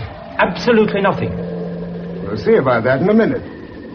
This thing you saw, what was it like? It was enormous and silver, and it had holes in its head for eyes, like a robot. A robot? But the Cybermen were all killed when Mondas blew up, weren't they? Stop this Cyberman nonsense. There were Cybermen. Every child knows that, but they were all destroyed ages ago. So we all thought. That's enough. Now, let's have a little calm thinking. For the past 2 weeks, a completely unknown disease has appeared in the base. People drop in their tracks, they develop this black pattern on their skin. Then some of the patients disappear, right? Well, they can't leave the base without wearing spacesuits. There are no spacesuits missing, so where are they? I must say, it does sound a little odd. More than a little. Well, I do know one thing. A new disease starts, people disappear, and then you turn up. And you think we did it? Oh, come off it. We haven't done a thing. That's as maybe. I don't know who you are, what you are, or where you came from. But you can get off the moon now. Yeah, well, that suits me fine. The sooner the better. No, Ben, we can't go yet. Well, why not? They don't want us here. Because there is something evil here, and we must stay. Evil? Don't be daft. Evil is what I meant. There are some corners of the universe which have bred the most terrible things. Things which act against everything that we believe in. They must be fought. This disease, for instance, it isn't really a disease at all. But I can help you with it. You'll see. I'll find the cause for you. Will you indeed? Yes, certainly. Just need to examine a few things, that's all. Should be simple. Well, I'm not sure. I'll tell you what I'll do. I'll give you just one Earth day cycle to find the cause. That's what? 24 hours. But that's no time at all. It's all the time you're going to get. Then you get off the moon complete with this bloke here. But you can't move him. He's very ill. We accept. Now tell me, you have pathological equipment here, yes? Yes, Evans was working on an extensive research project. It's all in here. Yes, I've had a look in here. It's quite a small unit. We're not equipped to deal with a full-scale epidemic, you understand. You think you can manage? Yes, I think I can. Right. In the gravitron. Niels, here. Yes, Scifi. We're going to run a test. Move the probe, and we'll see if the indicators move the right distance on the map, okay? Right. Benoit, keep an eye on the probe itself, will you? Okay. All yours, Bob. Right.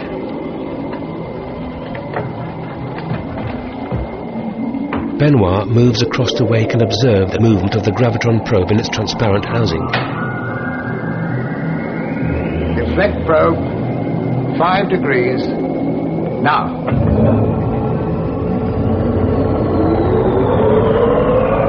Way off. 5 degrees should put him over Iceland. Move the probe back again. Right. The probe seems to deflect all right. The fault must be here. This could be a major disaster if we can't stabilize the Earth's field. If we lose that hurricane, Mr. Hobson, all hell will break loose on the Earth. I have a wife and family. Yeah, you're not the only one. Rosie, check the potentiometers. Right. Niels, check the gravitation units. Shake it up, we haven't got much time.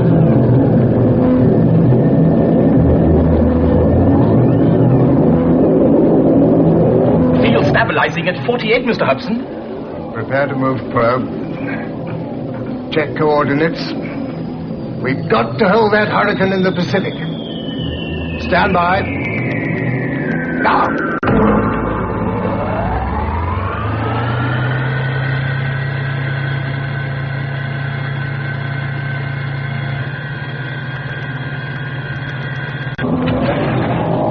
Degree tilt, complete. Field's not correcting. We'll have to increase the reactor power. You can't do that.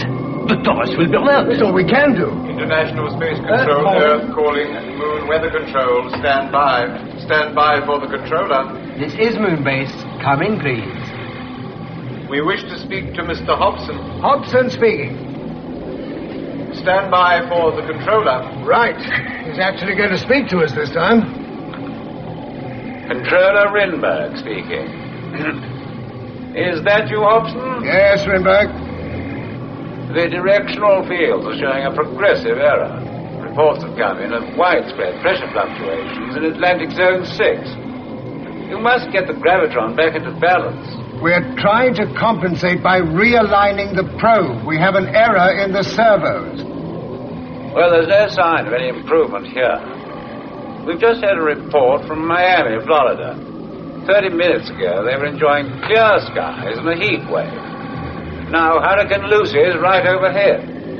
There is only one thing to do. What's that? Shut it down. What, switch the gravitron off? Yes, it's the only chance. We can't do that, man. The collapse of the gravity would devastate half the globe. There'll be storms, whirlwinds, hurricanes... I overheard your conversation. It's quite out of the question.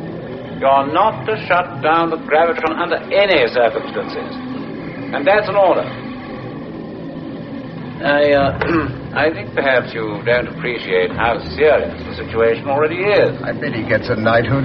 We spent years in the General Assembly negotiating methods of agreement between farmers, landowners, and so on.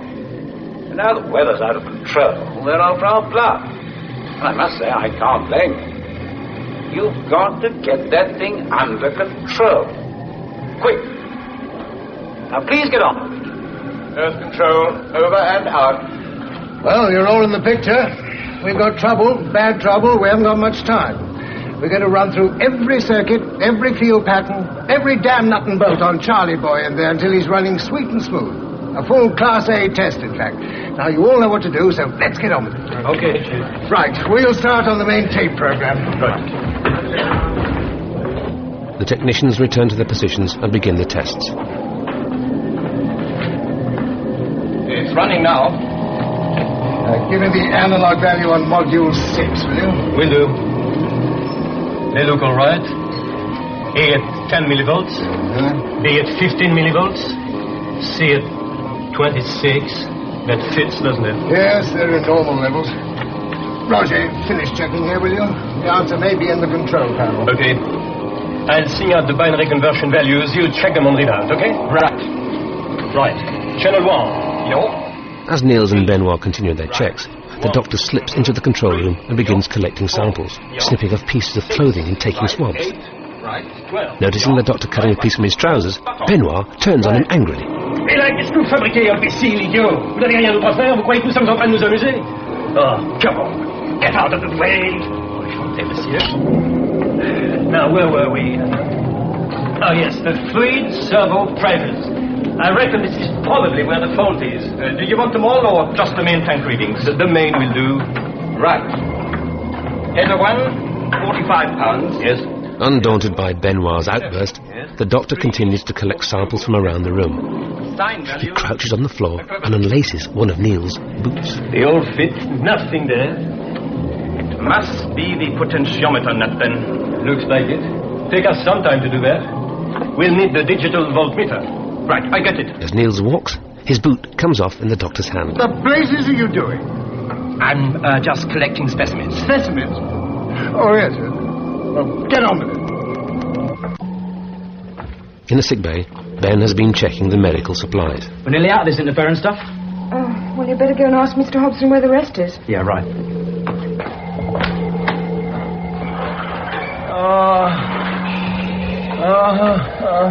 It's all right, Jim. It's all right. You're going to get better, but you must lie still. Oh, what is this place? Is it the home of the Piper? No, we're on the moon. You know, the moon up in the sky. Oh, no, I can't be alive. I've just seen the Piper.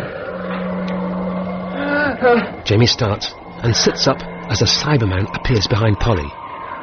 She turns in horror and backs away from the bed. The Cyberman reaches out towards her. There is a flash of light and Polly drops limply to the floor. The Cyberman turns back to Jamie. The Piper. I knew. There's another flash.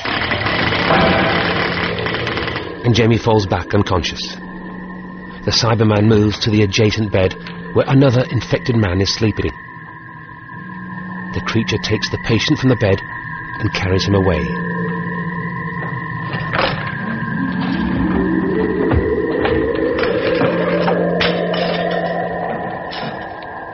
Moments later, the doctor returns to discover Polly lying unconscious on the floor. Polly! What's happened? Polly! Are you all right?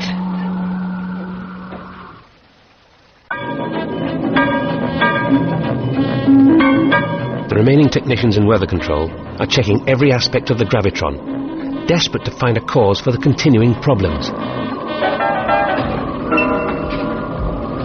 Anything out on the probe servers? The error detectors show a slight discrepancy in normal limits, though. What about the overall feedback valve? We haven't checked that. No, that's an idea. You know, I don't think it's likely to be a mechanical fault. Mr. Hodgson, an air pressure drop again. Same as before? Yes, just the same. Lasts about 5 seconds. Something odd. It's not the pumps, I'm sure of that. Has anyone asked permission to leave the base? No, as far as I know, the compression chamber's empty. If I find anybody's been fooling about in there without permission, I'll tear the hides off them. In the storeroom, a pile of sacks is shoved to one side as a Cyberman steps through a ragged hole in the wall and into the base.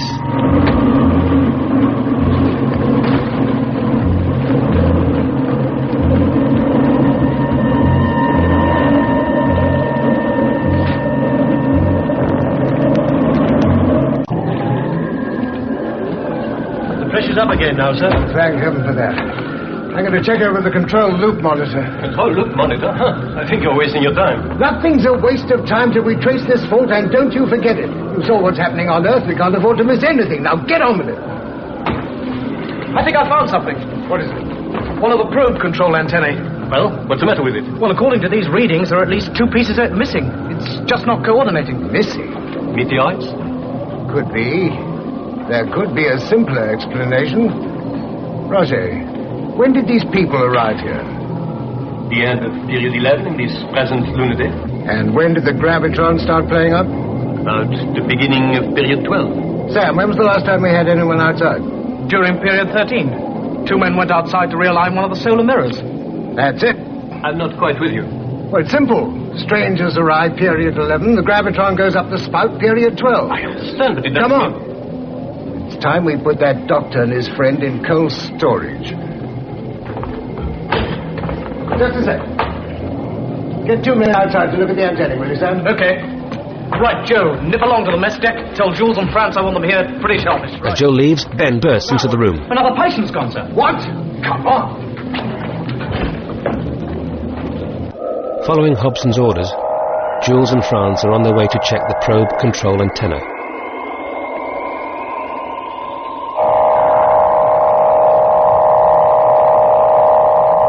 Entering the airlock, they double-check the seals on each of the spacesuits before exiting the base. It takes a moment or two for the atmospheric pressure to equalize. Then the door slides open, and the 2 men step into the next chamber.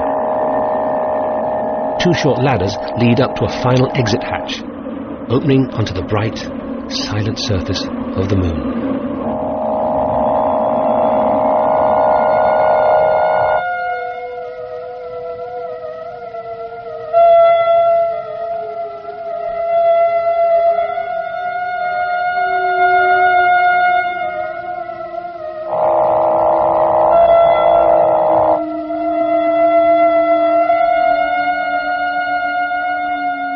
Back in the sickbay, the doctor is frustrated by his lack of progress. Nothing. Absolutely nothing. Isn't there any clue at all? Nope. It's a complete blank. All the tests are negative. As far as I can see, this whole ridiculous place is completely sterile. Have to go and tell Mr. Hobson, I suppose. She's not going to like it very much. I simply don't understand it. Doctor, it wouldn't... I mean, it couldn't possibly have anything to do with Lister, could it? Lister? Well, I mean, you did say that you took your degree in Glasgow in 1888. It does seem an awful long time from now, 2070 or whatever it is.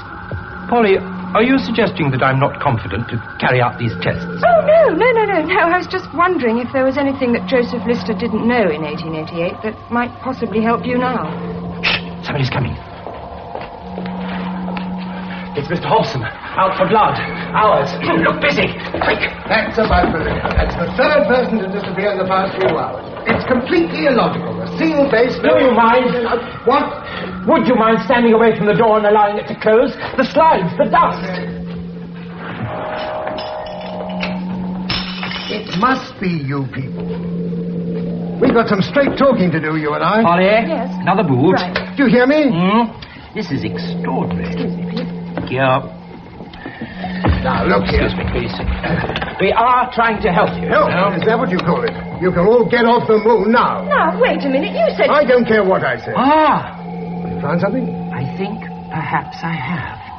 Really?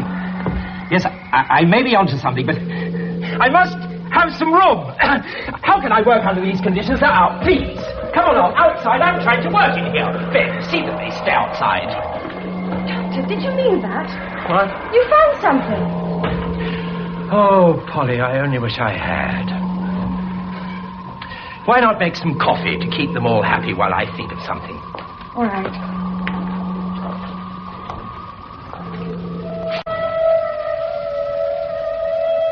Out on the lunar surface, Jules and France reach the antenna and set to work. Intent on repairing the equipment, they do not sense two Cybermen approaching from behind until it is far too late. With massive chopping blows, the Cybermen strike the men down.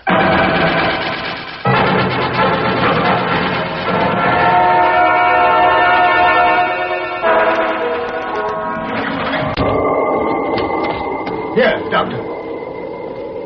You completed your examination? Yes, just about. Turned the base upside down, poked into everything? Yes, clothes, boots, food. And you found? Absolutely nothing. Just as I thought. Oh, thank you. So what I told you still stands. Ah, coffee. Splendid. Thank you, Polly. I think we could all do with a cup. Benoit, you better go outside and see how Jules and France are getting on. Right. At the foot of the exterior antenna, two spacesuits lie empty. Coffee? Well, Doctor. Sugar? Oh, thank you. It's very hot. Doctor, what about you? Thank you, Polly. Well, Doctor, as I was saying, you've had your chance and you've come up with absolutely nothing. Now, I know... The technician, John, drops his coffee cup and collapses to the floor in agony. Don't touch him! Let me look.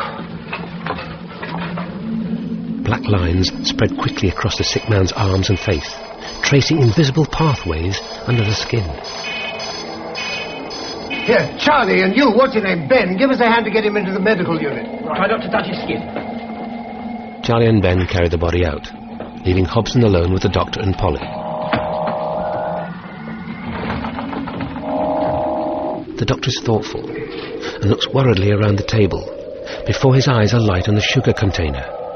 Hobson lifts his cup to take a sip. Don't drink that! The doctor knocks the cup from his hand. It's the sugar! Don't you see? That's why the disease doesn't affect everyone. It's the sugar. Not everyone takes it. Oh, don't touch it. Gingerly picking up the sugar container with a pair of forceps, the doctor leads them back to the medical unit.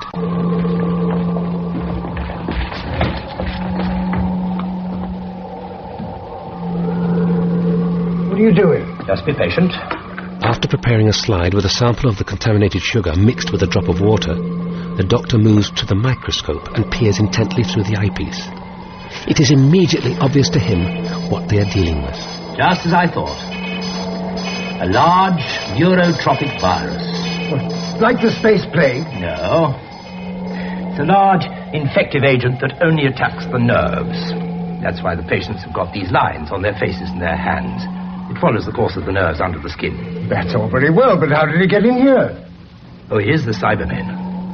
I believe they have deliberately infected the base. My men have searched every square inch of the base. There's no space to hide a cat, let alone a Cyberman. Anyhow, how did they get in? What is it? You say you searched all the base? Yes, what of it? Every nook and cranny? Yes. No chance of anyone hiding anywhere? None whatever. Did your men search in here? Well... Did they? Well, there were always people in here, so they probably... Did they search in here? No. But there's nowhere in here they could hide. Warily, the doctor edges around the sick bay, checking each of the beds in turn. The others follow him.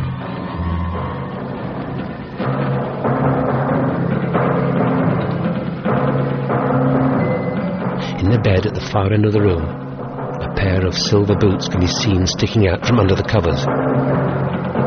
Wide-eyed, Polly realizes what this means.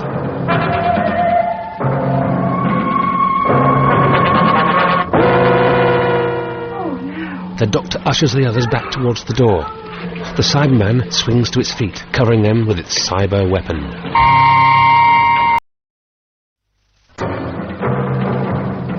The Cyberman advances as the doctor and his human friends back away in silent horror.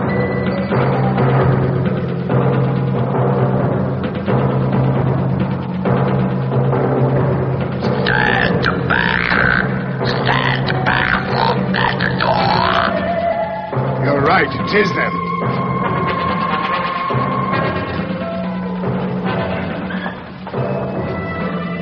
Bob rushes forward to attack the Cyberman with a metal bar. Quick, get over there! But a second Cyberman appears and fires his weapon. Smoke begins to pour from Bob's body, and he crashes lifeless to the floor. You devils, you killed him! An unarmed man! Get up. See that they remain there. Yes. The first Cyberman uses a transmitter to contact the cybership on the surface. Operational system 2 now complete. Operational system 2 now complete. The message is received aboard the cybership. Ready to start operational system 3. Understood. Operational system 3 will now be. Deactivating his communicator, the Cyberman surveys his captives one by one before stopping in front of the doctor. You are known to us. And you to me. Silence.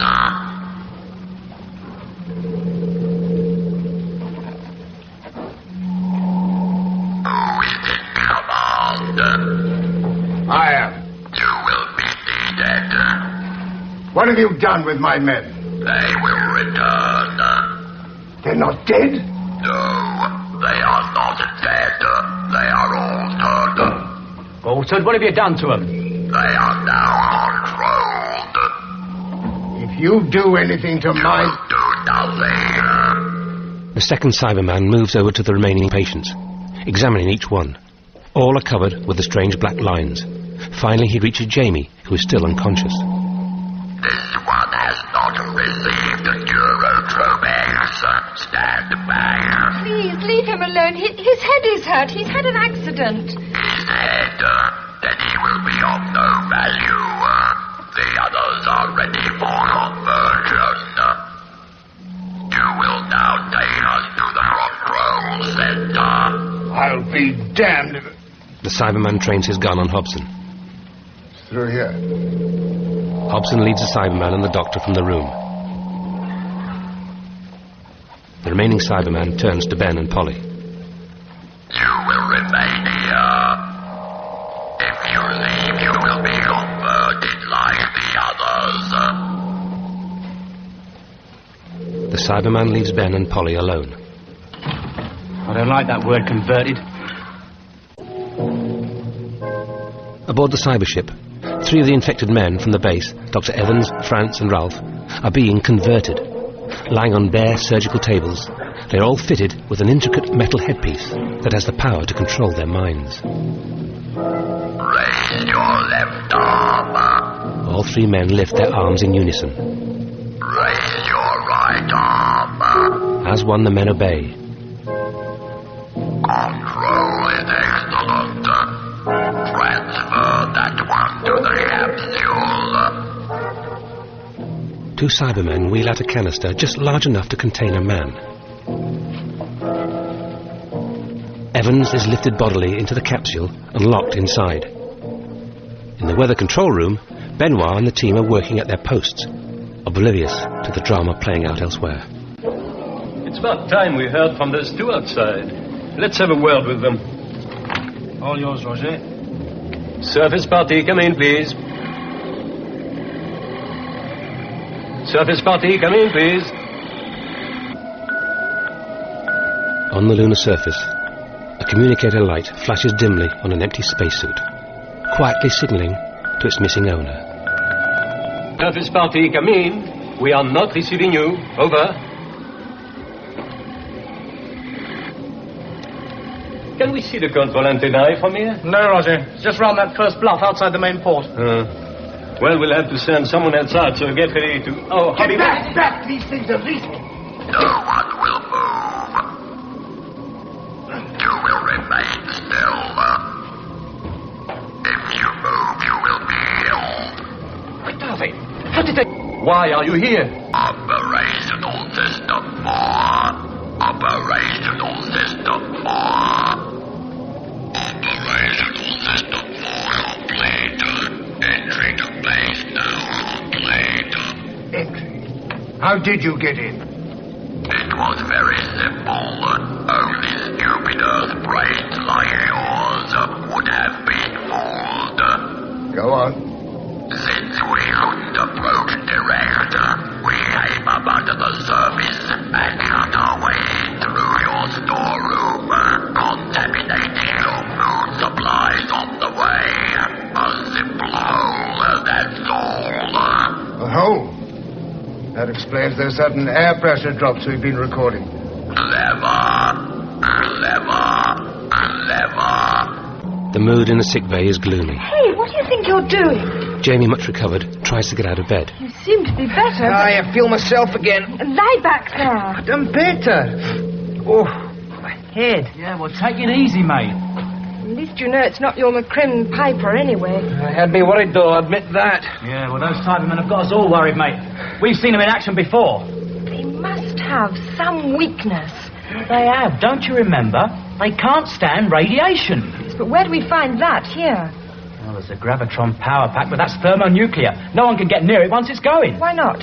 Well, because, Duchess, the temperature inside is about 4 million degrees, that's all. Well, in my day, they used to sprinkle witches with holy water. In fact, a lot of use that would be on them. Polly notices her chipped nails. Holy water. Ben. Yeah? What are the Cybermen covered in? As far as I know, their suit is a metal of some sort. Well, what about that thing on their chests? You know, the part which replaces their hearts and lungs. Some sort of plastic, I think. I thought so. You see, it's simple. Nail varnish remover dissolves nail varnish. Nail varnish is a plastic. So we do what Jamie says. We sprinkle them, see? No, I don't. Clear as mud if you ask me. Well, anyway, I'm going to try an experiment. Yes, Professor. In the control room, the doors slide open, and Hobson and the others watch in amazement as Ralph, Dr. Evans and Jules file into the room, followed by a third Cyberman. Jules. Dr. Evans, I thought he was dead. I thought they were all dead. Better if they were by the look of it.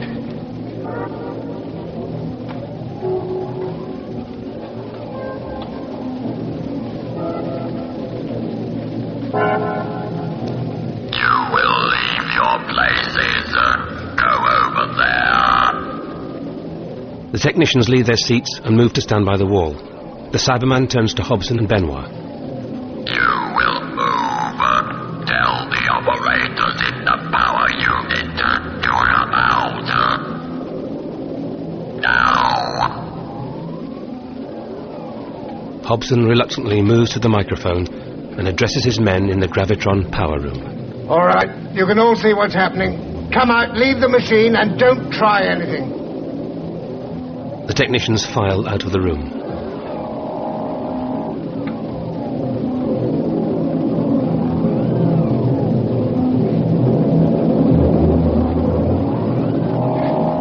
They will now take over the gravitron power unit.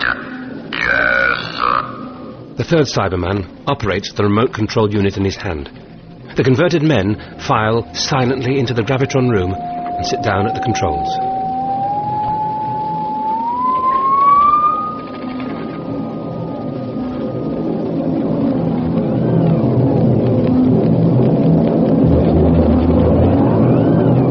But you can't send them in there without the protective helmets. Why? The machine produces very intense sonic fields. Without the helmets, those men will be insane in a few hours. How many hours? 12, possibly.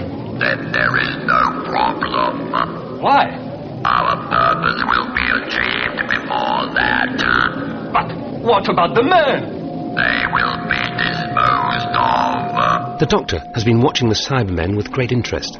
He edges slowly over to the RT unit by the door and gently turns up the volume. As a Cyberman starts to turn, the Doctor quickly resets the control.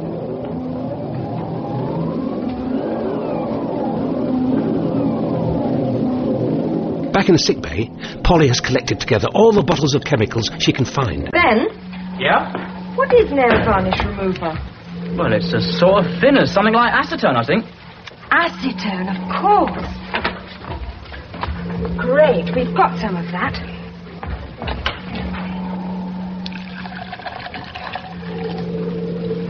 Now, keep your fingers crossed. Polly drops some plastic into the acetone and watches it dissolve. It works!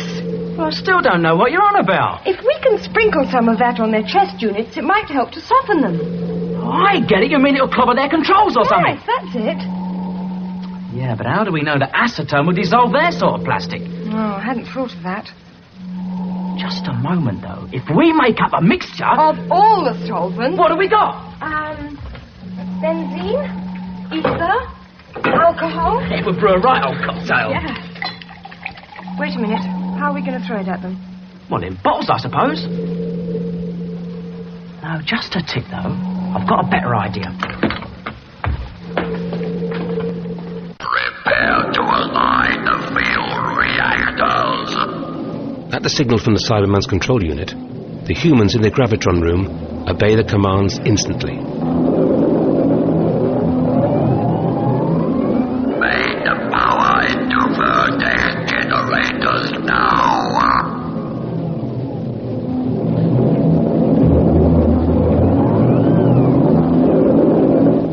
Servo pumps to full pressure. Why did they go to so much trouble? What do you mean? Well, why didn't they operate the controls themselves? While the Cybermen are preoccupied, the Doctor moves back to the RT unit and adjusts the volume and pitch once more. Immediately, the humans in the gravitron room begin to lose coordination. What is happening? There is loss of control. Thought so. Sonic control. That should be easy. The Doctor resets the dials, talking softly to himself. Funny. Go to all that trouble to make the men do the work. Why? Do it themselves easy. They're using the men as tools. Why? Oh. Yes, I do, though. There must be something in here they don't like. Pressure. Electricity. Radiation. Heavy gravity. Now there's a thought. Gravity. Oh, yes. Gravity. Start probe generators. Realign the probe. Within its protective dome, the gravitron probe swings round.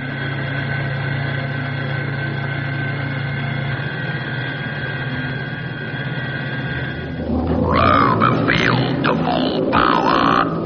Now. They'll devastate the whole Earth when that field takes hold. We've got to do something. Earth Control calling Moonbase. Come in, please. Remain still. Hello, Moonbase. Come in, please. You will all be silent. Moonbase, come in, please. Hello? Reading on 5 centimeter band. Come in. Your last routine signal was not received. Over. We are not receiving you. Over. If you hear us and cannot transmit, fire sodium rocket. We shall see flare. What does that mean? It's a distress rocket. It ejects sodium into space, and then the sun lights the sodium into a yellow flare. What will your Earth do if they do not see the flare? Well, no, they'll think we're all dead. They'll do nothing. Standing by to observe flare. As a Cyberman turns the radio off, Hobson speaks privately to Benoit. If they don't get our next transmission, they'll send up a relief rocket. So, get it? This bottle holds the stuff that puts the fire out, and this cylinder pushes gas into the bottle so that stuff squirts out here. Now, all we've got to do is undo it, empty it, and fill it with polycopter. Got it all ready here. Good. And what did you put in it? Let's think. Benzene, ether, alcohol, acetone, and epoxy propane. Oh, blimey, one of them should do it. Now, we'll need another one of these. Right, I'll get it. Now, you stay where you are, Jamie. Jamie, you're not well enough. It takes more than a wee crack in the head to keep him a crimin down. Look, mate, we don't want you cracking up on us. I'm sure Polly's very impressed. Look, I said I was better. And you like me to prove it to you? Any time, mate. Look, come on. Haven't we got enough trouble without you two fighting each other? Well, I go. No, well, come on, then. But not you, Polly. This is men's work. As the rumble of the gravitron rises, one of the men slumps in his chair. Hobson is appalled. You'll kill them!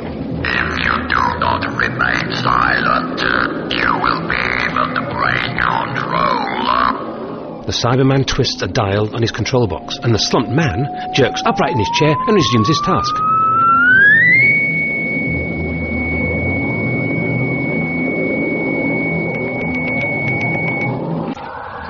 Polly! I thought I told you to stay behind. I'm coming with you. Oh, you maybe go hurt and I go back. I'm coming with you, and that's flat. You still need someone to look Look, after I don't you. need anyone. There's no time for arguing.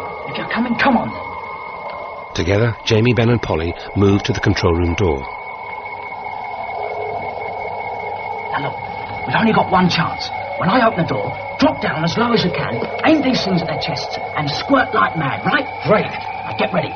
Inside, a Cyberman has heard their approach. Someone is there. A high-pitched tone cuts the air, and the converted humans freeze like statues. The beam is jammed. Suspecting the Doctor is responsible, the Cybermen turn on him, just as Ben, Jamie and Polly burst into the room. Keep it going, get the testing! The jets of solvent erupt from the converted fire extinguishers and splash over the Cybermen's chest units, which instantly begin to emit bubbles and distort. The silver giant's limbs begin to jerk spasmodically, and they clutch helplessly at their rapidly dissolving life support, before their movements at last grow feeble and all three crash to the floor, lifeless. Quick! Get these things off their heads!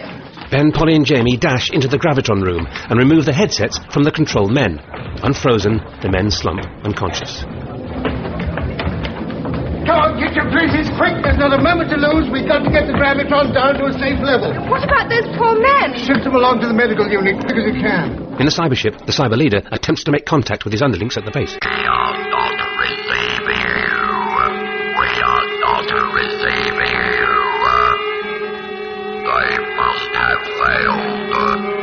Yes. We must invade now. Prepare the weapons. Yes. The last of the converted men is carried from the gravitron room, and some semblance of order returns. Before all this, we lost contact with those two men outside. Oh, we'll send someone else out. Can't spare anyone. I'll go myself. All right. Field strength is stable, isn't it? Yes. Yes, it's all right. Keep an RT contact and be quick. Right. Niels. Yep. Hook your controls into Joe's channel. Then get up into the dome and keep an eye on Roger when he's outside. Right.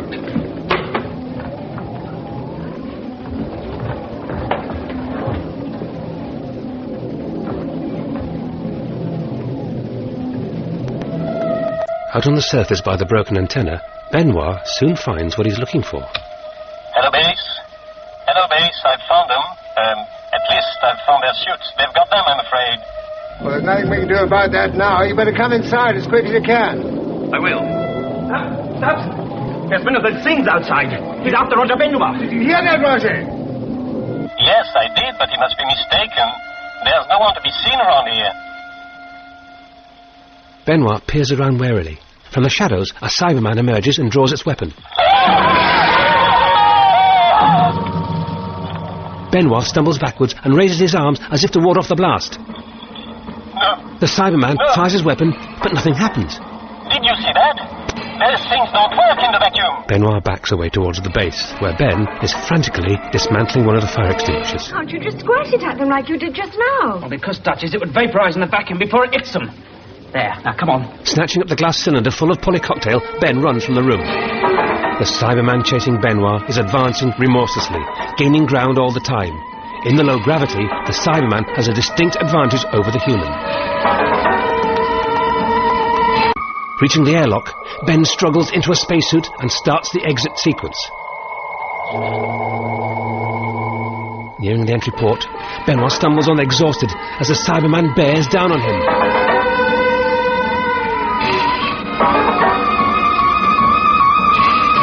Ben waits impatiently for the air to cycle out of the chamber. The Cyberman is practically on top of Benoit and reaches its arm out towards him. The airlock door opens and Ben steps out onto the surface as the Frenchman tumbles inside. Ben hurls the glass cylinder at the Cyberman's chest unit. The cylinder bursts. A cloud of vapour envelops the Cyberman and it staggers backwards. Ben drags Benoit into the safety of the airlock and closes the port doors.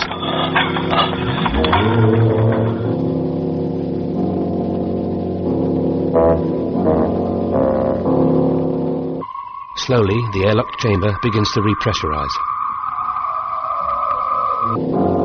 Outside, the Cyberman stumbles around, clutching helplessly at its dissolving chest unit, twitching and jerking out of control, screaming silently. A moment later, its legs buckle, and it collapses, lifeless, in the lunar dust. Ben! That fellow Ben's got one of them, too. Right, thanks. Ben! Now listen, everybody. I don't know how many more of these Cybermen there are, but from our point of view, we're under siege. I reckon they'll be back in a bit. Now, communications. Charlie, keep on trying to get through to Earth, right? Right, would it? The rest of you, lower the armored doors at all exits. And you make up as much of that garbage as you've got. We may need it. Ben staggers in, supporting Benoit. Ground radar. Ground radar speaking. Have you got a fix on their ship yet? Yes, Mr. Hobson. We're getting a strong pulse from 54 degrees north at about 3 kilometers. That makes it just over the rim. Mr. Hobson, how far can the probe be lowered down? About 30 degrees. That's no good. What do you mean? Can any other part of it be lowered? Well, the main coil lenses can be shifted round without too much trouble, but why do you want to... What is it? Oh, it's so long, mate. I'll come. The others follow Hobson into the observation dome, where it is noticeably colder and brighter. Ooh, it's freezing. Do you think we ought to have our suits on? Oh, no, it's all right, love.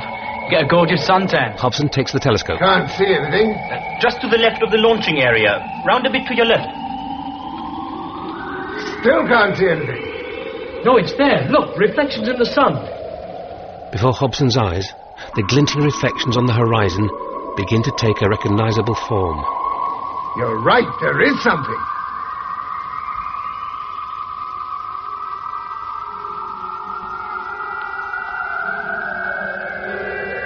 Horrified, Hobson can only watch transfixed as 2 rows of Cybermen march into full view over the lip of the crater in the far distance.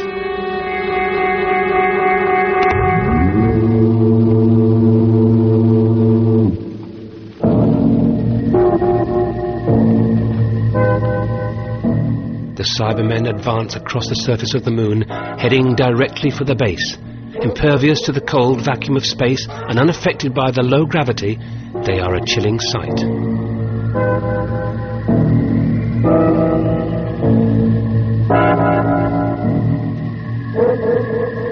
It's them.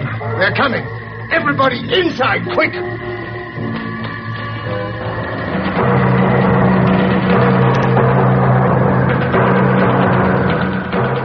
The humans in the base retreat to the control room as the Cybermen march closer and closer, indefatigable. Their intentions seem very clear. They mean to take control of the moon base by any means necessary.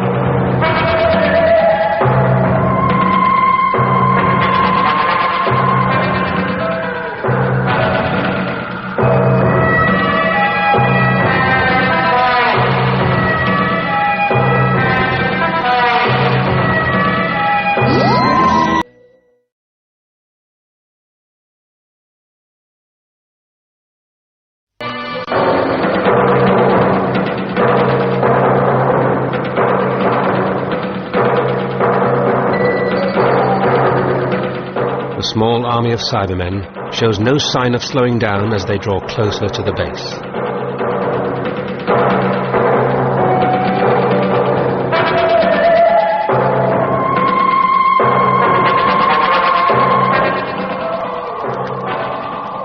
Inside, the Doctor returns to the Gravitron Dome with Hobson to observe the Cybermen's approach.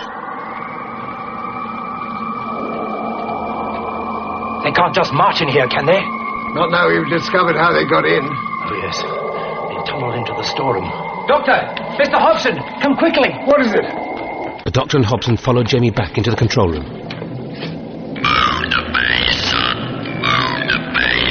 They've got our wavelengths. We hear you. You are surrounded. All resistance is useless. You must open the entry port. Hit me. You're wasting your time. We've discovered your passageway and blocked it. You cannot enter now. Resistance is useless. Can they get in? I don't know, and I'm not stopping to find out. Get me Earth as quick as you can. Right. Weather control moon, calling Earth. Come in, please. Switch that. Terrible Oh, it wasn't like that before. We'll never hear anything through that. Are they jamming it? Perhaps, or could it be? The aerial. They're having a go at the aerial. Where are you going? Out. You're crazy to get you in a flash. Well, someone's got to go. It's too late. Come and see. Through the telescope, Hobson sees two Cybermen tearing down the radio antenna.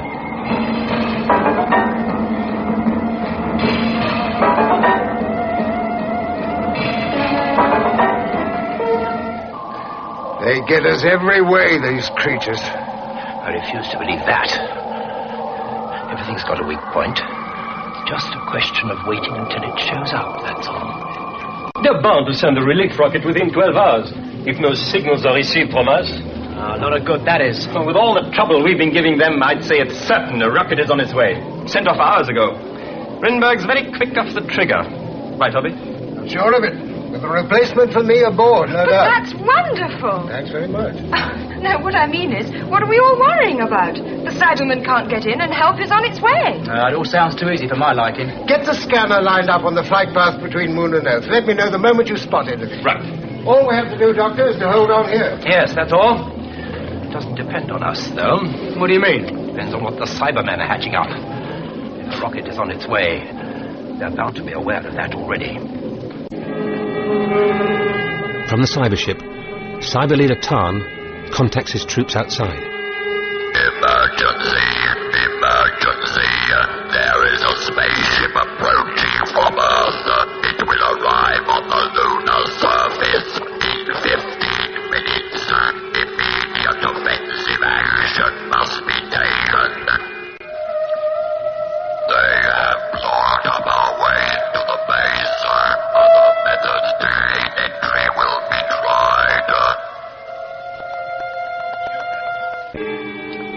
The machine from Earth must first be destroyed. There are 14 minutes left. Understood.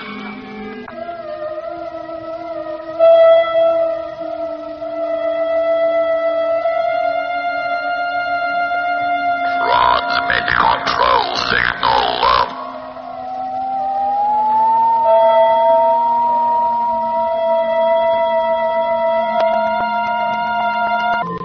In the sick bay, a controlled headset starts signalling softly. Evans's eyes open and he sits up in bed. Blindly, he reaches for the headset at his bedside and places it back on his head. He is now completely under control of the Cybermen once more.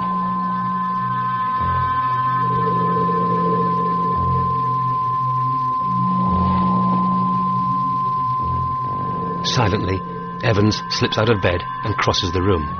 Sam, technician number 6, is on watch, but oblivious to Evans's revival.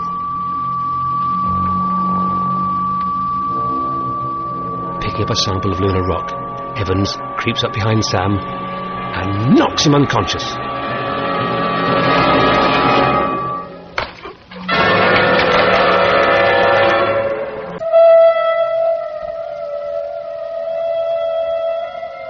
Out on the surface, the Cybermen speak directly to Evans via the headset.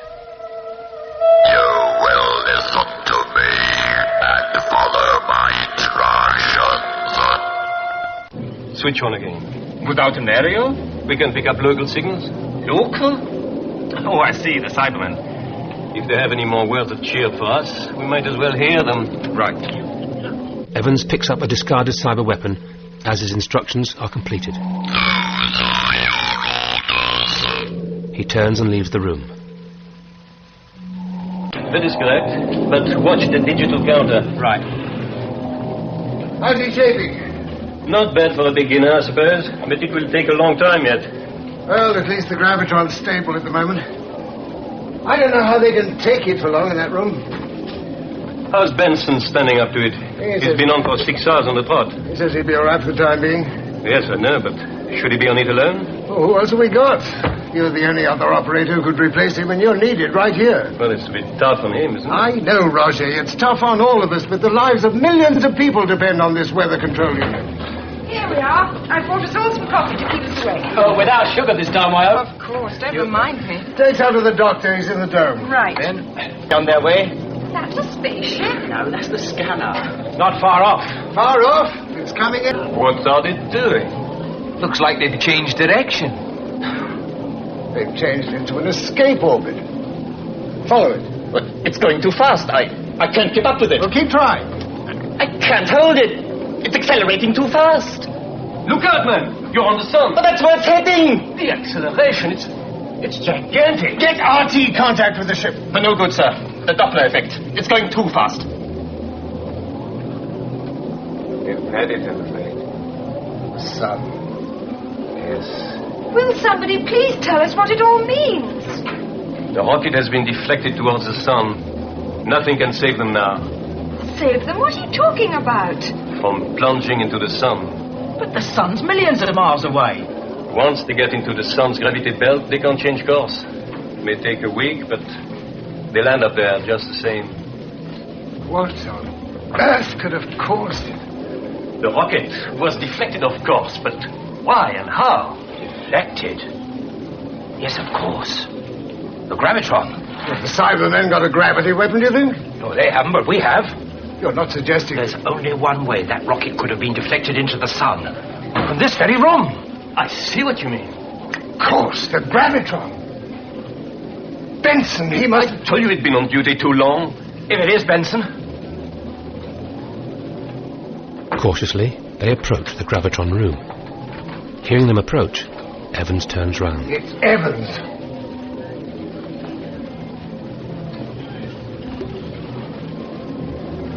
But he was in the medical room.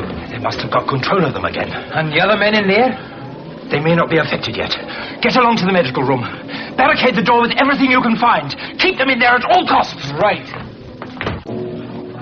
In the sick bay, the remaining headsets begin to flash as they are reactivated.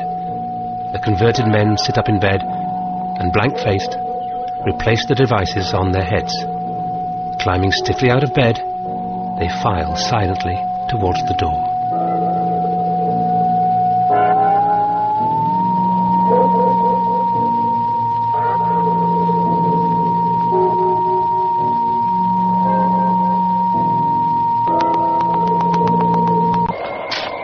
Well, that's all right. We haven't passed any of them. Oh, maybe it was only Evans who's been reactivated. Aye.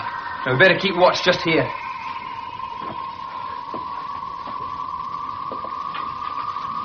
As they pace nervously outside, Ben spots a metal stretcher. We could stick that thing against the door. It wouldn't hold them for long, I'm thinking. They're not Cybermen, mate. They're just flesh and blood like us. Come on, get over the other end.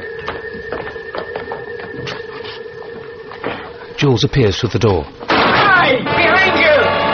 Oh, quick! Ram it! Using the stretcher, they propel Jules back through the door. Press the locking button! It won't hold for long, will it? No. Look, get those chairs and we'll block them in. As Ben and Jamie hurry off, a metal bar is pushed through the door, leaving it open. Evans, can you hear me? Evans has the cyber gun ready. Listen, Evans, this is Hobson talking. Evans, you've got to concentrate. Your brain has been altered by the Cybermen. You're being controlled by them anyhow. We've got one or two of those things as well, you know. You can't shoot all of us, so why not be a good fella and come out of there? What's he doing in there? Look at the field reactors. Huh? We must get back control soon. He could flood half of Europe if he keeps the gravitron aligned with spring tides. That settles it. We'll have to rush him. Get those weapons up.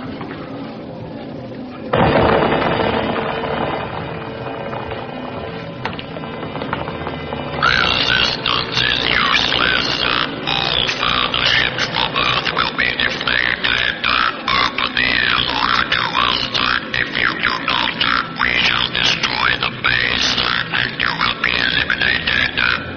Can you hear me? Everything you have said in the past half hour has been overheard. Well, you can hear this too, then. We're not done yet, and we'll fight you to the last man. You'll never get inside this base. We are in it already. They punctured the dome. The oxygen mask! Quick, everyone, take a mask over there! Oxygen masks drop down from the ceiling as the pressure in the base falls. Staggering out to the dome, Hobson and Benoit find a hole in the shell. Tout notre oxygène! Can't you do it? We can try! Get your hand up with this. I can't breathe. Desperate, Hobson and Benoit bundle a coat over the hole. Oh, thank heavens I can breathe again. Their relief is short-lived as the coat is sucked out through the hole. Anything else we can pack it with? Wait! Over there! Benoit spots the tea tray Polly used earlier. Slide it to me, but don't let go of it. Have to do it in one action. No second chance. You ready? Now! They slide the tray over the hole, sealing it.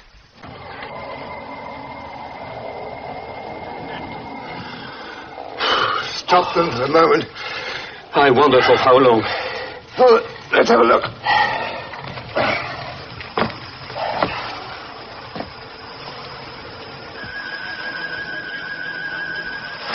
Polly, are you all right? Oh, yes. Oh, where's that air coming from? Reserve tanks of oxygen. Well, why couldn't we have had those before? And lose all our oxygen? Oh, let's see. Oh.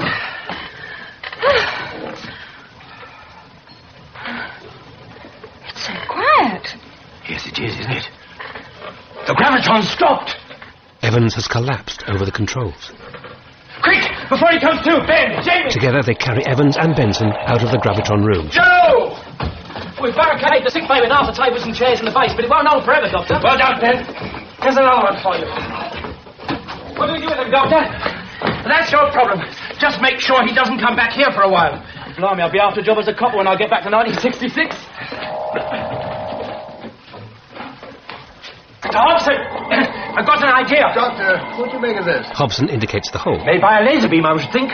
Is there anything known to science the Cybermen haven't got? Well, they haven't got a gravitron, or they wouldn't be after yours. We'll just have to stand guard in here with their cyber guns. Not much use, I'm afraid.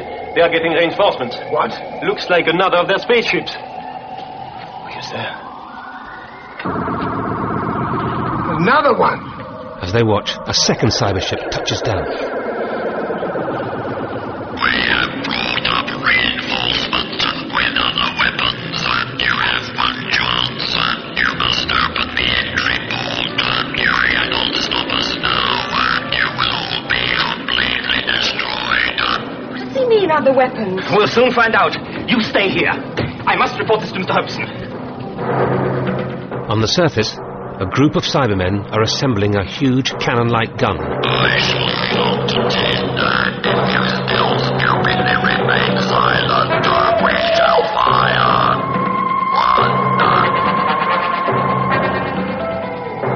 Heavy! They've got another weapon. They're going to... Yes, I know. There it is. Everybody take cover. Get down, all of you. Doctor! Is the gravitron still switched on? Yes. Then I shall certainly stay here. 9, 10, fire. The Cybermen fire their gun at the base, but the beam deflects harmlessly over the top of the dome. Again, fire. Once again the weapon fires, and once again the beam deflects harmlessly off into space. What happened? Just deflected over the dome. Doctor, are you all right? Yes, of course. The gravitron deflected it. The force field. Yes. And that gives me an idea. What are they doing now?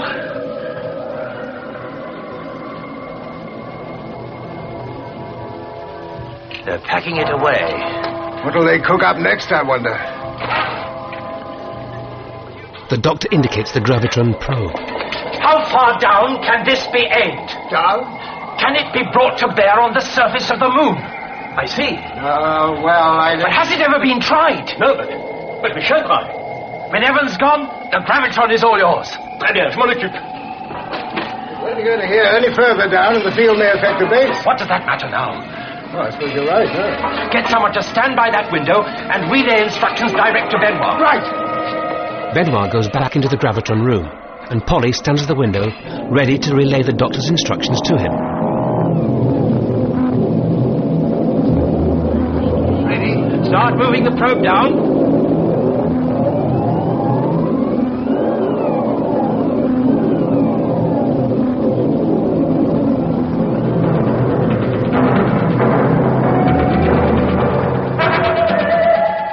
Apparently undaunted by the failure of their weapon, a squad of Cybermen is now closing in on the base.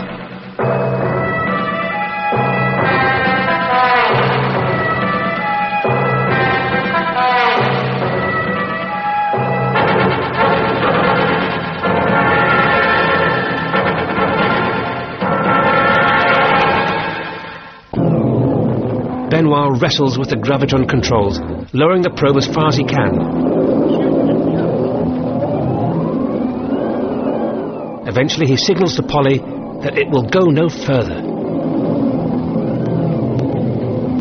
That's as far as it'll go. What? But it's way over their heads.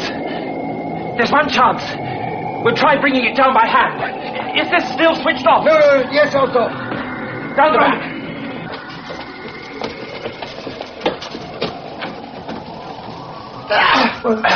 All your weight, once more. No, it's no use, it won't shift. Ah, stupid of me, of course it won't. Why? Well, the angular cutout, it's obvious, isn't it? See, there's got to be a safety cutout on the angle of the probe, otherwise it might affect the whole base. There, that's done it. No, stand back. Benoit can do it now. Fire! Switch on! At Polly's signal, Benoit reactivates the controls and continues to lower the probe. Out on the moon's surface, the advancing Cybermen find themselves lifting off the ground as the gravity field begins to take effect. Helpless, they struggle like marionettes dangling in the air, and then, as the field strength increases, they float away into space. As the power of the gravitron continues to build, the cyber ships are also sent spinning off into the black.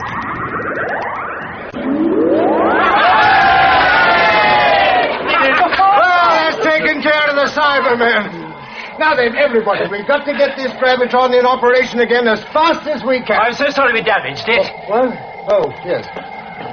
Niels, bring up a temporary aerial, call up space control. Tell Rinweg we'll be operational in, about 2 hours. He won't like it, but it's the best we can do. Right. 2 hours, that's all we've got to get the world's weather back under control again. Benoit, take charge of your side. Right. And, Doctor, what the... The Doctor and his companions have disappeared. Oh, well, perhaps it's just as well. We've got enough madmen here already. Now, come on, I want to see a first weather plot in 2 minutes. Right, come on, boys. Once again in spacesuits, the Doctor, Jamie, Ben and Polly make their way back to the TARDIS, across the cratered surface of the moon.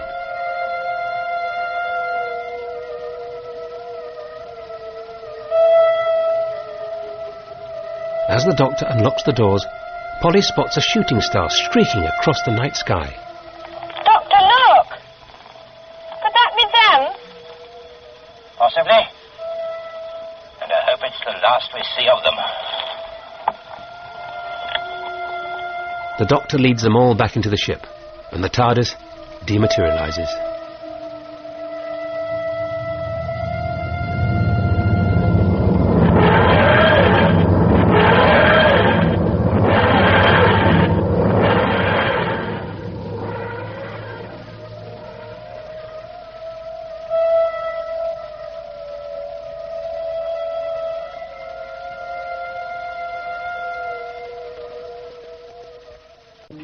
There we are. In perfect flight. Yes, and look what happened last time. Oh, that, what a lot of fuss. Just a bumpy landing, that's all. It won't happen again. I know. What are you up to now? Let's have a look at the time scanner. The what? The time scanner. Instead of the normal picture showing where we are, it gives you a glimpse of the future. The second sight. Very dangerous. Oh, nonsense. I haven't used it very much. It's not very reliable, as you can see. Doctor? Look! On the scanner, an enormous claw stretches... Radio 4 VHF for schools.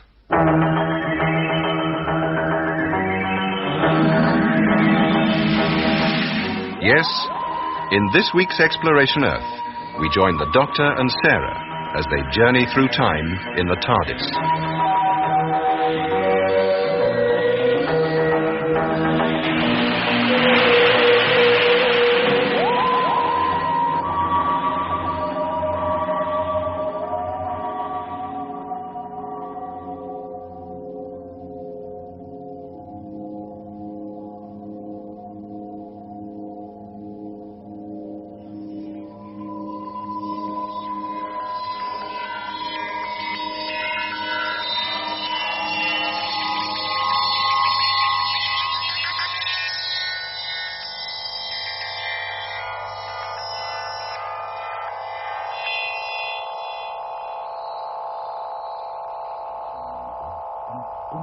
Inverse response.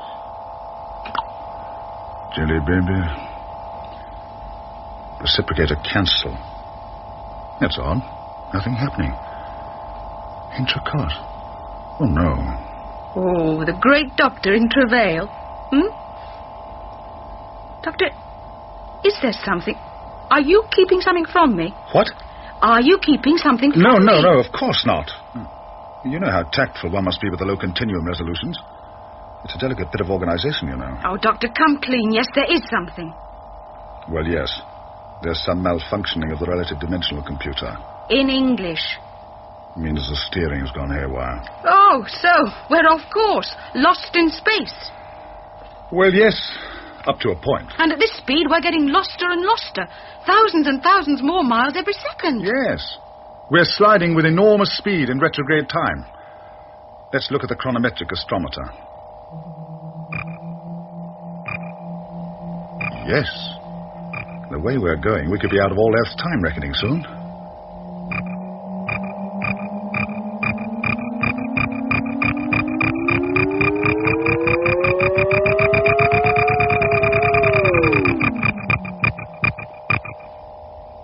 We've stopped. There's a force. It's gripped the TARDIS. I don't know what it is, but it's interesting. Yes, it's very interesting. We've gone back 4,500 million years Earth time. Oh, don't you ever feel lonely, Doctor? I do. I do now. 4,500 million years back down the wastes of space-time. 4,500 million years. Yes, that rings a bell. Sarah, I think you're going to be able to see what your funny little planet started from. How? How are we going to see the start of dear old Earth? What, just open the TARDIS door and step out into endless empty space with no atmosphere? Just step into this capsule with me. Oh, not very big, is it? Well, it's a two-person capsule. Right. Now, I'll just atmosphere inject it. Now. Out we go.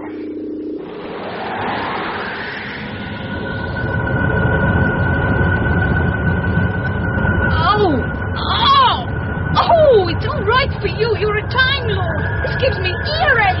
There. Look, Sarah. Look at that enormous body. We're held in the pull of it. Far bigger than the Earth of your time. Wondrous sight, isn't it? Oh, yes. Yes, it is a wondrous sight. An enormous, billowing mass of gases. Pulsing, burning. Flaming tongues sticking out of it. Well, it's hot, you know. Millions of degrees centigrade. And those gases, churning and burning, they're space gases. No oxygen there.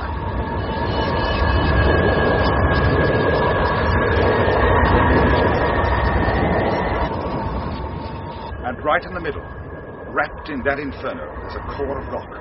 A ball almost certainly molten. That's about the size of planet Earth. It's the beginning of your home planet, sir.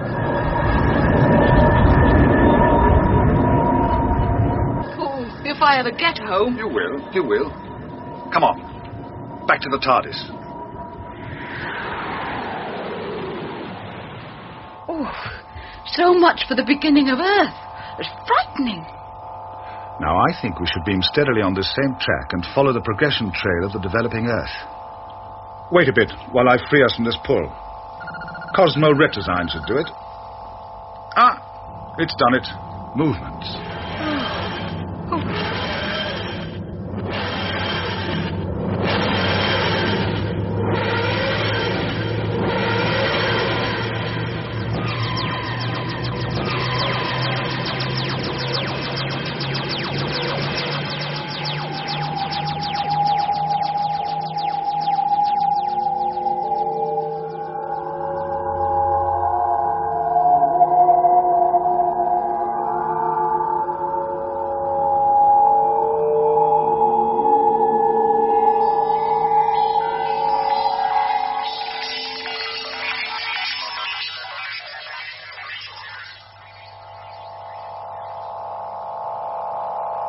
We've stopped again.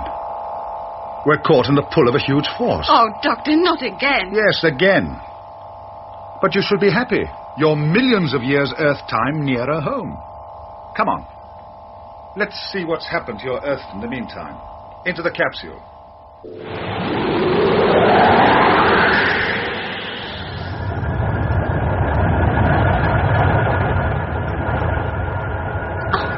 It's smaller. Yes, your Earth's progressing. That huge fiery mass is much smaller now, isn't it? It's much smaller. Yes. Nearer the size of the Earth, you know. Why is that? Sun action. It's eroded away all the hot gas mass.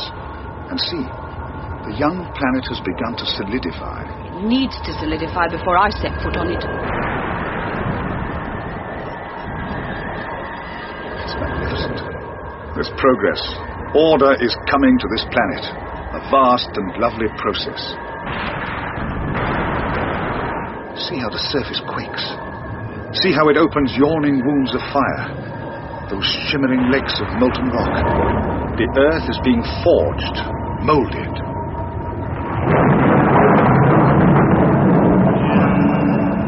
What was that? Lightning, that's all. But look. Look. The first crust is forming. I expect it's basalt, that sharp, hard rock. Earth is in the making. What was that? Who are you? Tampering intruders! One can alter its disorder. So it is, so it must be, beyond the reach of time. You're very confident, aren't you, Migron? But always remember, the noisier they are, the harder they fall. You are trivial. Listen and learn. This is a kingdom of chaos, sacred, unchangeable. Loose thinking. Everything's changing all the time. Look, don't you see? Already rock crust is forming. Gas from within the planet is replacing space gases. Out of this torment, out of this tumult is coming order. Yes, order! You're vain. This is a mere transit, part of a progression.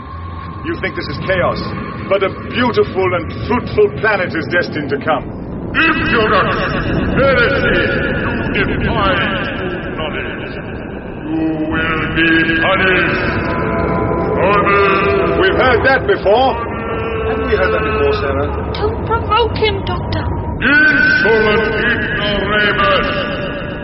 Take that! It's tiresome, isn't it? Shall we go?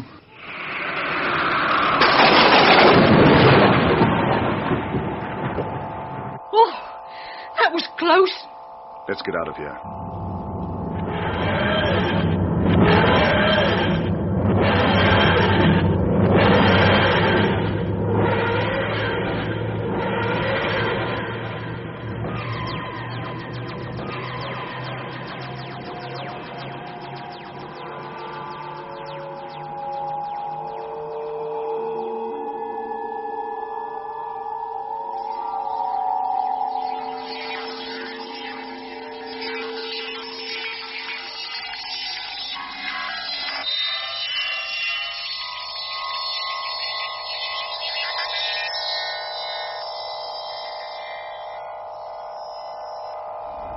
Slowing. Yes. We're some millions of Earth years onwards, another stage. Yes.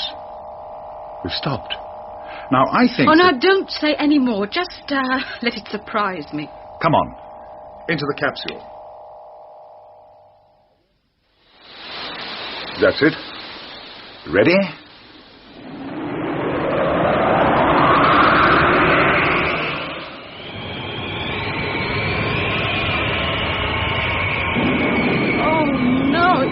It's horrible, Doctor. The Earth is being torn apart. Those horrifying volcanoes. Marvelous, aren't they?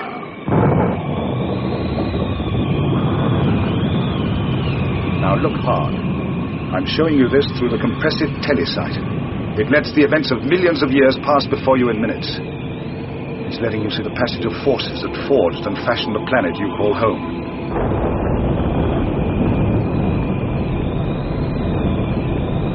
Vast cauldron of the volcanoes, boiling the rock till it runs like cream. See how the body of the planet is split by the force of enormous earthquake shocks. Shuffling and rearranging the materials of it, wrenching and ripping and moulding the earth. Oh, Doctor, I feel sick. Of course you do, Sarah, but look.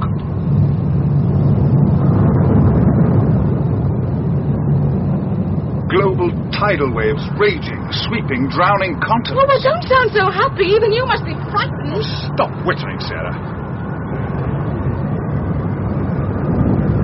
Look at that huge plane.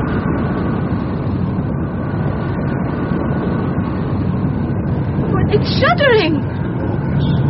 It's lifting, see? Before your eyes, hills rising higher, becoming mountains. Rearing up, a great mountain range finding its birth, thrust up, towering to the skies from the plain. But it must be as high as Mount Everest. Everest? Slacky. Wonder where the Migron is. Maybe it's chaos. But look, Sarah, look. There's progress. The forming of order. Order will never come. Order will never come. Order will never come. That's him. Never. See how the tortured body of this planet is racked and torn by the awful horror of its volcanoes, like a vast lake of fire.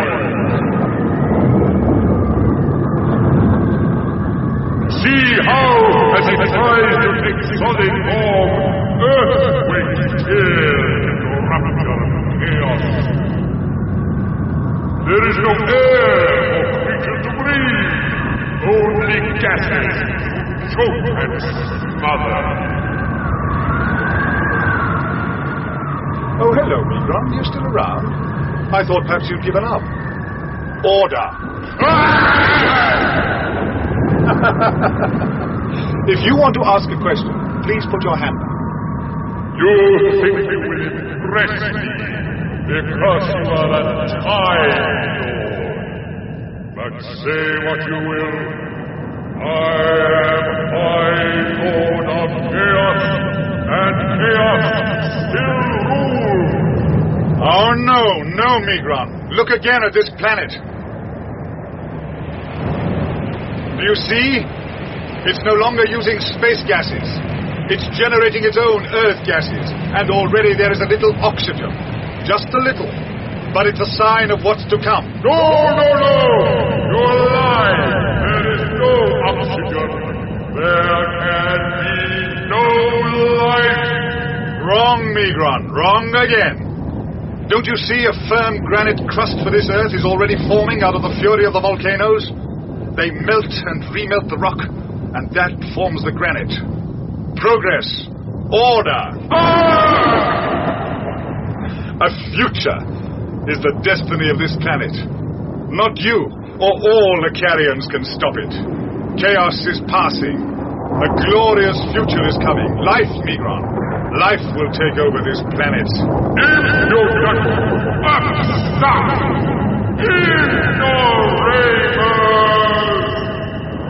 Come on, Sarah. Into the TARDIS.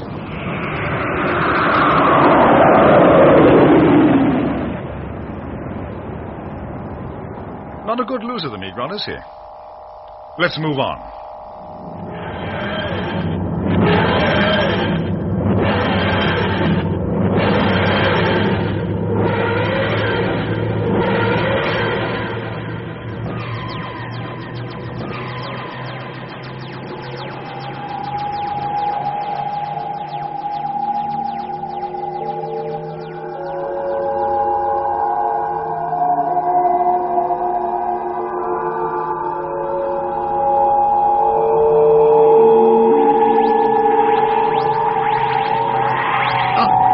Sarah, do you feel the TARDIS checking? Slowing? Yes. We've stopped. But not just stopped, Sarah. Can you feel? We've landed. Landed? Yes, Sarah. Open the door. You can go out. Well, If you say so, but is there atmosphere? Oh, the sweet air. Oh, it's flooding in. Out you go, Sarah. Oh, Doctor, it's so beautiful. The gentle sunshine shining over this lovely landscape. And trees and flowers everywhere, all sorts of colours. Hey, can't you smell them, Doctor? Look at this. On this leaf, it's a butterfly. What's happened, Doctor? Well, we've skipped through millions of years and a very important thing has happened. There's lots of oxygen. All those green things, trees and flowers, they make it from sunlight. That's why it's possible for you to live on Earth. But what happened to the Migron? I am still here. Still here. You thought I was no more. You are persistent, aren't you? Come on, Migron. Time for you to be beaten. We must fight. Pit our strengths by telepathic will deployment. What's that, Doctor? Not now, Sarah. I'm busy.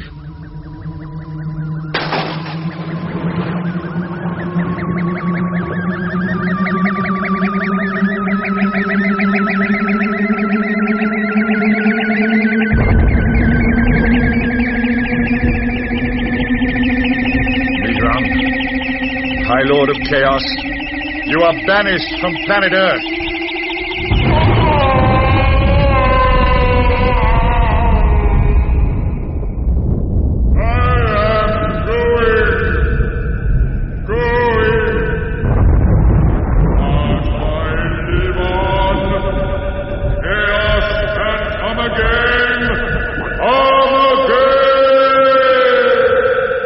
Bye-bye, Migron.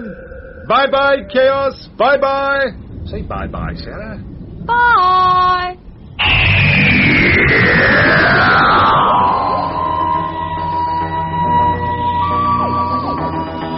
That program was written by Bernard Venables.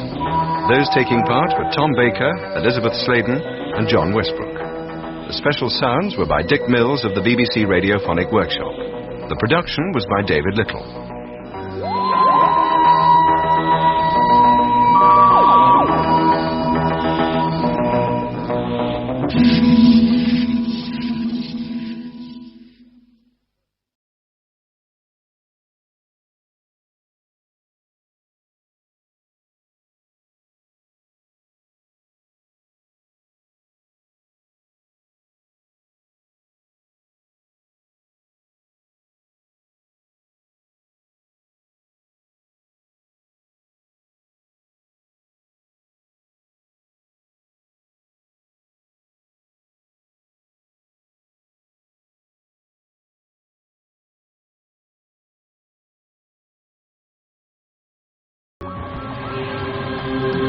Feeling like nothing on Earth?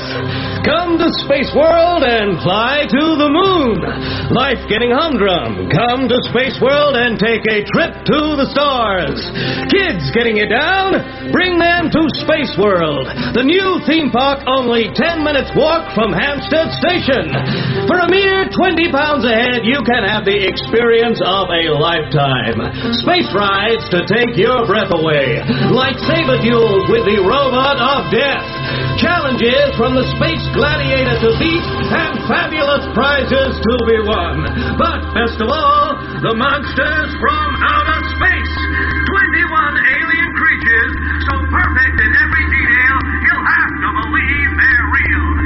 Come to Space World, the great day out for all the family. Not bad. Not bad at all. Young Kitson is learning. I could have wished that he had mentioned the name of the corporation. That, after all, is the object of the exercise. Perhaps we should have called it the Paracon Corporation Space Park, like a sponsored horse race. It lacks a certain je ne sais quoi, though, wouldn't you say, Tragan? If it did the job. You're a pragmatist, of course. The finer feelings are a closed book to you. It must be the effect of consorting with those ghastly little pets of yours. You'd have been in a fine pickle without them last time. True. A nasty moment. How much longer, Creston? We'll be landing in 2 or 3 minutes, Chairman Freeth. About time. Well, Tragan, here we go again.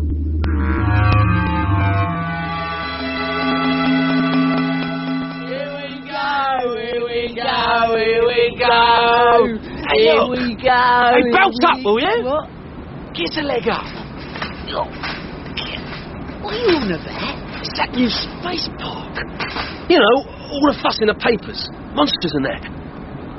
Come on, Nobby. There's nobody about. Okay, Mr. Freeth, coming into land now. Very good.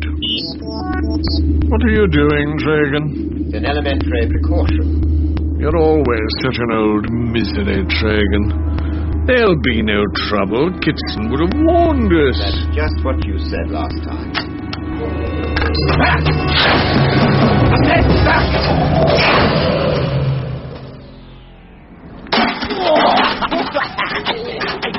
Get up, you great nerd. Hey, look at this.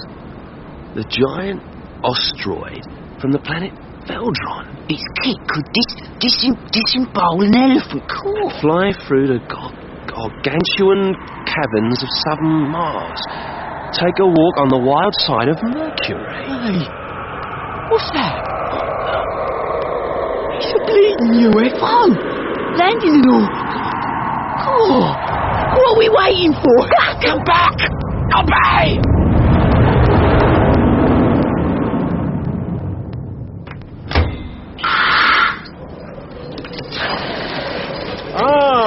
Kitson!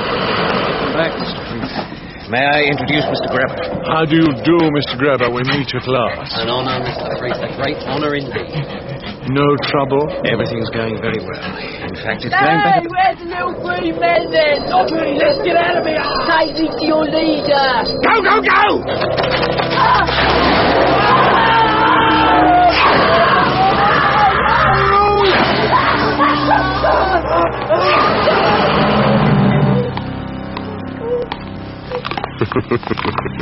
That was hardly necessary, Tragan.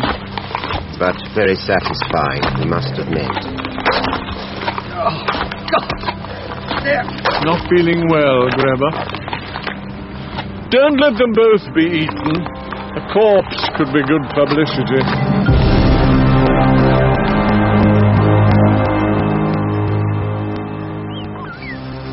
Now, come on, Doctor.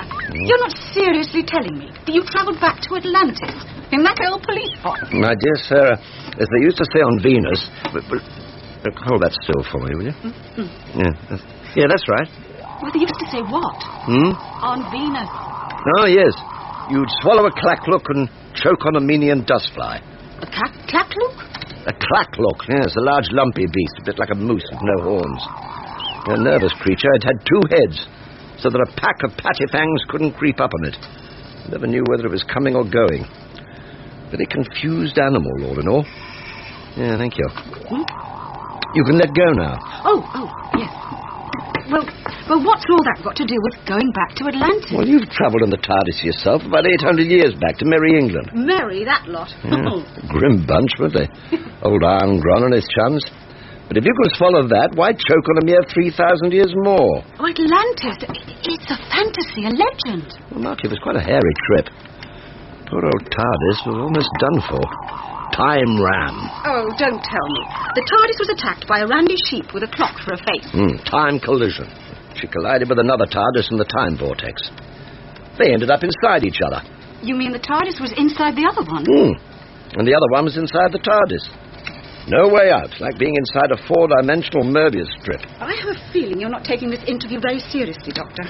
My editor... Interview? Well, she's going to say it's a load of old rubbish. You mean to tell me you've been interviewing me? Well, yes, I thought you... Look, my dear Miss Smith, just because you saved my life a couple of times, that hardly entitles you to... Ah, there you are, Doctor. Well, of course I am. Where else should I be? Honestly, Lethbridge Stewart, at times you can be extremely annoying. Good morning. Oh, this is Miss Sarah Jane Smith, the journalist. She's just leaving. No, I wasn't. Look, Doctor, I'm sorry if I've upset you, but... Look, is it important, Brigadier? Because I'm trying to get some work done. Goodbye, Miss Smith. But, Doctor... Yeah, look, the psychotelemetric circuit of the TARDIS has gone on the blink, Brigadier, and I'm finding it excessively... Oh, look, now. Look what you made me do now. What do you want, for Pete's sake? Well, I want you to come with me to the opening of this new exhibition thing on Hampstead Heath. I have to... Exhibition? No, a theme park, fun fair, whatever. You must have noticed the Apollo rocket. Dominates the whole North London skyline. You mean Space World? I might come too. The press showing is at 12. That's the fellow. 12 o'clock, what you might call a private view. Lethbridge Stewart, let me understand you right. You have catastrophically interrupted a very tricky operation on which I may say the entire navigation system of the TARDIS could depend. To invite me to a children's fun fair? Well, I'm very sorry if I've come at a bad time, Doctor, but I really do need your advice. Scotland Yard have been onto unit. A body has been found not so far away from the perimeter fence. Brutally attacked. Belly ripped open. Oh, no. Forgive me, Miss Smith, but those are the facts. Well, I'm very sorry to hear it, but I still can't see how it concerns me personally. Well, you see, the Home Office has turned the investigation over to unit. To me, in point of fact. Then may I suggest that you do a little investigating? Goodbye, Brigadier. That's where I must have your help. I have to get stuck in straight away, before the press arrive. Ask a few questions, that sort of thing. Well, ask Miss Smith to hold your hand then. She's very good at asking questions.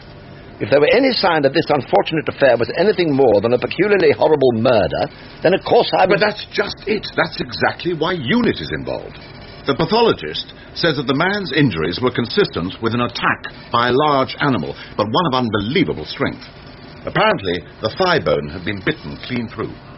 There isn't a creature on Earth capable of doing that. Precisely. He said it looked as if the man had been savaged by a... Well? Well, it sounds absurd. But the way he put it, by a 6-foot, saber-toothed Rottweiler. 1, 2, testing. Testing. 1, 2, 3, 4... We got to tell them the truth. The truth? Well, not the truth as such, I suppose, but say it was an accident or something. We shall do nothing of the kind. Now, listen to me, Mr. Threef. I didn't bargain You'd be better advised to listen to me. Mr. Grubber, I shall be forever in your debt for the excellent job your people have done on the site. But you're playing with the big boys now. Well, that's all very You fine. saw last night how my esteemed colleague, Mr. Tragan, gets his kicks. If I should drop the least little smidgen of a hint, and I do assure you it would hurt me more than perhaps it would hurt... Well, no, perhaps not. But there, business is business. I have my shareholders to think of. You wouldn't dare. Oh, we're playing dare now, are we? What fun. Go on, then. Try me. Now's your chance. Here they come. But I must have a photographer. I tell you I haven't got one. They're all on assignment. But I must have one. I simply must. How is it, Sarah Jane, dear, that it's always must with you? You laying eggs in there? Look, what's the use of employing the finest investigative journalist in the business? Pause for hollow laughter. Oh, Clorinda, I can find out how they work those wretched monsters. You can run a Metropolitan reveals all on it. But let's face it, it'd be a bit naff without any pics. Oh, come on. Oh, I've run out of money. Okay, you win. I'll do my best. But About time, too. Why didn't I go in for shoveling horse manure like my dear papa wanted? Eh? Now listen to me, Brigadier, whatever your name is. We've told you all we know, and that's nothing at all, right? Just routine. And my name is Lethbridge Stewart. See, this is ridiculous. Badgering Mr. Freeth in this way. We can all vouch for each other, and that's the end of it. Ex-policeman, Mr. Tragan? Yes? Yeah, I thought as much. Similar characteristics the world over. One might almost say universally. Mr. Tragan is now our vice chairman in charge of our entertainments division. Ah, I see. And what exactly do you see, Doctor? Quite a lot, Mr. Tragan. You'd be surprised. Well, Brigadier, I think that covers everything for the moment. Thank you again for your help, Mr. Freeth. We shall meet again. No, Mr. Kitson, we can see ourselves out, thank you. They're on to us. That doctor guy, he knows. He knows, I'll tell you. Quiet! They'll hear you.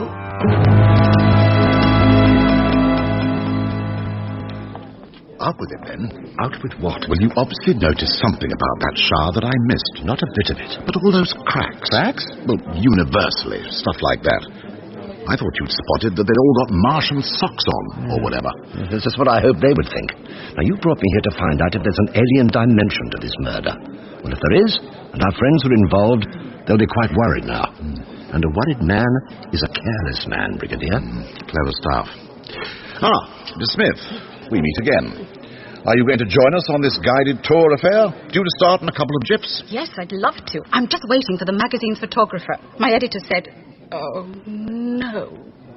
What's up? Jeremy, over here. Sarah. Thank goodness I found you. All these people. But you're not a photographer. Well, you see, I got a message from Clorinda about that. She said she'd do her best, and so she sent me, and you're not to laugh. Don't quite know what she meant. Now, I feel more like crying. You don't know anything about taking photos. No, you're going to do all that stuff. Clorinda sent her own camera, and if a monster eats it, we're both sacked. Oh, sorry, I'm sorry. Doctor, Brigadier, may I introduce Jeremy Fitzoliver, Brigadier Lethbridge Stewart, and the doctor. Ladies and gentlemen, may I have your attention, please? Better get over there. And afterwards, I hope that you will join us for a wee snifter and some munches in the space restaurant at the top of the Apollo moon rocket.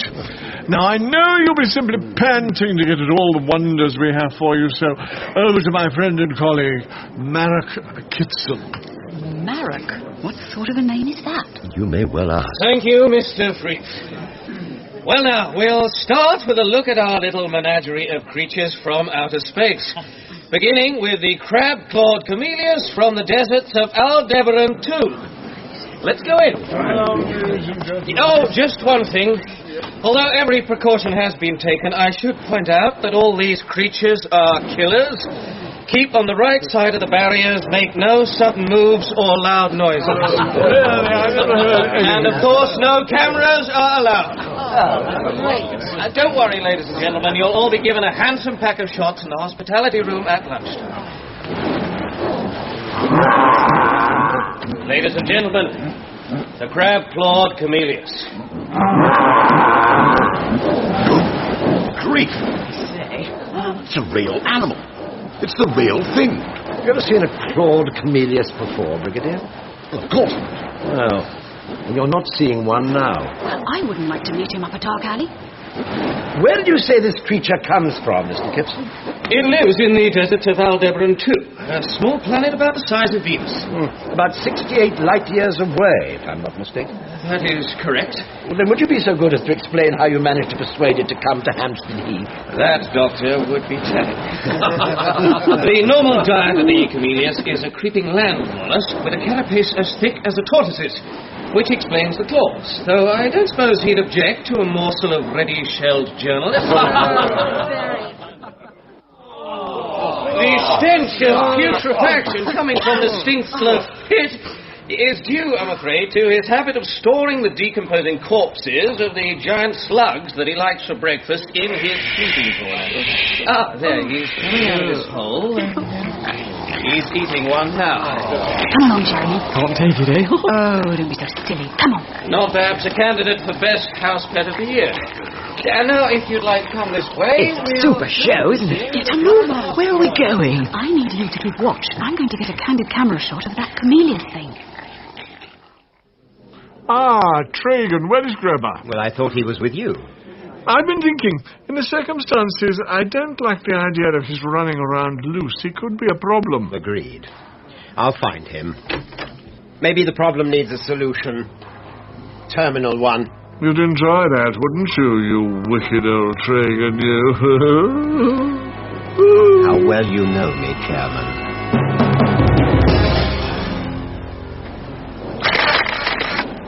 Oh, that's it, sweetheart. Look this way.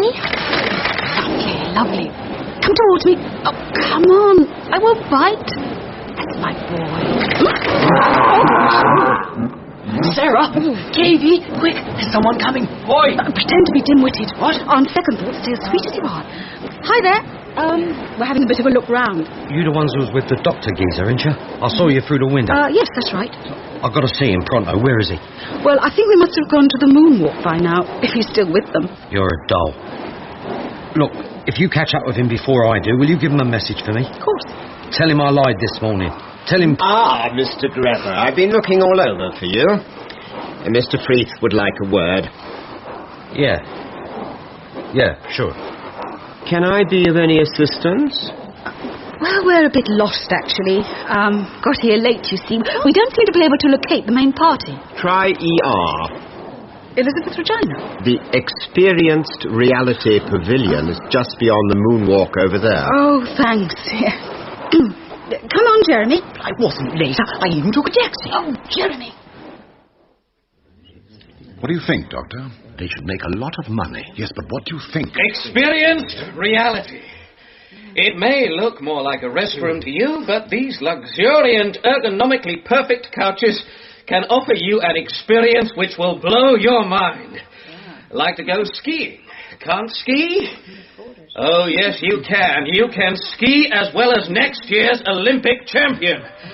Skin diving, windsurfing, hang gliding, you name it. And not just on a hi-fi telescreen. I'm talking about a real experience. A leisure experience beyond your wildest dreams. It's not what I dream about when I'm on my luxuriant kit. Well, sir, although it wouldn't be appropriate to offer such delights to the general public, the technology is there. Do you mean to say... An opera lover, perhaps? You can not only be present at the first night of Traviata at La Scala, Milan, but if you wish, you can experience the joy of singing the lead role yourself, of being the star. A boxing fan. You can choose to take on any... Fine and dandy, but why don't you let us have a go? Why not, indeed? If you care to take your places on the couches, put on the lightweight headsets and choose a channel on the small control panel on the arm. I'm afraid there are not quite enough places for all of you, so if you would be good enough to take it in turns... Go ahead, Brigadier. Oh, no, you ought to go first. Oh, it's very noble of you. But it'll only be a more sophisticated form of virtual reality. Have a go. Well, now, what shall I try? How about a day at the races?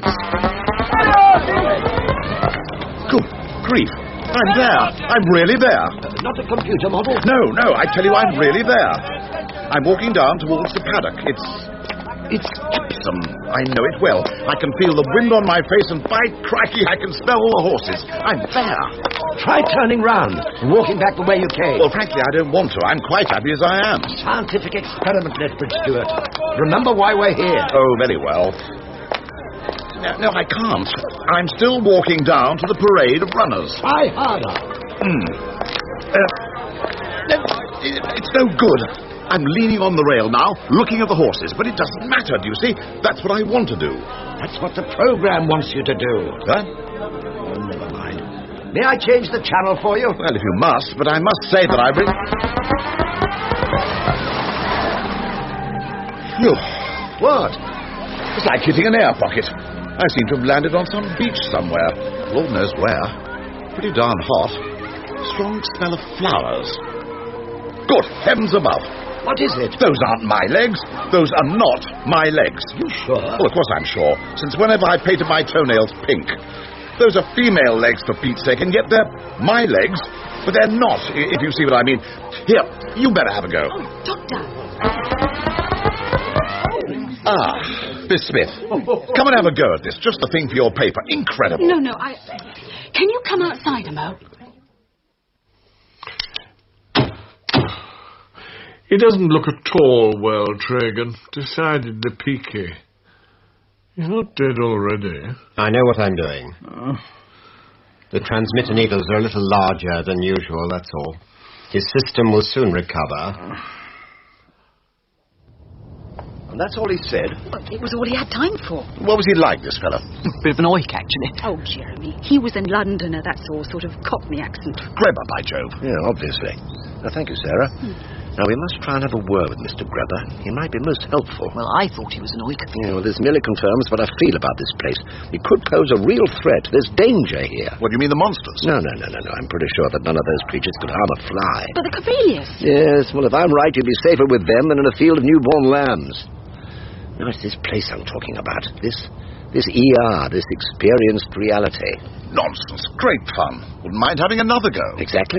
And another, until you're as hooked on the ER as a junkie is on heroin. Oh, come on, Doctor. You must be having us on. It's just one up from the telly, that's all. And how many people are there who have to have their nightly fix of their favourite soap operas, Look, that's not what I'm talking about. Now, think, man, think. Think how it must work. I haven't the foggiest. How does it work? Well, at first I thought it must be a subtle form of suggestion, a type of electronic hypnotism which merely provided the seed of an experience which your own brain expanded. But two things gave me the clue.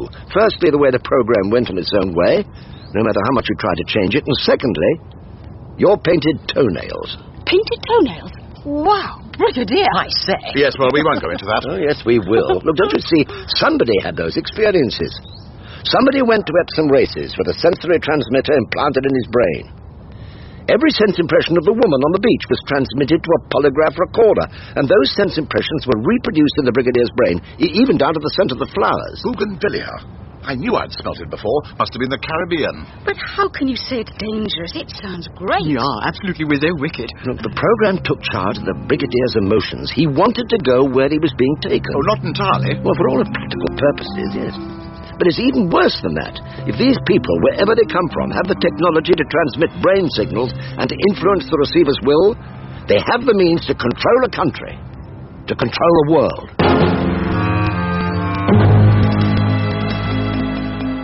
Wake up, Mr. Greba. You'd better hide the implantation gun. It hardly matters if he sees it now, does it? Come on, open your eyes. Where am I? What happened? You passed out, that's all. Hey, I never fainted in my life. You'd better be getting home, Greba. Home? What you up?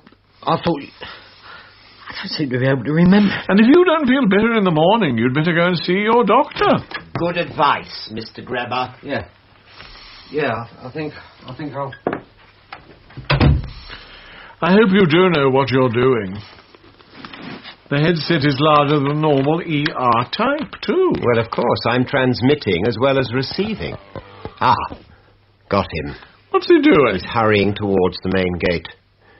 I've stopped in. I'm turning. And I'm making for the Apollo Tower. Goodbye, Greba. Smoked salmon. They're doing us proud. Well, I'm bored with smoked salmon. Every party you go to... Listen to the Deb's delight. Think yourself lucky it's not a pickled onion on a toothpick.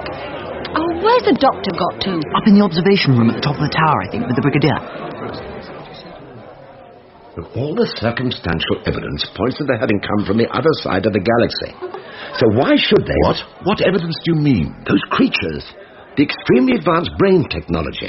But you said the monsters were fakes. You said that I said no such thing, Brigadier. It's the names that are fakes. Camellias, Ostroid. I'm surprised they didn't show us a two-trunked elephantasis from the planet Junglan. Planet Junglan? Where's that? I don't know. I just made it up. Oh, I see what you mean, yes. So I think it must be true that they know more about the murder than they pretend. I'm looking forward to having another word with our friend Greba. Doctor, look. Out there on the scaffolding. Good grief. It's Greba. He looks as if he's going to jump. Quick, do these ports open? Never. I'll get Kitson. Doctor, where are you going? Get him to turn round. Try to keep his attention. Right. Mr. Greba. Mr. Greba. Over here.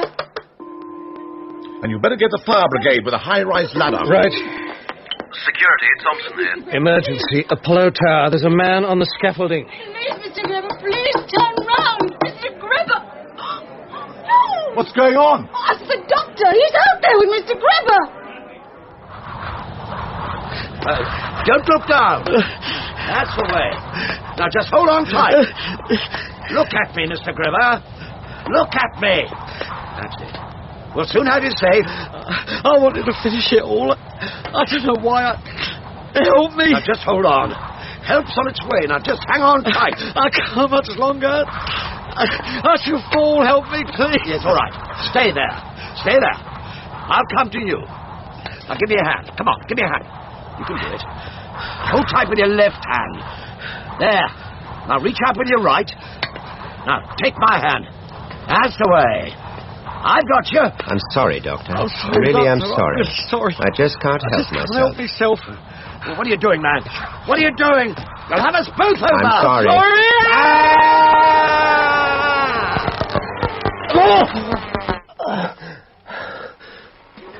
Dragon. Are you all right? Oh, yes, I'm fine. I stayed with him too long, that's all. I couldn't resist it. The sheer mortal terror of the man. It was ecstasy, Preet. I tell you, utter ecstasy. Oh, delicious. And we've been given a bonus. We shan't have any more trouble from that meddling doctor. He came over with me. The doctor's dead.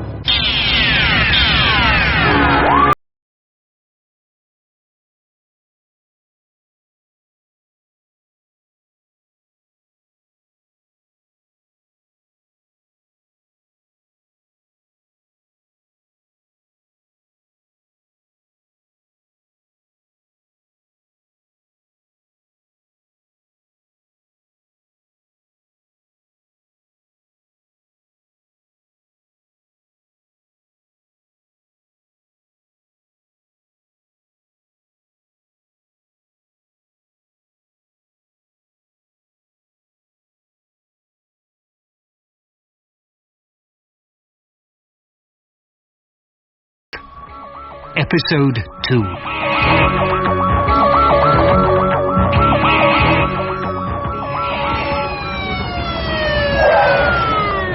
Stand back! Stand back! No, don't move him. Don't move either of them. Is he... Grebber's broken his neck. But the doctor... It'd be a miracle for anybody to survive a fall from that height. Make way, please. Mind your backs. What happened? Well, they both fell from the top of the lift scaffolding. Must be 200 feet.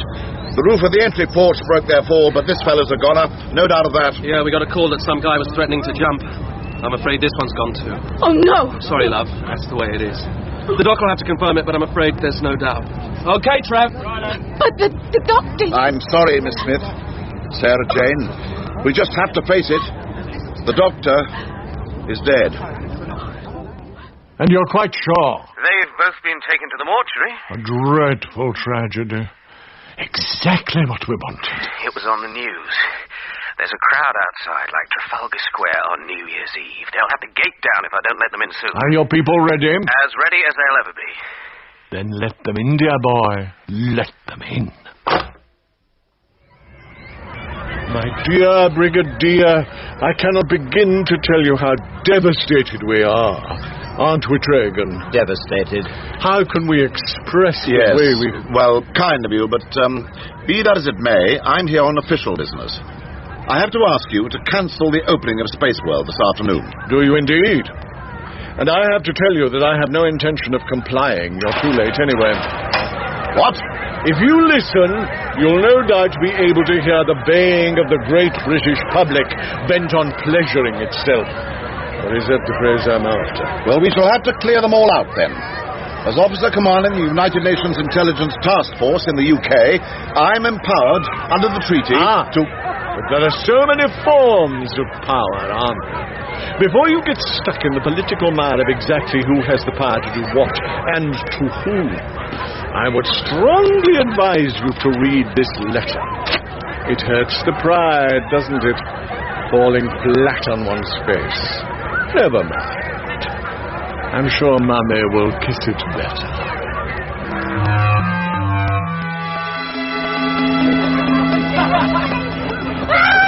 But, General, it was a letter from the Prime Minister. Not just from his office.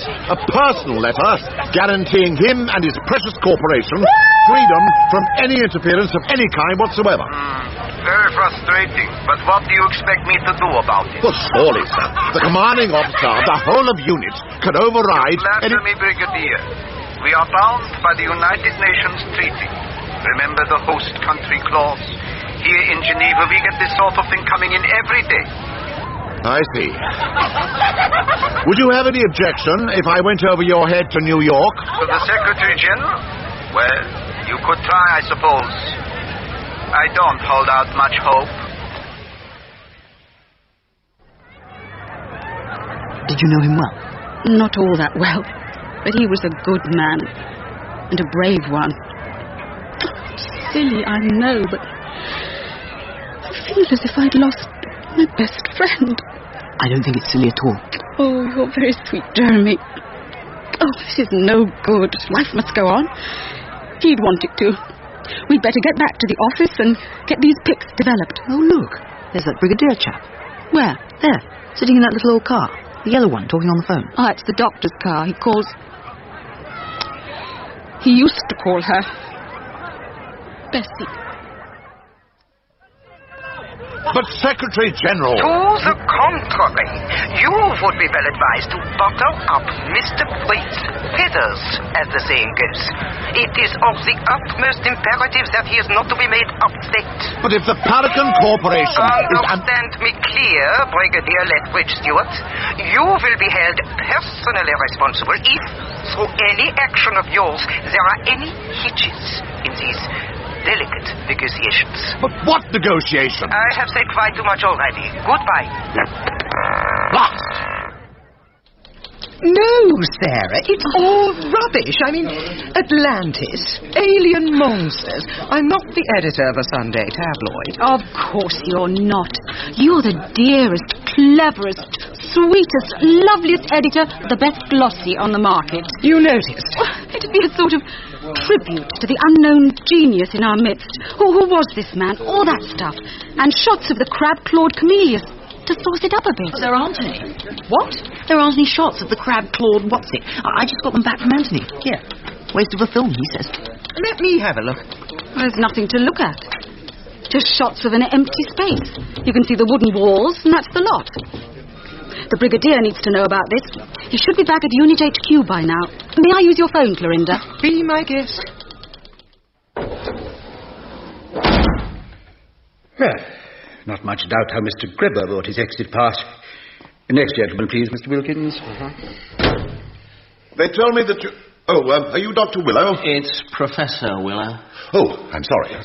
My name's Lethbridge Stewart, Professor. Oh, yes, of course. You're in charge of the... how do you do? Well, I was just about to have a look at the... the doctor, yes, that's why I've come. It suddenly crossed my mind that... That's odd. What is it? Wilkins, you must have made a mistake. This man hasn't fallen from 200 feet. Well, he certainly did. I saw him fall. Yes, but there doesn't appear to be a single bone broken. Well, that's just it, you see. Still as dead as last Sunday's joint, though. We'd better take a look at his innards. Stop! Not squeamish, are you, Brigadier? No, of course not. It's just that I happen to know the doctor, and, well, it's just possible that... Well, there was at least one other occasion when... If you're suggesting that there's the remotest chance of reviving this man... Spontaneous remission of death is somewhat rare in my... Good grief! Oh, my God! There you are, you see. Look, would you mind taking that scalpel a little further away from my abdomen? You'll do me a mischief in a minute. But thank you. I mean, you were dead. Was I? Yes, well, clearly I'm not now. Lethbridge Stewart. Look, would you be so good as to find my clothes, old chap? It's a trifle parky without them.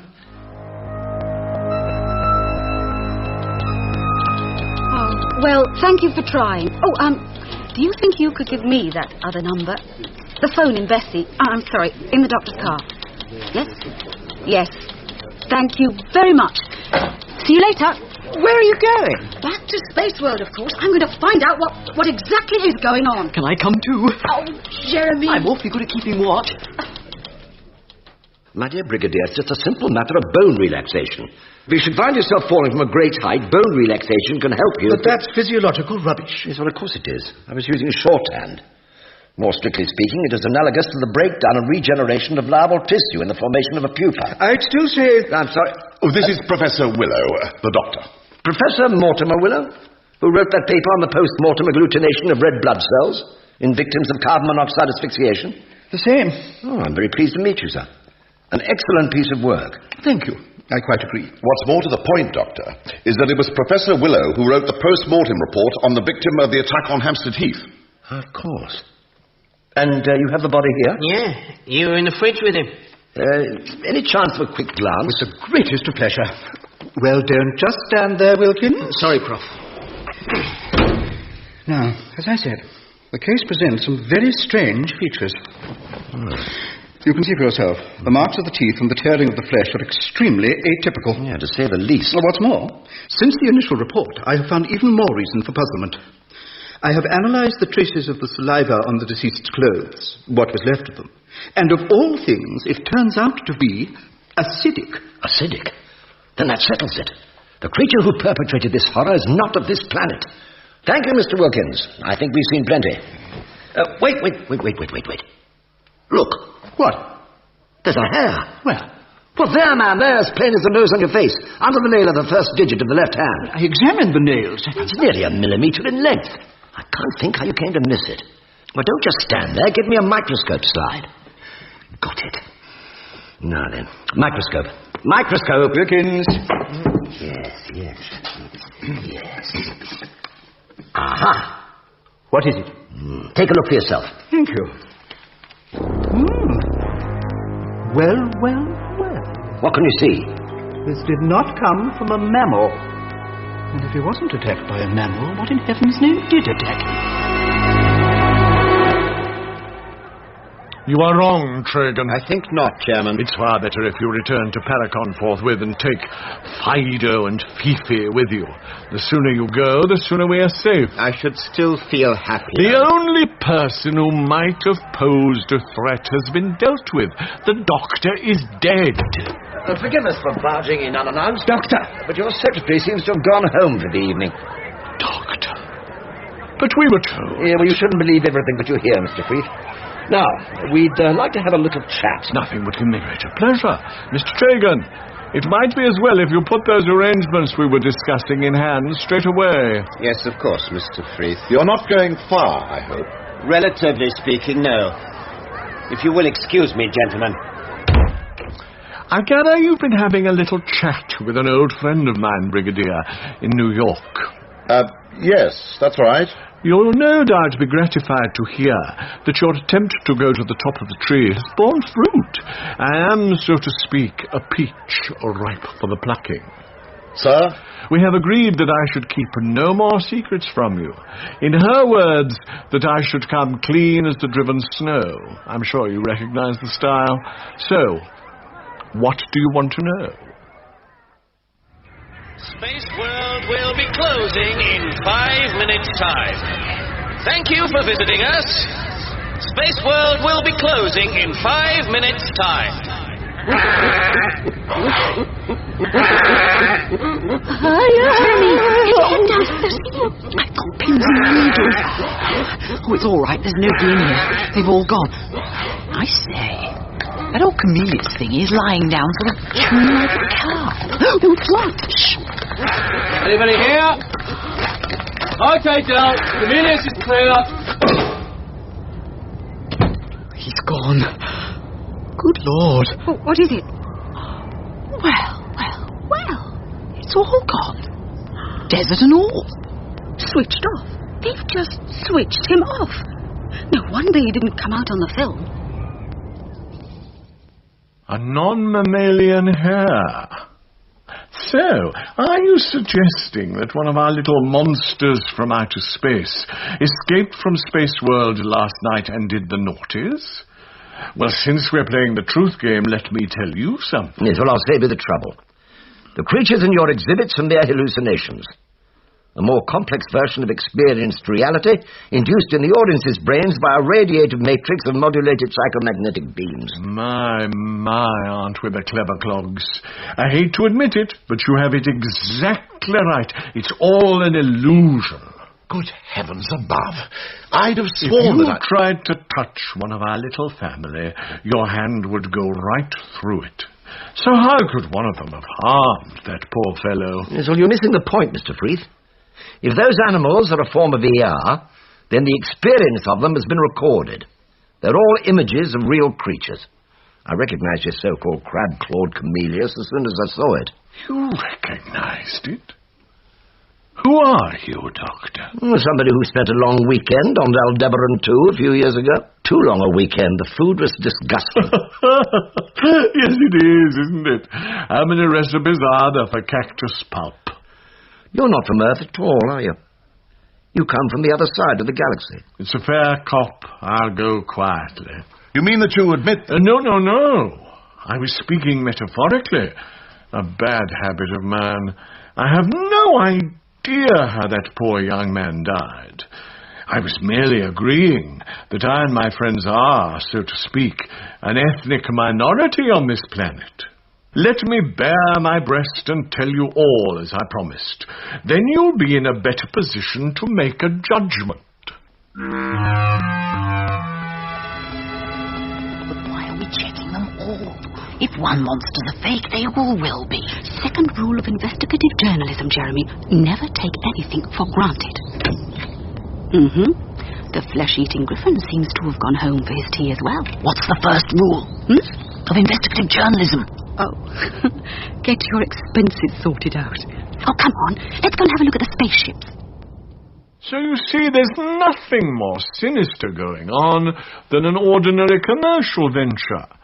We have been secretly negotiating with your leaders for some time.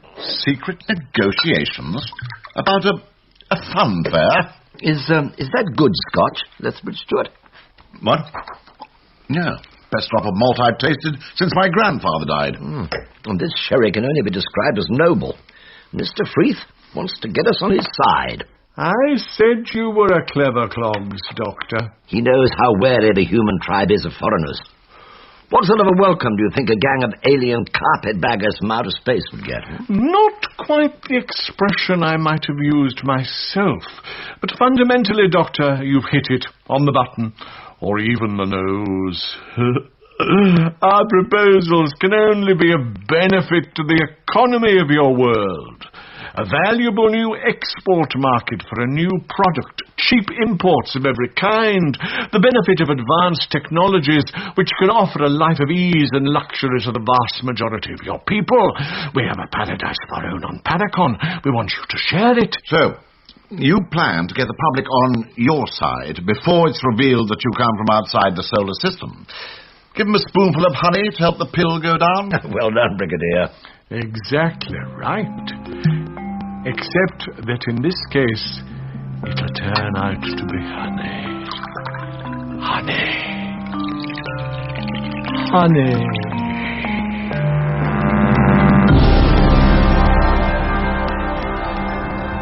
Sarah, what? I still don't understand why we're looking inside all these spaceship ride thingies. They never pretended that they were anything but simulations all the time. That's right. But we didn't see inside all of them, did we? Perhaps they're using one of them as a kennel. Shh! Someone coming. And return at once to be ready to pick up Chairman Freeth. He may need to leave in a hurry. Yes, Vice Chairman Trigg. It's that one who took Mr. Gribber away. I'm going to follow him. They're stopping. Do we have to feed the guards before we go? You know what this will be like if they're hungry.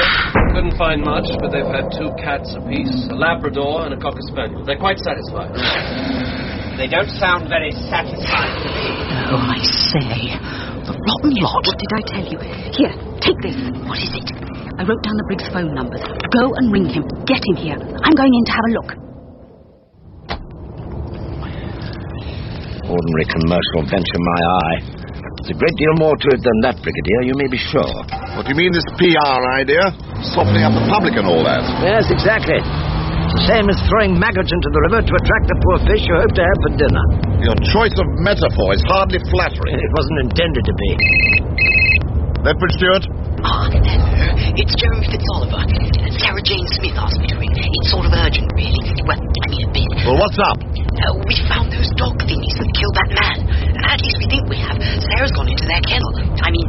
Where are you? Oh, just across the road from it. I can see it from here. I say, doors are closing. Yeah, but where are you, man? I said, in the phone box opposite the... Oh, I see what you mean. In that road where all the space rides are. That's it, you see. Sarah's gone into one of them. I can hardly see it now. They've closed the door. It's so dark, but... What is it?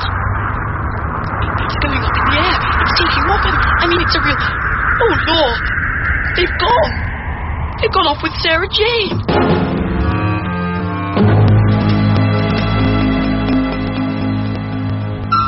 Preston. Yes, Vice Chairman Trigg? Warn me when you're about to make the jump into hyper. Will do. You've quite a while yet. We have to clear the solar system first. Very good. Get down! Down now! Down! Get up! I think you better come out now. Yes, you. Trying to hide behind a spacesuit rack. Hey! Well, it's the journalist girl. I warn you, the Brigadier knows that I'm here. Oh, is that so? And where's the Brigadier? Exactly. Could you please put those pictures away? By all means. Come on now, come on! Vice Chairman Tragan, the weight ratio has changed. We're carrying more than we should. I think we should check before we make the jump. Yes, Creston, we have a stowaway. Is everything all right? Thank you, yes, everything's under control. Where are we going? To my home planet, Paracon. And frankly, my dear, to arrive with you as a passenger might prove something of an embarrassment. On the other hand... What are you going to do with me? Oh, a good question. To which I'm sure I shall find an answer. But in the meantime, we must try to make you comfortable. Thank you. Or would it be more fun to make you uncomfortable? You see, although by definition the journey through hyperspace takes no time at all, subjectively it's tediously long. So? I shall be glad to have something to distract me. We must think up some little games. I'm very good at thinking up little games. And did you recognize this man she was following? Well, yes. It was the one Mr. Grebel went with.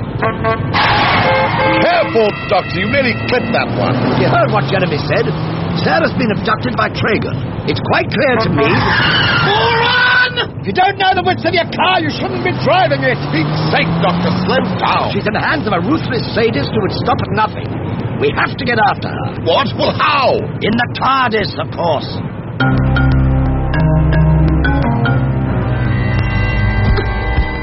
Why do you want to tie me up? I can't do you any harm, and I certainly can't escape. Indeed. But that wouldn't be half the fun. Fun? Well, you see... Now, that's not too tight. It's all part of the game we're going to play. What game? It's called How Far Do I Have to Go Before She... Before she what? Well, that's just it. There are so many variations. How far do I have to go before she begs me for a kiss? Starts screaming. Dies. There, that's it. Quite comfortable. It won't be long now before the hyperjump. What are you doing, Doctor? The psychotelemetric circuit. Unless I repair it, we'll never get to Paracon. I mean, we know where the planet is. Within a few thousand light years. Oh, do we? Yeah, well, I do. Sonic screwdriver, please, Jeremy. Do you mean this? Yes, that's the one, thanks. Yeah, plug in the soldering arm, will you, Roger? We could spend an eternity searching. I mean, TARDIS will take us to the right neck of the woods, and then home in on Paracon using this in her cyclotelemeter. And what's that? That is the hair of the dog, to coin a phrase. Or rather, the non-dog. I was abstracted it when the professor wasn't looking. Give me the soldering arm, will you please, Jeremy? Good chap. Look, Brigadier, if you can't find anything useful to do, may I suggest you go and ring Freeth and try putting the fear of God, or alternatively the United Nations, into him? I don't think you've thought this through, Mr. Tragan. Really? Do tell me. Well, you said that I would be an embarrassment to you on Paracon. Well, wouldn't a corpse? Or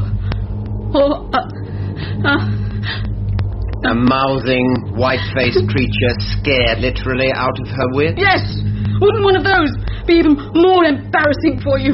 This is your first time in space, Miss Smith? No. Yes. Oh, it's very big, you know. And our garbage disposal system is very efficient. But I do appreciate your concern, believe me. How can you be so inhuman? No, but that's exactly what I am. I'm not remotely human. To be precise, I'm barely humanoid, unlike my friend Chairman Freeth and his compatriots. Would you like to see what my face really looks like underneath this?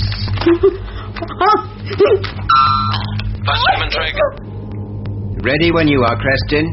I'm more than ready. Eager. No, I've got Chairman Freeth for you. Oh, would you better put him through? Oh, and Creston. Yes, sir? Don't tell him about our guest. I already have. Sorry, sir. Never mind. Put him on. No, wait. Ask him to hold on. I shan't keep him a moment. What are you doing? I must apologize for cutting you short so impolitely. I'm sure you understand the necessity. Right, Creston? What's going on, Tragan? Who have you got there? Nobody of consequence, Chairman. A journalist. A professional busybody. Better out of everybody's way. Is her name Smith? Sarah Jane Smith. Why, yes, I believe it is. How did you know that? Let me speak to her. I'm afraid she's a little tied up at the moment. Up to your old tricks, are you? Well, I'm sorry to spoil your fun, but I've just had a call from the Brigadier. He claims to know that you have Miss Smith on board. I denied all knowledge of you, and your deliciously disgusting doings, of course. But since we are the goodies at the moment, it might be as well if she were to remain, intacta, so to speak. She's seen the guards. Pity. Very well, keep her incommunicado, but safe. She's more useful to us alive and well. The situation has changed now that we know the doctor isn't dead. But, Chairman, You're greedy, Tragan. Do you know that? I do. I am. Don't worry. Once the hue and cry has died down, you can have her back. Oh, can't you get a move on, Doctor? I did my best with Freeth, but even if he was lying, it seems that he has no way of getting in touch with Tragan. Look, if they're into hyperspace, or out the other side, that's perfectly true, of course. Does that mean we can't catch them after all? I mean, what about Sarah? Oh, don't worry. TARDIS has a trick worth 2 of that up her sleeve. By doubling back in the time vortex, she can effectively start before Tragan. We can be on Paragon, waiting for him to arrive. But what about the, limitation thingamy? I thought you told me the Blinovit limitation effect. Or that only prevents her taking us back into her own past. Really, Brigadier, I sometimes think you have a very shaky grasp of the special theory of relativity. Right, that should do it. Jeremy, bring the tools, will you? But I thought you were going in a rocket thingy. I mean, that's only an old police phone box. Wait till you get inside. Right, that's the way. Quickly now. I want to close the doors. I say. I mean, it's bigger on the inside than it is on the... Look, what are you doing in here, boy? You asked me to bring the tools. Yes, well, it's too late now. I've activated the coordinates. You'll have to come too. Is there any reason why you should keep me tied up? We shall soon be through the hyperspace and touching down on Paracon. Of course, if you were to give me your word... I presume that we shan't be landing at your equivalent to Heathrow. I have my own facilities in my own backyard, I think you would call it. Fortress Tragan, with a nice selection of hungry beasties roaming the grounds. One might almost think you'd been there. I'll give you my word, all right. I don't know what your game is, but you're evil through and through. And I give you my word that I'll go on fighting you to the end, whatever that might be. The brave ones are always so much more rewarding. When at last they break, the extremity of their fear resonates like the shriek of 1,000 out-of-tune violins. How can I bear to wait?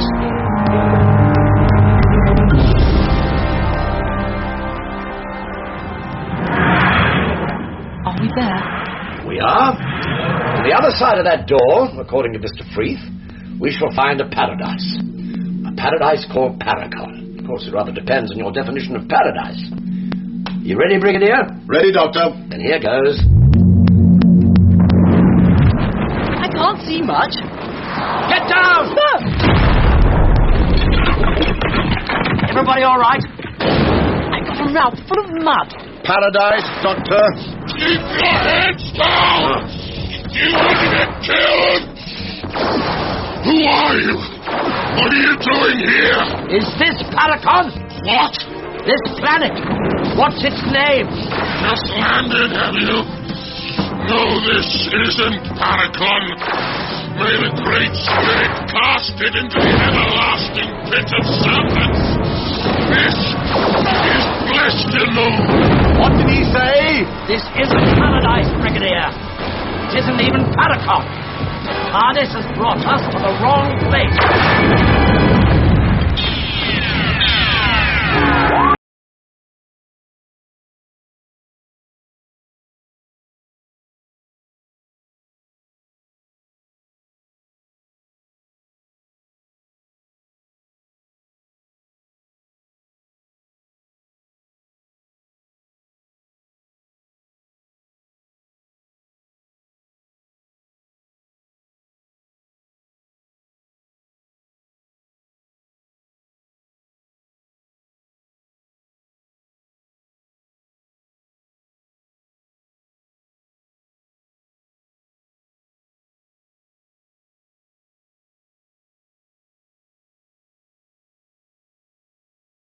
Code 3.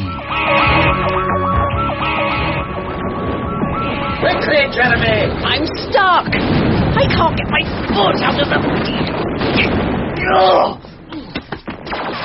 That's better. Inside the TARDIS, we're safe. Oh, my shoe got stuck in the mud. But how could the TARDIS make a mistake like that, bringing us to the wrong planet? Is the psycho-what's-it-circuit still broken? TARDIS didn't make a mistake, Brigadier. I did. I foolishly made the assumption that the hair on the cyclotelemeter came from a creature that is native of Paragon. Oh, I see. Well, I don't know what's going on, and I've only got one shoe now. The cyclotelemeter guided TARDIS to the place of origin of the creature, and that was Blestanu, not Paragon. Well, now we know. We'd better get a move on. How do you propose to do that? We're in the right sector of the galaxy, certainly, but there must be several thousand possible planets to choose from. I mean, I can't go wandering around the old universe like diddle-diddle dumpling, now can I? What are you talking about? My son John, you know, the nursery rhyme. Of course, that's the answer. Stuck in the mud outside the door. Thank you, Jeremy. Oh, really? Right, got it! Yeah, there's your shoe, Jeremy. Super. And what's more to the point... Well, what is it? What have you got? From the way that soldier was cursing it, I'd say that Paragon is involved up to its eyes in this war. And knowing how our friend Freeth operates... They supplied the arms. Yeah, more than likely. So, this lump of shrapnel in the focus of the cyclotelemeter, in there, with a bit of luck for...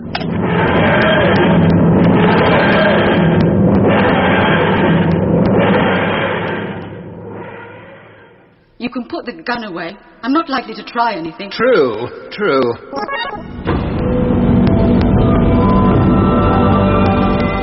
In you go. Welcome to, what did you call it? Fortress Tragan. Very appropriate. Straight ahead and through the arch on the left. Is this your home? It is. This is the headquarters of the Entertainment Division of the corporation, of which I am vice chairman. I live over the shop, so to speak. So you see, you can't escape. Is that you, Vice Chairman? Well, who else could it be, Odin? Well, I thought you were still... the captain of the Presidential Guard is here, asking... Dragon, I'm coming in. You can't go in there. Come back! This is insufferable. Captain Rutley, you've really gone too far this time. Is this Sarah Jane Smith? Well, how did you know that? Are you all right, Miss Smith? Just about. Good. If you would like to come with me. The Presidential Guard has no jurisdiction outside the palace. I'd be within my rights to have you kicked down the front steps. I shouldn't advise you to try. I'm here on the direct orders of the President himself. Ready, Miss Smith? I certainly am. Miss Smith stays here. Get out of the way. You are of very little account in this society, Captain Rutley. If you take my advice... Come along, Miss Smith. I didn't hit him very hard. He's only winning. Oh, you young puppy! I'll have you whipped for this!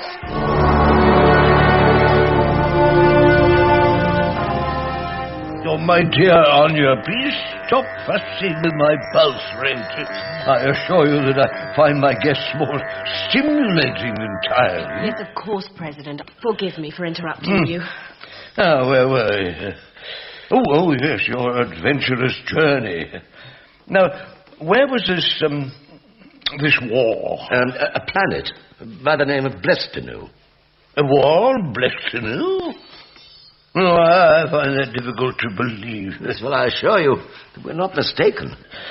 No, you were unlucky. A little local quarrel, no more. Oh, you must be right, Your Excellency. No. Please, Brigadier. We don't go to such extremes of ceremony. President will do very well. We are a democracy, after all. It looked uncommonly like a war to me. Of course, they had a very primitive tribal society when we first went to Blestanu, but we brought peace and prosperity as we do wherever we go. You know, if you stay on Paragon, you'll see visitors of many different alien races living together in harmony, but it takes a little while. I can't tell you the pleasure it gives me to welcome the representatives of the United Nations of Earth too many of the planets we visit are very far from united. Well, I think the word expresses a pious hope rather than a reality, President. I see. You will, of course, be accorded the status of ambassadors during your stay with us. Oh, Sarah! Oh, thank the Lord. Oh, Doctor! I can't tell you how relieved I am, Sarah. Oh, same here, but...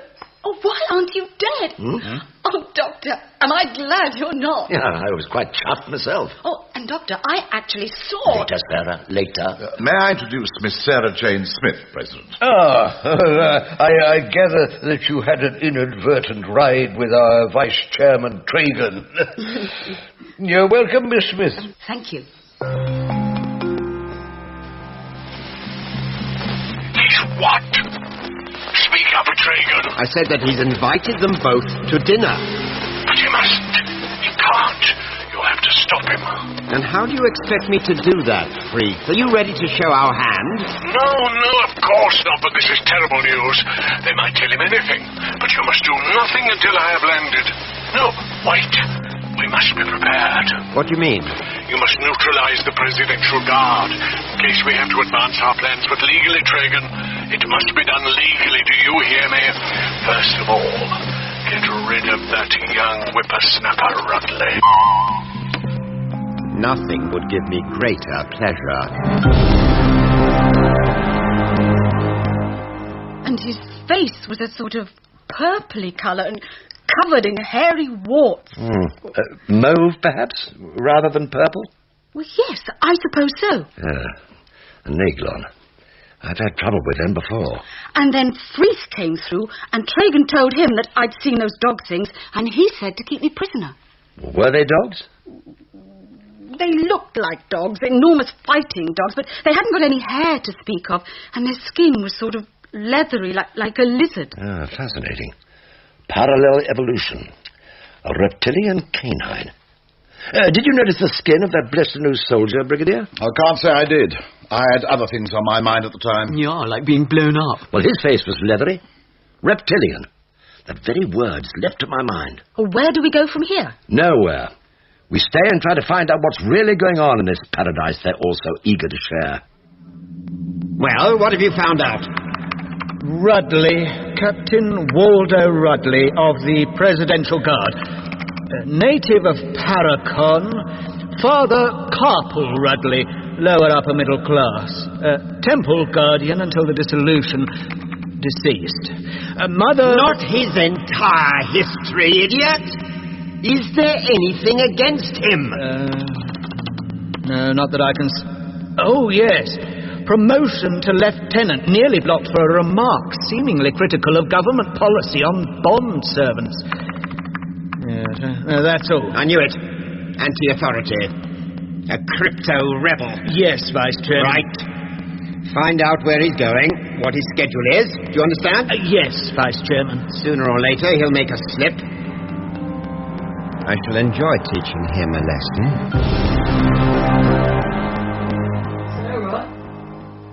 Sarah, you awake? I'm just coming. You asked me to give you a shout when it was nearly time to go to the stew of Captain Rudley. Gosh, I really zonked out. I think it must have been hyperlag or something. Hey, look. There's a couple of those ER couches. Yeah? Experienced reality. You know, like the brig tried in Space World. Come on, let's have a go.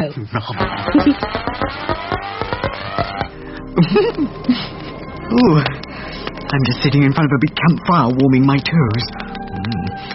I've got bare feet. Oh, in fact, not just my feet. I seem to be... There's a girl. And she... Oh, my goodness me. No, don't do that. Well, really. Jeremy, I do believe you're blushing. I'm going a bit far. Let's try number 77. I seem to be going through a forest or a jungle. Now, I've got some sort of gun thing. Oh, it's quite heavy. And there's someone I'm following. He's seen me. He started running, and I'm going after him. Oh, what's one of those battle game things? You know, where they fire blobs of paint at one another. Yeah. He's out in the open now. And raising the gun, I fire. Ow! Oh, Scott wanted a kick. I've hit him. He's fallen over and he's pretending. No, he's really screaming. Oh! And I run over. There's a great hole in his back, and I lift the gun, and no, I can't do it. Oh my God, Sarah, it's not real. Take it off. Sick. That's really sick. It wasn't real. It was just a sort of film thingy, special effects and all.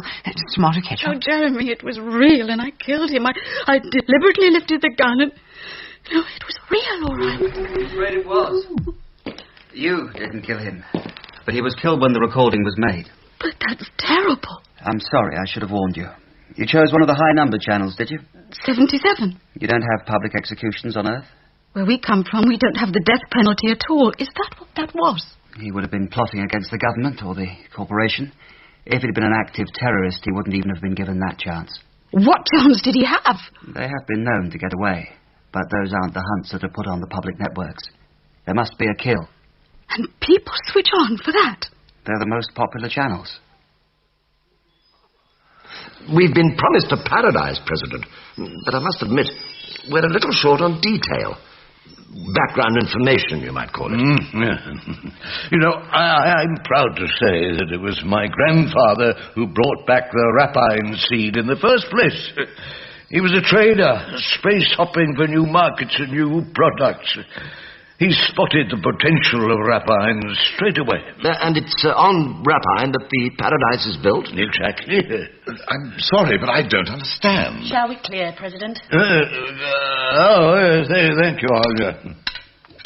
Tell me, Brigadier, what's the meat that you're liking? Delicious. And the vegetables and the wine? Excellent. Rather like a very good claret.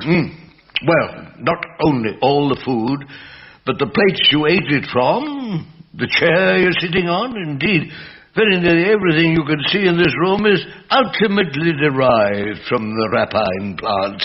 Good Lord, that's incredible. Yes, the generosity of the plant is incredible.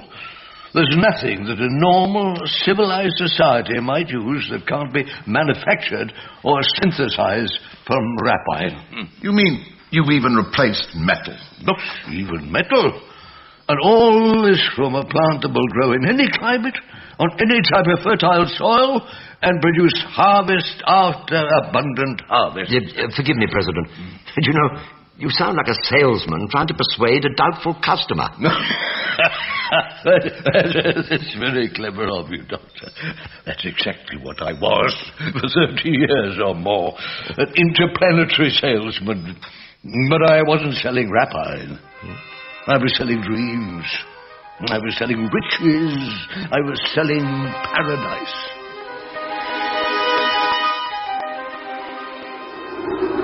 Ready? Then off we go! What's up? Well, there's no flying this thing. No need. It's locked into the city grid. Far safer. Well, how does it know where to go? It's pre-programmed with the coordinates of all the places I visit regularly. Press button flying. Exactly. Starting with the first button, which brings it back home. Like an old hack to the stable. Super. Well? Captain Rudley, Vice Chairman. He's on his way to a drinking party. Young people and outworlders. Upper and middle class. 14th sector. Have we anybody there? A young Polonian by the name of Rasko Heldal. A very recent implant. He was in hospital last week for an infected tusk to be removed. So he doesn't know he's transmitting? No, sir. All the better. Take a patrol and get out there. Patch yourself into Heldal's transmissions. And stand by, ready to arrest Rudley for speaking treason. Captain Rudley is going to regret his little display of lower, upper, middle-class arrogance. So you have a population largely made up out of the unemployed. Of shareholders, of consumers. Well, they're on a very high dole, of course. Happily unemployed, apparently. You seem to have solved capitalism's biggest problem. No, we've solved every problem. There's only one producer, you see, the corporation. So wasteful competition is replaced by rational planning. Our people have everything they could wish for everything that money can buy. Most people spend practically all of their time on the experienced reality couches. Man will be a skimmer champion for a while, woman a batter ball leader, then they change. Fall in love with some singer perhaps, follow him everywhere, or spend all the time they can living the lives of an outworlder family on another planet. A play that goes on day after day after day and never ends. It happens at home with the telly. People get hooked. Exactly. Like a fish that's always looking for a new bait to swallow. And the favourite bait of all is the hunt, or the execution, when a terrorist is torn to pieces by the great butcher Toad in front of a worldwide audience. As it happens. You mean live? Oh, I say, it's disgusting. I quite agree. The trouble is, it's too dangerous for those of us who think so to speak out. And all the time, the transmissions are getting crueler and bloodier. Combat? What, hand-to-hand fighting? With various types of weapons, yes. The game's one of the most popular spectacles. But do you mean that they fight to the death, these fellows? Well, any sport has its dangers. A climber can fall off a mountain, after all. I think the Brigadier was asking if the combatants are actually trying to kill each other, President. No, forgive me. I think I must rest. My stamina is not... Oh, please don't think I'm impolite. Please stay and finish the... Come, President. Your guests will excuse you, I feel sure. Thank you. We shall meet again soon, gentlemen. Yes. Gladiators, by Jiminy. To keep the plebs quiet. The Romans had a word for it, or rather 3 words. Panem et circenses. Bread and circuses. It works then, it works now. The President becomes very upset if he has to face some of the more disturbing aspects of modern life. To be honest, his mind refuses to take in the plain facts. Yeah, well, that's an affliction which isn't confined to the aged, by any means. We try to shield him as much as we can. He's very old, the father of our people. Their love for him is one of the few things which gives me hope for the future. Forgive me, but you... Oh, just a bond servant, Doctor. The housekeeper. I'll leave you to drink your wine. But there are 1 or 2 things I've said too much already. Please don't leave. The President will return when he feels better. Pretty rum sort of housekeeper, if you ask me. Well, he's not the first president to be kept in the dark. And he won't be the last. Help yourself to a little old glass of flip juice, do. Harold, come and drink like wild. Thanks, Gretel. Drink? The latest dance. And believe me, it can get wild when they get a few glasses of flip inside. Vice Chairman, we're approaching the 14th sector and monitoring the transmission. Very good. Do nothing till I tell you. Hey, Gretel! What's my little old toy soldier? Where's the ambience pluralizer? Lurks behind the drinks, doesn't it? Like a virgin at a blip-do. That's something I can't wait to see. Come on. This thingy juice is delicious, Sarah. You ought to try some. Yeah, I'd go easy if I were you, Jeremy. That's how it gets its name. It sneaks up from behind and blips you. Now, here we are. Watch.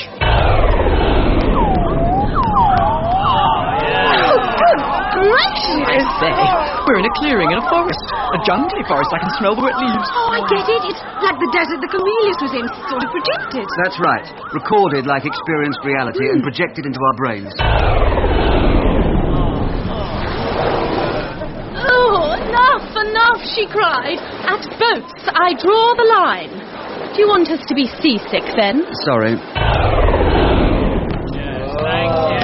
Oh, better. Oh, inordinately better. A moon brothel just suits my mood. Take a few deep breaths. It'll soon go away. Oh, you're as cold as an ice lizard, you are, Waldo Rudley. Never mind. We're going to watch the semi-final of the games later. That'll heat you up. Why? Why? Because it's exciting, that's why.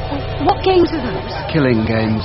And what's wrong with the killing games? Oh, I might have known you'd be here. Sarah, Jeremy, this is an old sparring partner of mine, Rasko Heldel from Polonia. Hello. Hi there. I said, what's wrong with the killing games? I don't like them. That's all. Is that enough? Shall I go in with the patrol? No. That's just an expression of feeling. That's not nearly enough yet. Call yourself a soldier. Funny sort of soldier who doesn't like the killing. My job is to protect the president. If that means I have to kill somebody, I'll do it. It's not in my contract of service that I also have to enjoy it. But the games are a flame-out. Everybody hots at the game. That's one of the things I hate about them. What they do to us when we watch them, filling us with hate and lust. His father was a temple guardian, you say? Dead now. Typical temple cant. I certainly hate that Jen Hegger. Yeah. I hope the champion rips him into 1,000 pieces. Some champion. Jen Hegger will slaughter him. Oh, just look at their faces. Yeah. There you are, you see.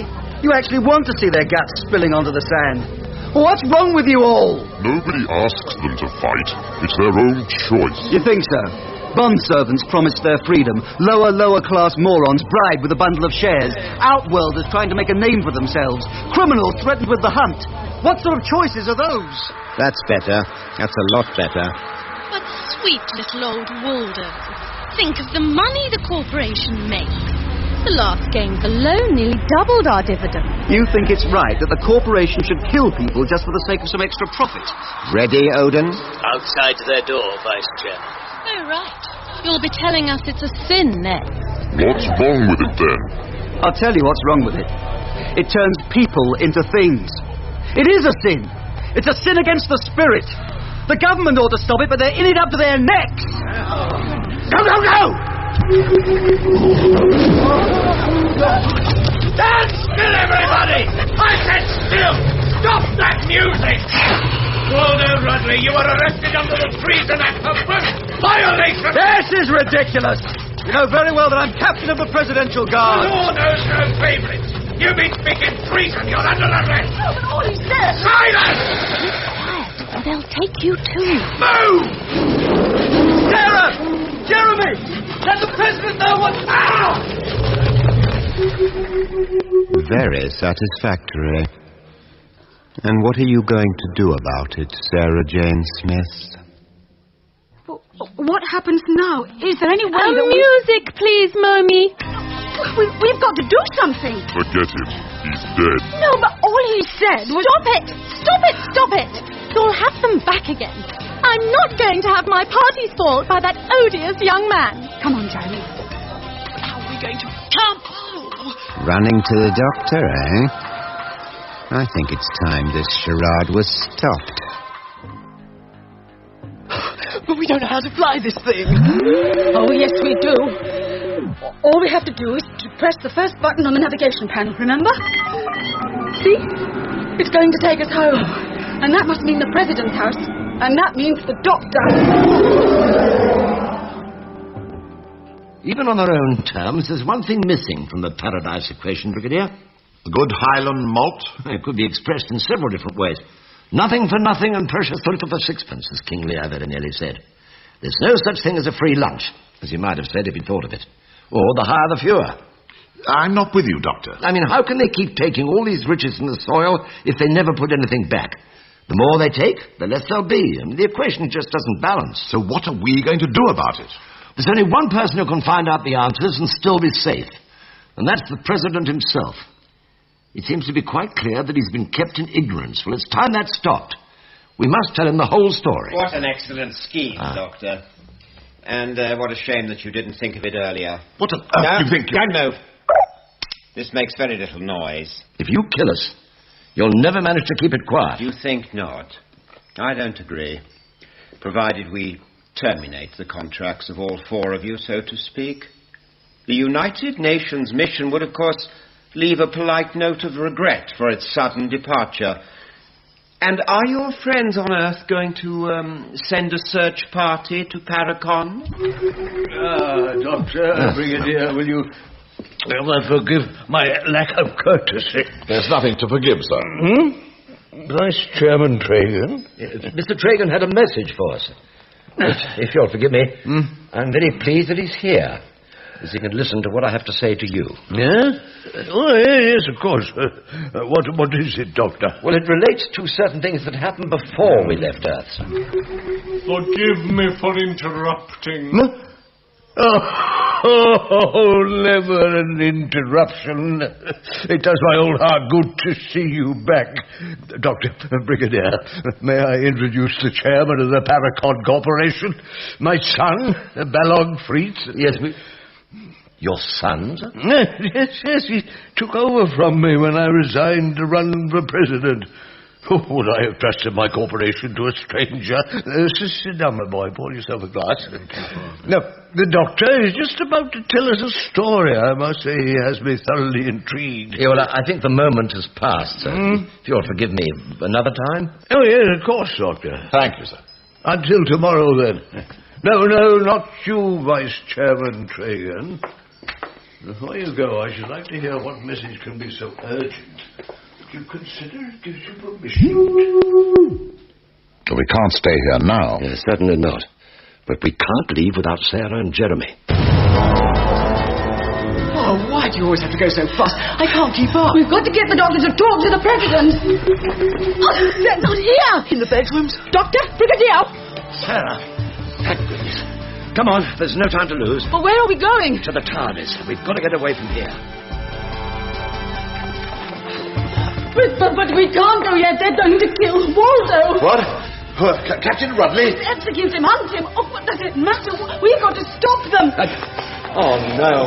What is it? You didn't really think we'd be so stupid as to leave your ship unguarded, Doctor? We meet again, Doctor. Just in time to say goodbye. And we've hardly got to know each other. To misquote a little, I think this could be the end of a beautiful friendship. What are you going to do? You've asked the wrong question, Doctor. You know very well what I'm going to do. The question is, how?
Mr. Bush!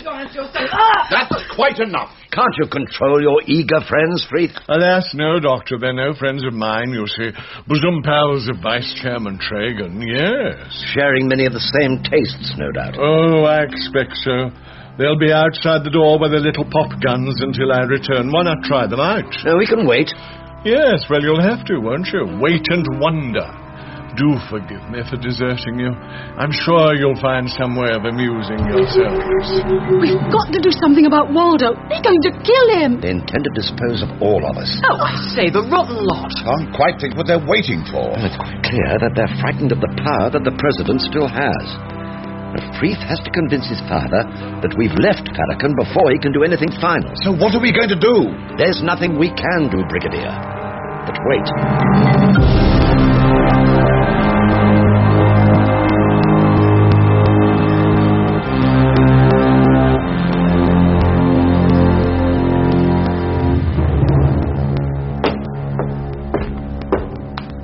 Get out of the way. How dare you try to stop me? Oh, I wouldn't do that, Chairman. Of course, you have the right to go in and see the President whenever you like. But he is retired for the night, you see. He'll be asleep by now. You know how he hates to be disturbed. Very well. Tell the President that I shall be coming to see him immediately after breakfast. I'm sure that would be best, sir.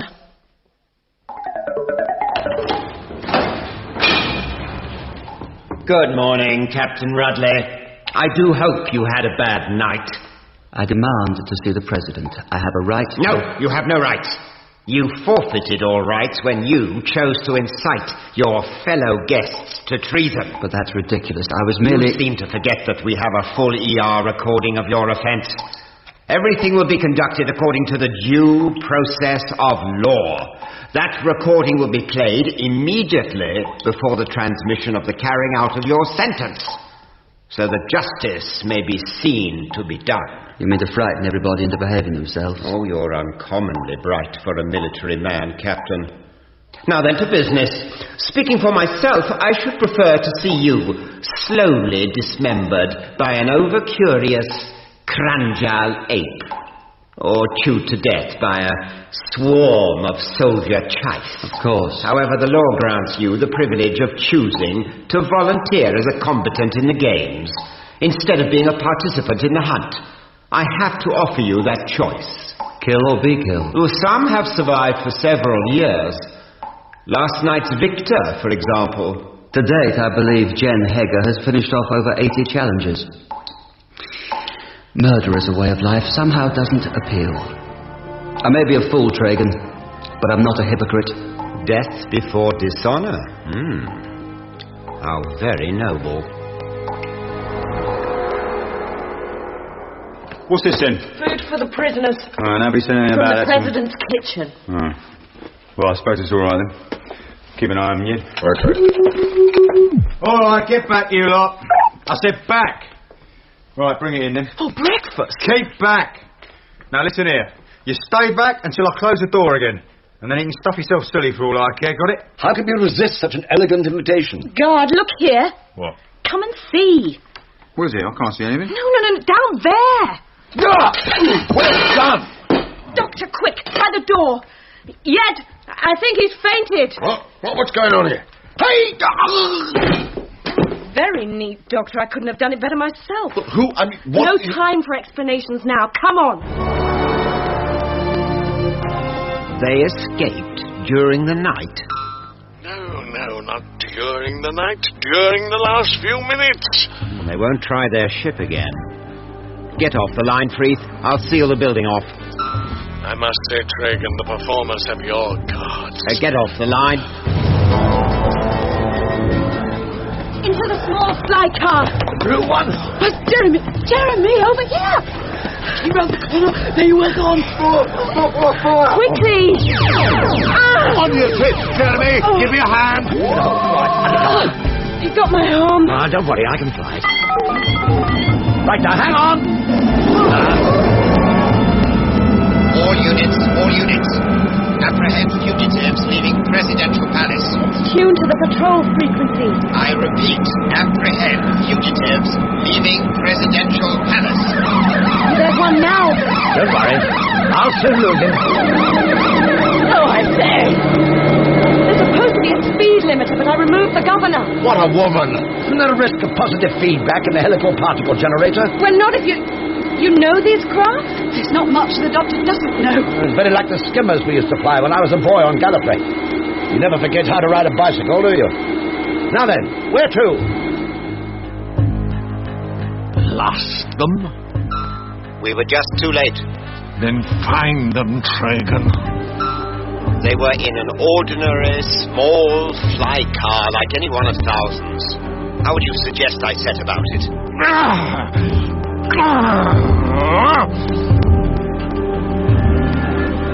I'm sorry to hear it. Although Rudley was always an impetuous young man. But what can we do? Oh, he's in no immediate danger. It'll take time to organise the hunt. Then we'll see what we can do. How's your arm? I still can't move it, but the feeling's beginning to come back. Yes, as I thought. It was an energy-blocking stun gun. Quite right, Doctor. Lucky he was at extreme range. It's not the first time, I must admit. Well, the housekeepers on Paracon seem to lead surprisingly full lives. That was a prettier piece of unarmed combat back there as I've seen in years. And you, Doctor? Oh, similar discipline, I expect. I call it Venusian Aikido. Yes, all very fine, and we're enormously grateful and all that, but if you'll forgive me, who exactly are you, and where are you taking us? You're not really the President's servant, are you? I have loved him and protected him. And now I shall never be able to return. I'm taking you to my real home. Wowie, zowie, look at that. It's the size of a rugger pitch. A space freighter. Yes, the interplanetary freighter pads are scattered all around the perimeter of the city. You mean that thing's full of goods of some sort? Or raw material coming in, or manufactured... Rapine. Exactly. The whole plant, its flowers, foliage, stems, roots, seeds, and going back, everything Paragon can manufacture. They say that there's a corporation freighter either landing or taking off from somewhere on the planet for every 20 breaths you take. And I say those freighters are killing us, as surely as the corporation killed the land below us. Looks like sea. Are we flying over the ocean? Look again, Brigadier. Well, that looks like a tree stump or something. It's a desert, isn't it? An enormous dust bowl. The President told you that Paragon is a paradise. It's more like a hell. But it used to be a paradise in earlier times, a lush green paradise where the people hunted and planted their crops. The Golden Age. I heard the President tell you that rapine is a generous plant. Rapine is greed. It takes the best from the earth and puts nothing back. It's taught us all how to be greedy too. Doesn't anything grow on Paragon anymore? Practically nothing. All the accessible fertile land was turned over entirely to rapine. You can see the result.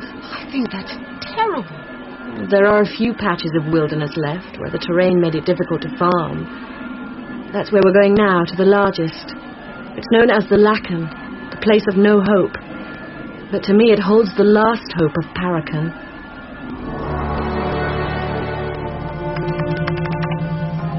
Miss Anya, who is she? Where does she come from? That is precisely what I'm checking at the moment. Here we are. Anya Farjan, bond servant to the President. Previous employer, Cathy Anglesi, deceased. Highly recommended. Previous records unavailable. Reference... Unavailable. I thought as much. Her previous records were destroyed in the temple dissolution riot. I see. So our only lead is this Cathy Anglesi, correct? So it would seem. And she's dead. Oh, my name wasn't Anya Farjan in those days. It was Cathy Anglesi, and I was a research biologist with the corporation.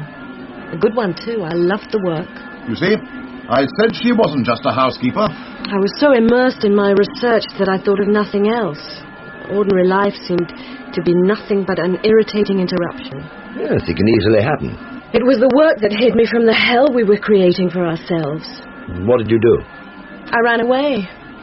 Look, that's where we're going, dead ahead. Looks like an island. A green island in a yellow sea. You say that this is your real home? A jungle full of wild beasts? Not quite. In the middle of the Lacan with rocky hills all round, it'd be too much to call them mountains. There's a high valley which is just as Paragon used to be long ago, long before Rapine. And the only one of the original tribes never to have been conquered are living their lives there as they have done since the beginning. They call it Kimonia, Skyland. That's my home. So I make for the center. No, Doctor, we can't take the chance of leaving the corporation there. You see, I'm not the only one to run away. There are hundreds of us by now. We go in on foot, I'm afraid.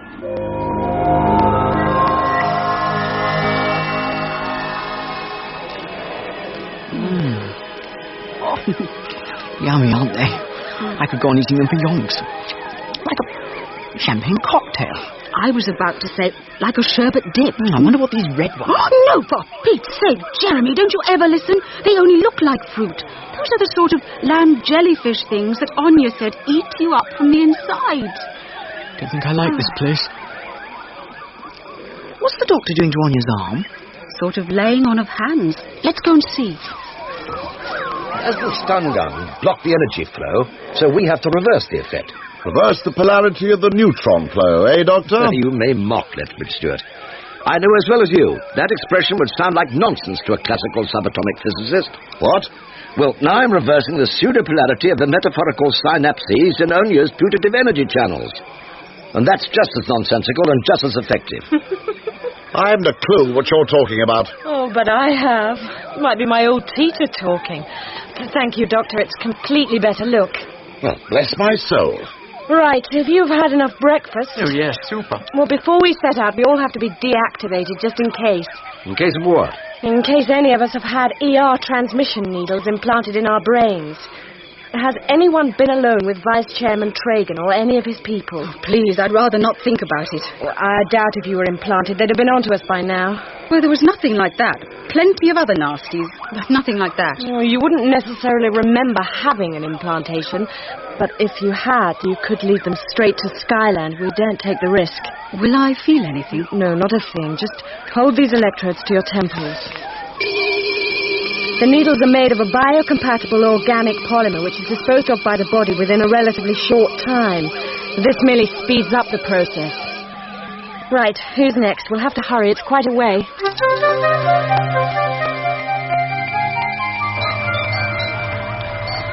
Rance. What does he mean? Can't you get someone else to take this on? I get a bigger kick out of watching the grass growing. What's got into you today? I've got a sore head, I need a drink, and I'm missing my wife. Next question. Okay, just cool down. Somebody's got to do it, okay? Anything to report? No, not a lot.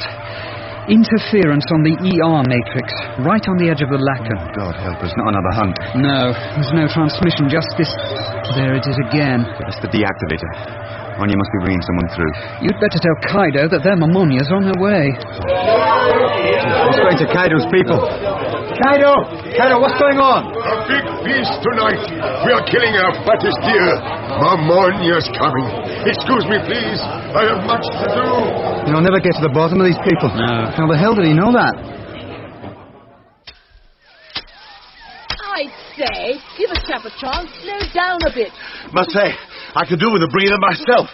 I'm sorry, I'm apt to forget. So, Anya, your training was physical as well as spiritual. Oh, it's difficult to disentangle the two, but I've still a long way to go. If I had the skill the tribe think I have, the skill my teacher had, I've tried to tell them. Well, I wouldn't need this to find my way. What is it? A compass? It's a direction finder calibrated to the ER matrix the entertainments division uses for the hunt. I've programmed it for Skyland. Help me! Help me quickly! Jeremy, keep very still. I can't do anything else. It's got me by the foot. Right, now listen, everybody. Stand still and be very quiet. Have you any idea what it might be, Anya? No, unless it's a trap lizard. You'd have to cut off its head before a trap lizard would let go. And if it's an arrow serpent, we're all in trouble. Right, everybody, stay here. I'm going to have a look. And it's all right, Jeremy. We'll soon have you out of there. Shh, now quiet. Shush. All right, Jeremy. You can come out now. It's still got me. You have caught your ankle between two tree roots. Oh, Jeremy! Yeah, So I have. Sorry. For Pete's sake. Come on, let's get a move on. Chop, chop. Oh. Could you please spare the time from your busy schedule, Tragan? A pleasure, Chairman. No. Don't sit down. I know you'll be dying to get back to whatever it is you find to fill your time. You will forgive me if I finish my lunch. Of course. So, Waldo Rudley is even now winging his way to his fated destiny. Or is that a tautology? Well, never mind. Let us hope he meets his pleonastic doom. And like your recent candidates, little hobby of yours, is it, letting people escape? Captain Rudley's on his way to the Lacan, yes. I shall enjoy watching him squeal. You know, it's amazing. When getting one's trotters into the trough and one's snout into a glass or two of slosh will do for the spirits trade. I begin to feel optimistic again. I'm glad to hear it. After all, what harm can these wretched people do to us now? They can't return to Earth as long as we hold their ship. And as for the rest, aren't they fugitives? If they show a nose above the parapet, pop. I've always enjoyed shooting a little sitting bird. All the same, Chairman, I think it would be as well to tread very delicately until we're sure. Ow, belts and braces. Belts and braces every time. And that's why you're going to find them for me. Like the nasty little neglon you are. and destroy them. Aren't you, Tragan? My pet.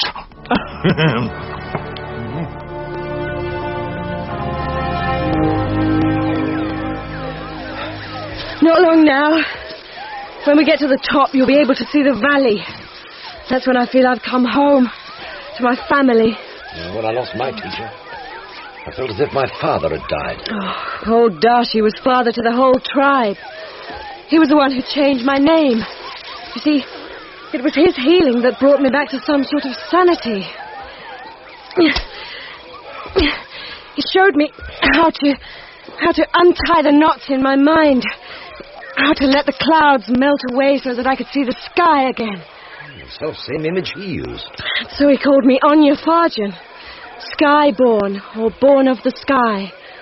And when he died, I was there to take his place in the tribe. Oh, Lord! Oh, Jeremy, not again. A big lizard thingy ran right across my toes. And it didn't bite them, did it? Now, please, may we get quiet. Listen. What is it?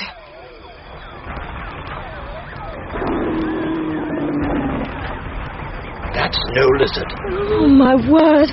I told you I still had a lot to learn. I nearly led you straight into the territory of a Gargan.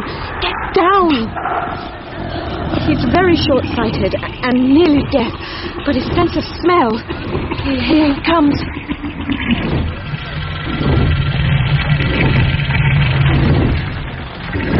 I haven't seen teeth that size since the last Tyrannosaurus I met.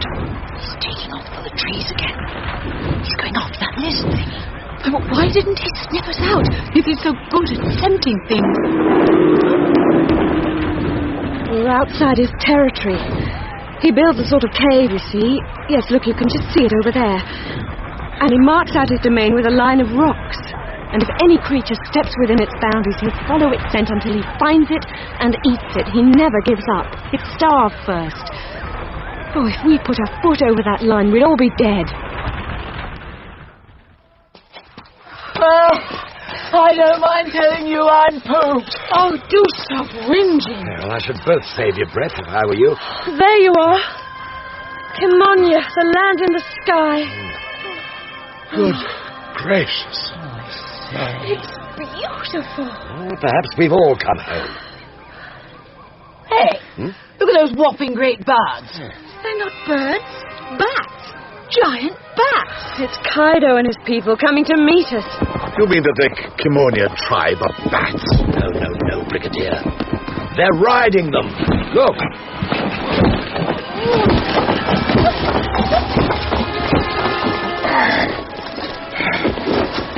Greetings, Mamonia. Our mother has returned to us. Greetings, Kaido. I return with great happiness. I bring more friends to meet you. Greetings, Kaido. I give a welcome to the friends of Mamonia. You look tired. He's being polite. He wants to offer us a lift down to the village. On those things? Well, I'm game. But what are we waiting for? Thank you, Kaido. One on each? That's right, behind the rider. Bit of a dicey proposition, if you ask me. Oh, well, here goes. There's no saddle or anything. Just hang on to the fur, boy. Oh, I say! Oh, the corn could see me now.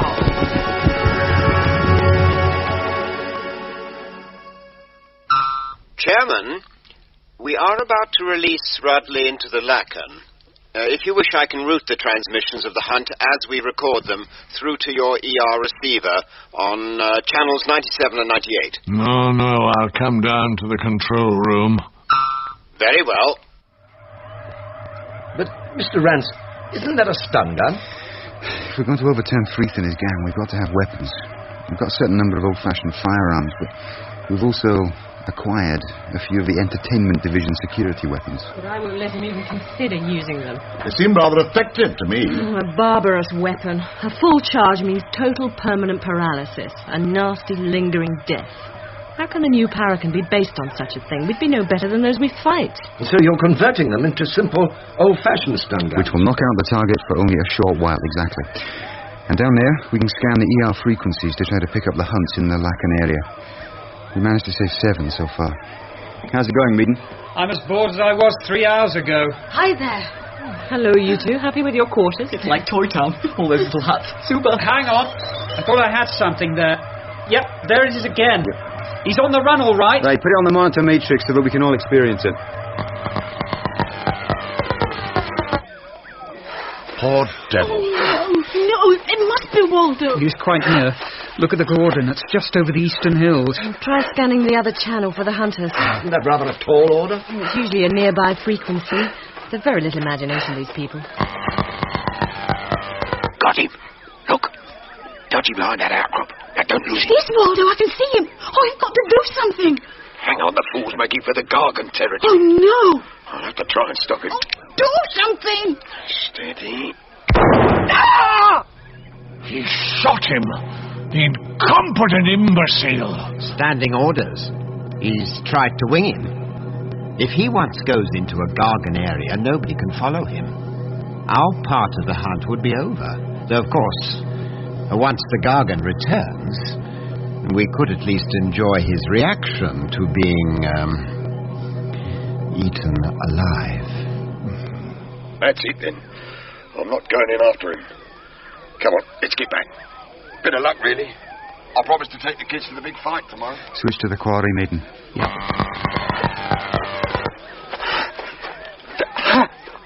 Oh, he's going into the Gargan den. Oh, that's the worst possible thing he could... You've got to try. Oh, what happened? I felt as if I was falling over. It was Waldo who fell over. With shearing secured him. Contact gone. He's lost consciousness, that's why. There are no sense data to transmit. Stay on the frequency. We've got to go and get him out before that thing comes back. That's impossible. We'd just be adding our own death to his. But if we hunt the Gargan down before it gets him... You can't. The Camonia people, they're hunters. Surely they'd be able to... No, you don't understand. All life is sacred to the Camonia, even the life of the beasts they eat.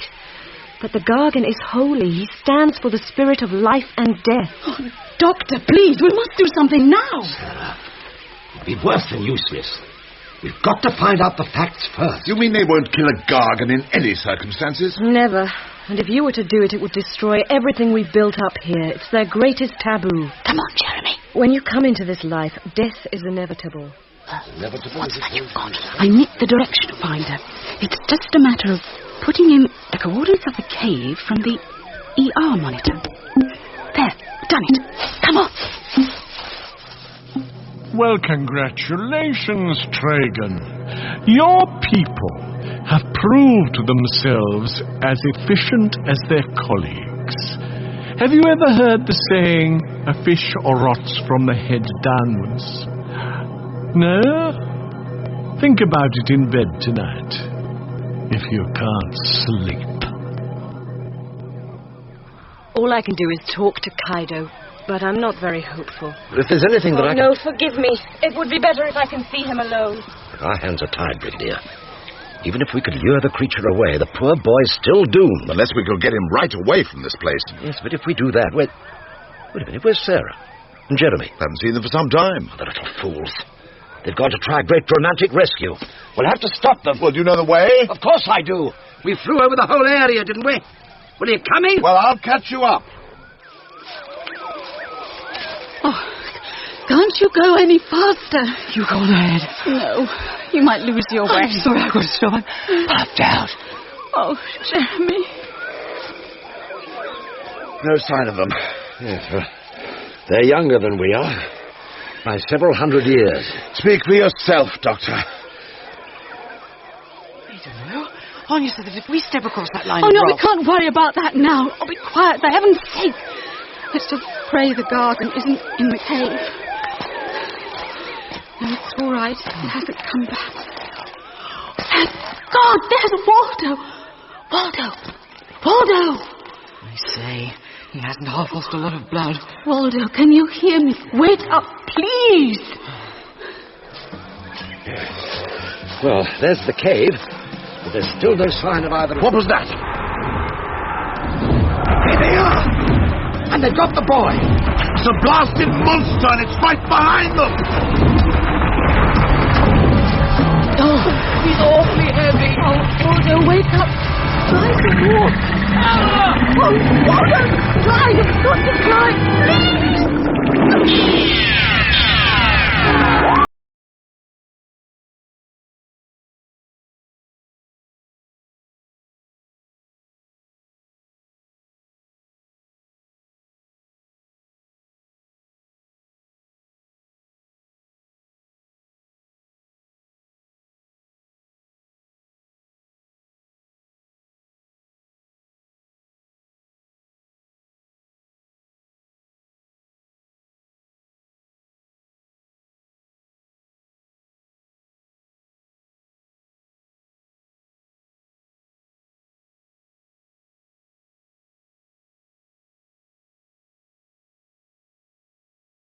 of Death. Episode 5.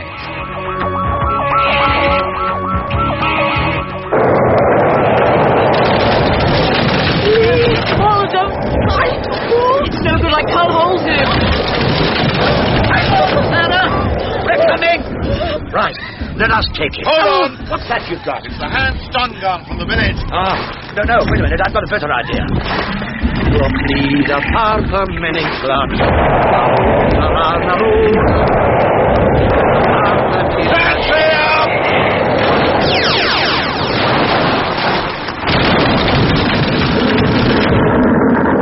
That's done it. Is he dead? Doesn't seem to be. Not yet, at any rate. I say, don't you think we ought to get out of here? He might wake up and suppose he's got a wife or something. Yes, a good point. Captain Rudley, can you hear me? Captain Rudley? He's in a bad way, isn't he? Here, we better make a stretcher.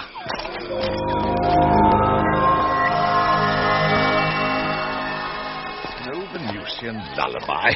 Really, Doctor? Well, it's been remarkably efficacious in the past. Unfortunately, the Gargan didn't seem to have the same ear for music as my old friend Agador. Careful. There's a nasty dip there. He's still unconscious. Well, he's lost a lot of blood. That gun thingy was certainly efficacious. I mean to say. Well, look. Yes, handy little weapon. Well, if he's dead, Lethbridge Stewart, Cardo's people will probably throw Anya and the rest of them out of Kimonia. And if he's not, well, he'll track us down and have us for dinner. Well, if we'd stayed with Rockabye Baby, he'd be onto the port and walnuts by now. There's very little we can do, I'm afraid. Oh, there must be something. We can't replace the blood he's lost. Yeah, I'm afraid Anya's right. We can't even take the bullet out. The shock would be too much. You mean he's going to die? We'll make him as comfortable as we can and hope for the best. The meat is roasted. The feast awaits our guests, Mamonia. I couldn't eat a thing, Doctor. I'd rather stay here with Waldo. I think you should come, Sarah. The feast is in our honor. We shan't be far away. Step up a lip, old girl. Your food warms the belly as your welcome warms the heart, Kaido. I'm sure it's... Hey, what was that? Quiet! Quiet, please, everybody. Shallow, greet the Gargan. Even angrier and hungrier. He's after Waldo Rudley. He's after us all. Oh, you went into his territory. Oh, we had no choice. Well, come on, what are we waiting for? It's no good running away. He'll just follow your scent. How do you think he's found you now? We'll just have to finish him off. No. If you want to save your lives, that's the last thing to do. Wait a minute, I got it. Anya, would you be so good as to get me a piece of Captain Rudley's clothing? A piece of... Yes, that might work. Oh, what might work? And a piece from each of you, please. Anything, a sock, a piece torn off your shirt, that silk scarf of yours you're wearing, Sarah, anything. Well, what are you anything going to do? all. I'm going to take a piece of meat. All of you, take a piece of meat as big as you can and make a parcel of it. As I'm doing now with my handkerchief. There. Here you are. His sleeve was almost torn off already. Quickly! I don't think I'll be able to stop myself from running away. Right, Brigadier. How good are you at lobbing grenades? Pretty good. Here goes. 1, 2, 3. He's eating me. Quick, give me the others. Right, that's you, Sarah. Yes, he's turning away. He's going. He's satisfied that he's fought his prey. You have paid gifts to the Gargan. You are in truth my brother. Doctor, I think you'd better come and have a look at Waldo.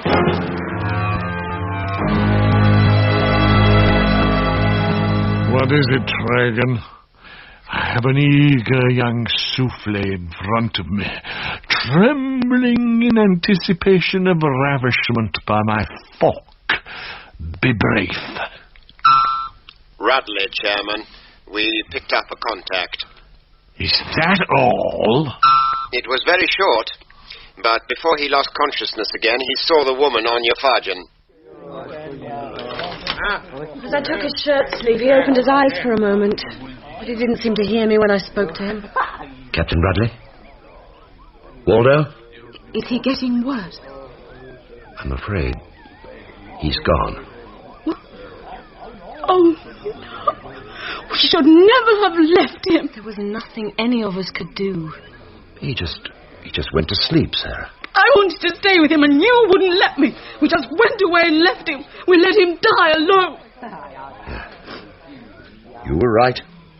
I was wrong. Nobody should die alone. Nobody. hadn't a gunship. The contact was too short to establish the coordinates, Chairman. Running true to form, are we, Tragan? You ruined my dinner just to tell me that nothing can be done. I didn't say that. These people must be eliminated. Get on with it.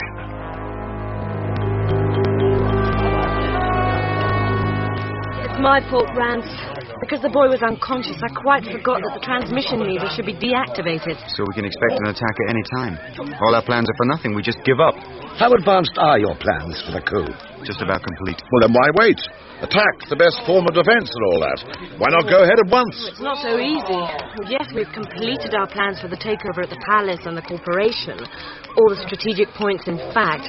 But the difficulty is... We're here, and they're there.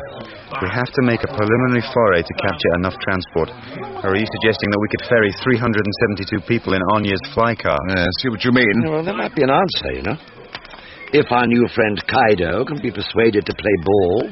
Do you agree, Brigadier? Eh? Oh, I'm with you. Yes, airborne troops. Splendid notion. Would you care to share it with us? How many passengers could one of the Commonian bats be persuaded to carry? And what's their maximum range? Given auxiliary fuel, of course. Nose bags or whatever. But you can't conquer an entire planet with 370 people. I don't think conquer is quite the word. No. You see, all the power has been held by one man, Chairman Freeth. In theory, the planet is governed by the Council of Ministers with the President at their head. But they're weak and corrupt, and the President just leaves everything to his son. So everybody just takes orders from Freeth and his gang? Yes, and they'd obey anybody who was in charge. Well, they'll obey us, especially if we have the backing of the President. But surely he won't plot against his own son. Oh, he's a good man, if he's made to see what's going on. That's why we're going in ahead, to show him proof of the evils that are being committed in his name. And by the time I've secured our position at Tragan's HQ, your squadron should have effective control of the ER transmitting station. Who will you have as your 2IC? My what? Oh, I beg your pardon, Mr. Rance, your second in command. I'll take Midam. He's a good man in a fight. Now, the important thing to get across to him is that when you join me for the final takeover at the Games Stadium, he must keep the transmission going. But why? I mean, what do the silly old games matter? The whole essence of the strategy is a swift transfer of power while everybody's distracted by the finals of the Games. What are you doing here? You're supposed to be liaising with Kaido's bat handlers. They won't take any notice of me. The panic should have died down by now. I'll land in a public parking place and let us into the palace by the staff entrance.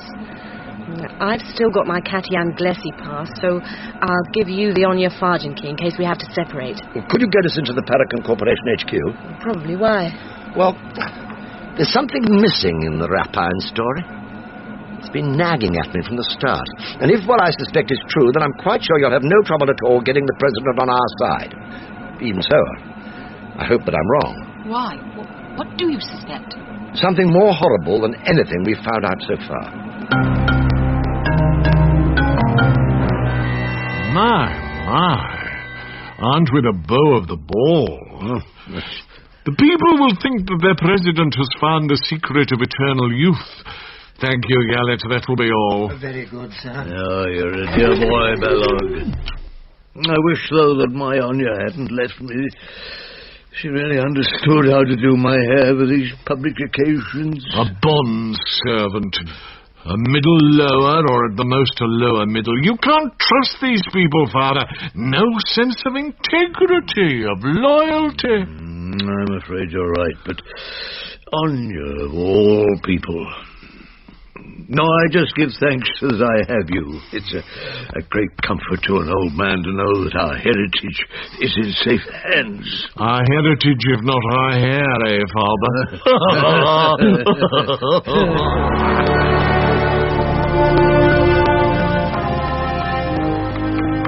Katian Glessi. No, I don't have your name down for today. No, I just have to check a couple of things. I'm doing some research into... Well, if I'd known you were coming, I'd have had the items waiting for you. That's very kind of you, but I do know how to access the data bank. Well, do let me know if there's anything I can do to help. Oh, my goodness, where do we start? It's the size of St. Pancras Station. It's the status quo I'm interested in. How things are now. Well, then you need the section with the latest ER reports. We'd better get a move on. This could take some time. Ready, Father? One moment, sir. Your robe is, that's better. I'm beginning to dread these public occasions, Balog. You don't have to stay long after the opening march of the combatants. You can come back and loll in here until the award ceremony. Your cue, I believe. Now, oh, dear. Don't go over the top. 3 pirouettes and a double somersault will be quite enough. Thank you, Yalit.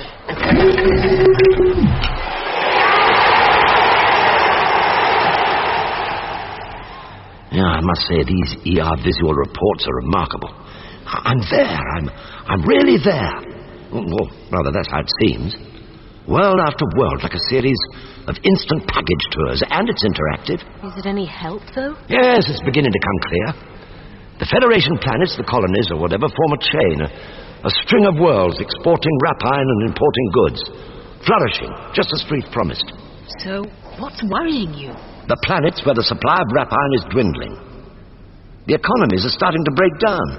Poverty growing and discontent.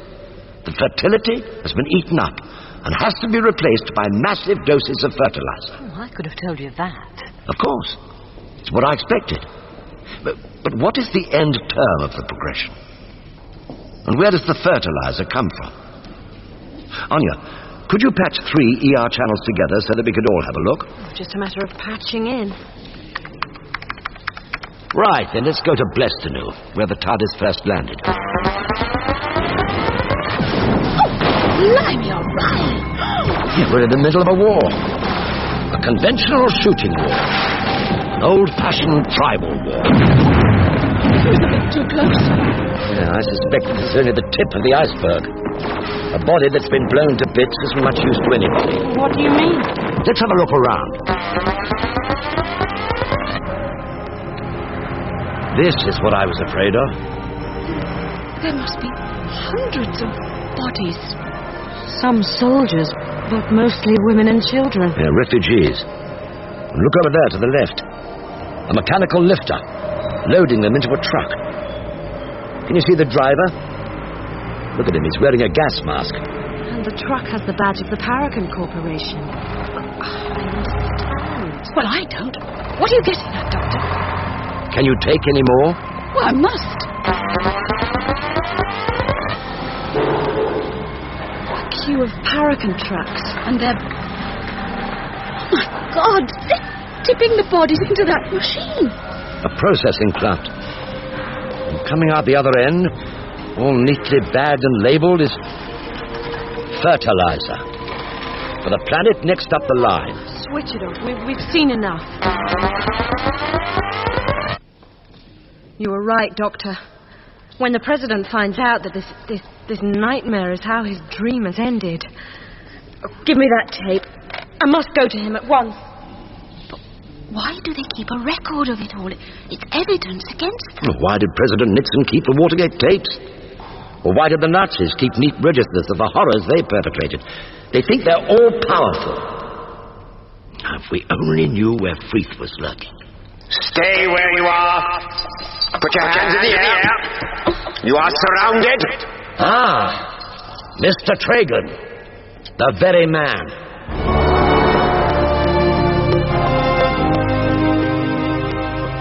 Air Patrol, officer of the day speaking. Echo location. We're picking up a massive flying object, sir. Could be another fly car demonstration. Hang on, I'll have a look. Oh, I see them. No, it's just a flock of migrating bats. Early this year. Wait a minute. They're carrying people on their backs. With guns. Emergency! Emergency!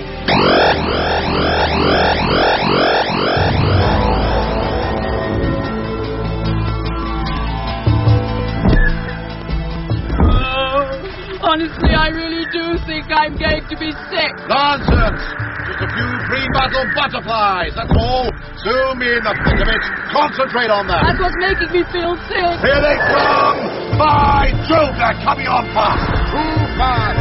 You mean Dido? You'll see. Hold on tight to the fur. You ruin your children. Chasing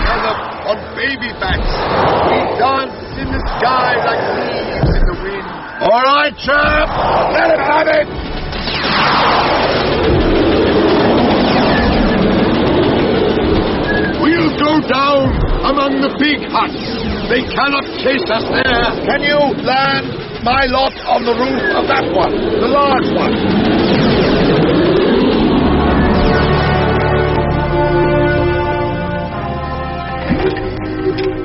Get in there.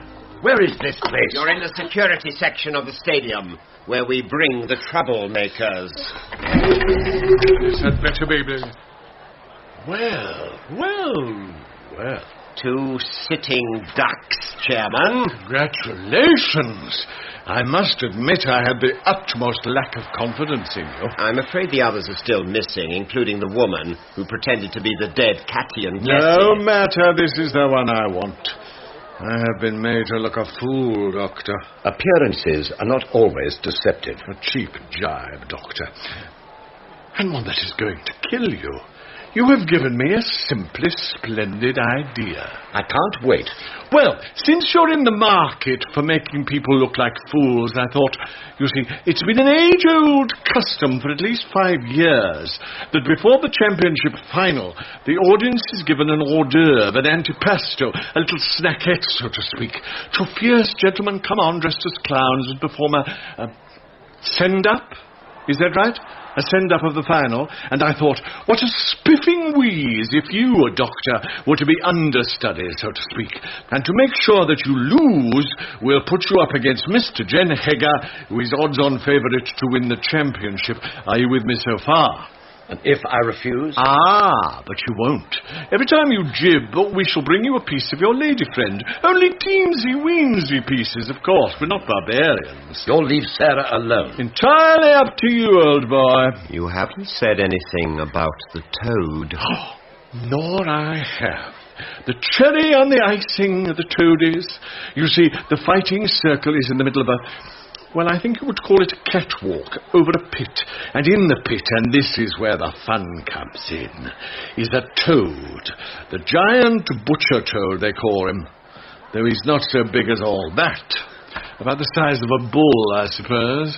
Yes, a small bull. And you see, he simply adores tearing people into bite-sized bunches and eating them. Do please take 2 or 3 seconds to make up your mind. Well, what are you waiting for?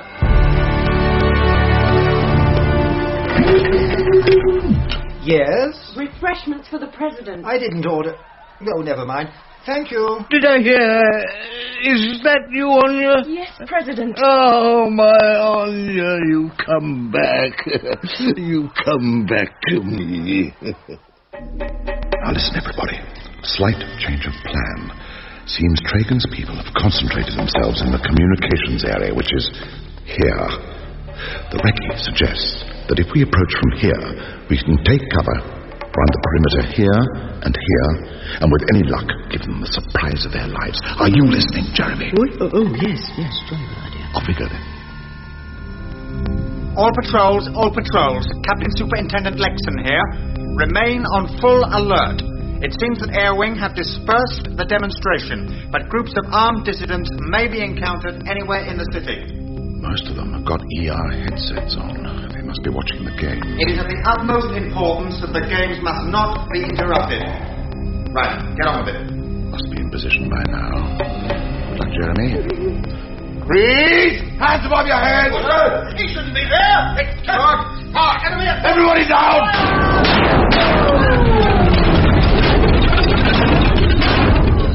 Attack!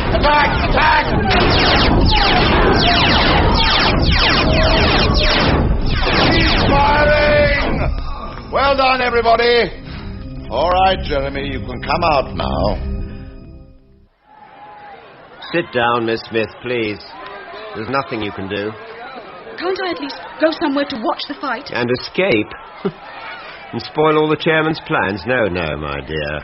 You must stay here in case we need you. Or at least a part of you. What about ER? Can't I see it on ER? Unfortunately, there's just the one set, and I need it myself.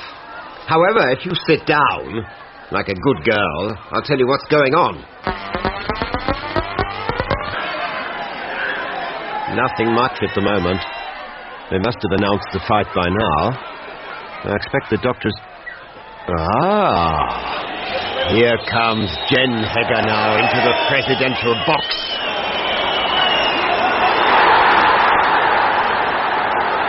president's box? Yes, of course. They always introduce the finalists from the president's box, and they can step straight onto the catwalk from there. Jen Hager looks like an angry ape. I expect he's annoyed at being made to fight a clown. So much the better. Here comes the chairman and the doctor. My friends, what can I say? We all know Jen Hager didn't have a dad, but even he must have had a mom. And here she is, to give us all a glimpse of the happy home life of the Jen Hagers.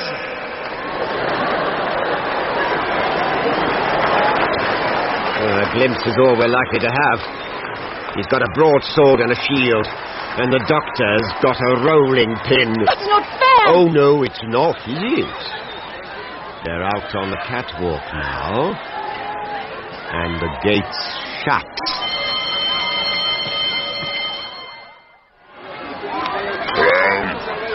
You are dead. Yeah, well, wait. You'll not attack before I'm ready? Oh, no. We kill each other, but we do not cheat. Thank you. Why do you take off your clothes? If I'm to face death, it will be as myself. Besides, these ridiculous boots have tripped me up. Doctor! Stop that! The rolling pin has hit the toes. You're making me very angry. I think I'm making Chairman Freeth even angrier. Jen Hager, what are you waiting for? Kill him! Right. Ready.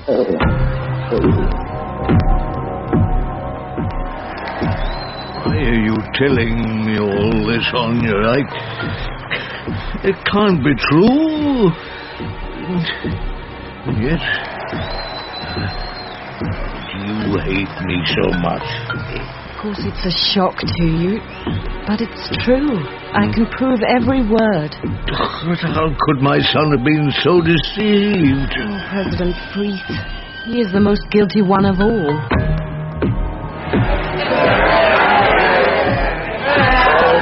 Fight, coward!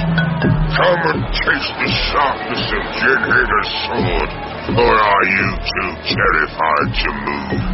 Maybe you're accustomed to taunt one another before engaging, but I can see very little advantage to you on this occasion. My old teacher... Die then! Hey! Alone, I kill you. Stand still and fight like a man, curse you. Thank you for your kind invitation. Forgive me if I... Oh, well done. That was a beauty. Hey! What's happening? Let me see. Oh, please, let me see. Sit down, Miss Rex. Oh! You! This was Go! Oh, let me go! Oh, still. I should have manacled you to the wall in the first place. What's going on? Get away from there. Oh, no, you don't. You get a fair trial, Tragan. Put him in one of those cells out there. You won't get away with that. Are you right, Miss Smith? Oh, yes, yes. We'll soon have you one of those No, things. never mind about me. Jeremy, see what's happening to the doctor. What? The ER set there on the floor. No, sure. Oh, my goodness. I'm having a fight with the doctor. Twisting my wrist so hard that I've dropped my sword. I've thrown him off. And, oh, no. Oh, Lord. Take the candle. I'm sorry. Take it. Give it to me. The doctor's rolling away from him and going for the sword. He's got it. And the gladiator's right on the edge and about to go over. And the doctor's grabbed him. He saved his life. Shoot him! Shoot the mouth! No, the killing will stop. I, your president, order it. Dr. Jenniger, your fight is at an end. Coming back to the president's box. You could have killed me. Why didn't you kill me? My dear fellow, what possible reason could I have for doing such a thing? Are you all right, Doctor? A little puffed, I must admit. Doctor, I'm a blind and foolish old man. Can you ever forgive me? The past is dead, President, and I am still alive. You're quite right, Father. You are a foolish, blind old man. It's time you opened your eyes. You aren't in charge anymore. I am. Stand out of the way. What are you going to do? Guard! Give me that gun! Goodbye, Doctor. No, you shall not. He is a good man. No! Put me down! Put me down!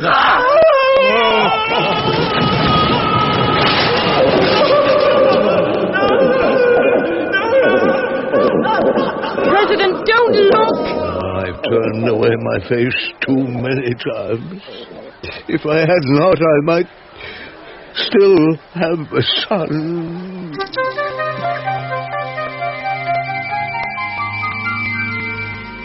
Goodbye, Anya. I wish we could have come to know one another better. Oh, you forget. Whether as chairman of the corporation or as prime minister, I shall have to come to Earth and sort out Paragon's affairs. Oh, of course. Space world and all that. Exactly. Well, it's only au revoir, then. Good. Right, where have those youngsters got to? They may be in the TARDIS already. I'll have a look around. I think Sarah went to find Jeremy. Are the clouds beginning to clear? There's a small patch of blue on the horizon. If I'm supported in the election... I found him. Oh, sorry. Where was he? In the kitchen. Where else? She wouldn't even let me finish my breakfast. Well, you had one already. Well, goodbye, Doctor. Whatever happens, Mamonia, always remember that you are sky-born, as we all are. Thank you. I shall. Goodbye. Where do you keep your teapot, Doctor? I could murder a cup of tea.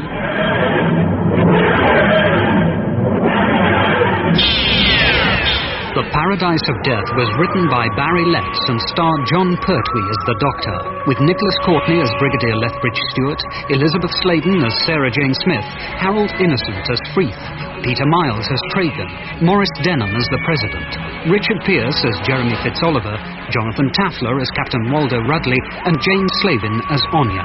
Title music was composed by Ron Grainer and arranged by Peter Howell. Additional music by Peter Howell of the BBC Radiophonic Workshop. The director was Phil Clark.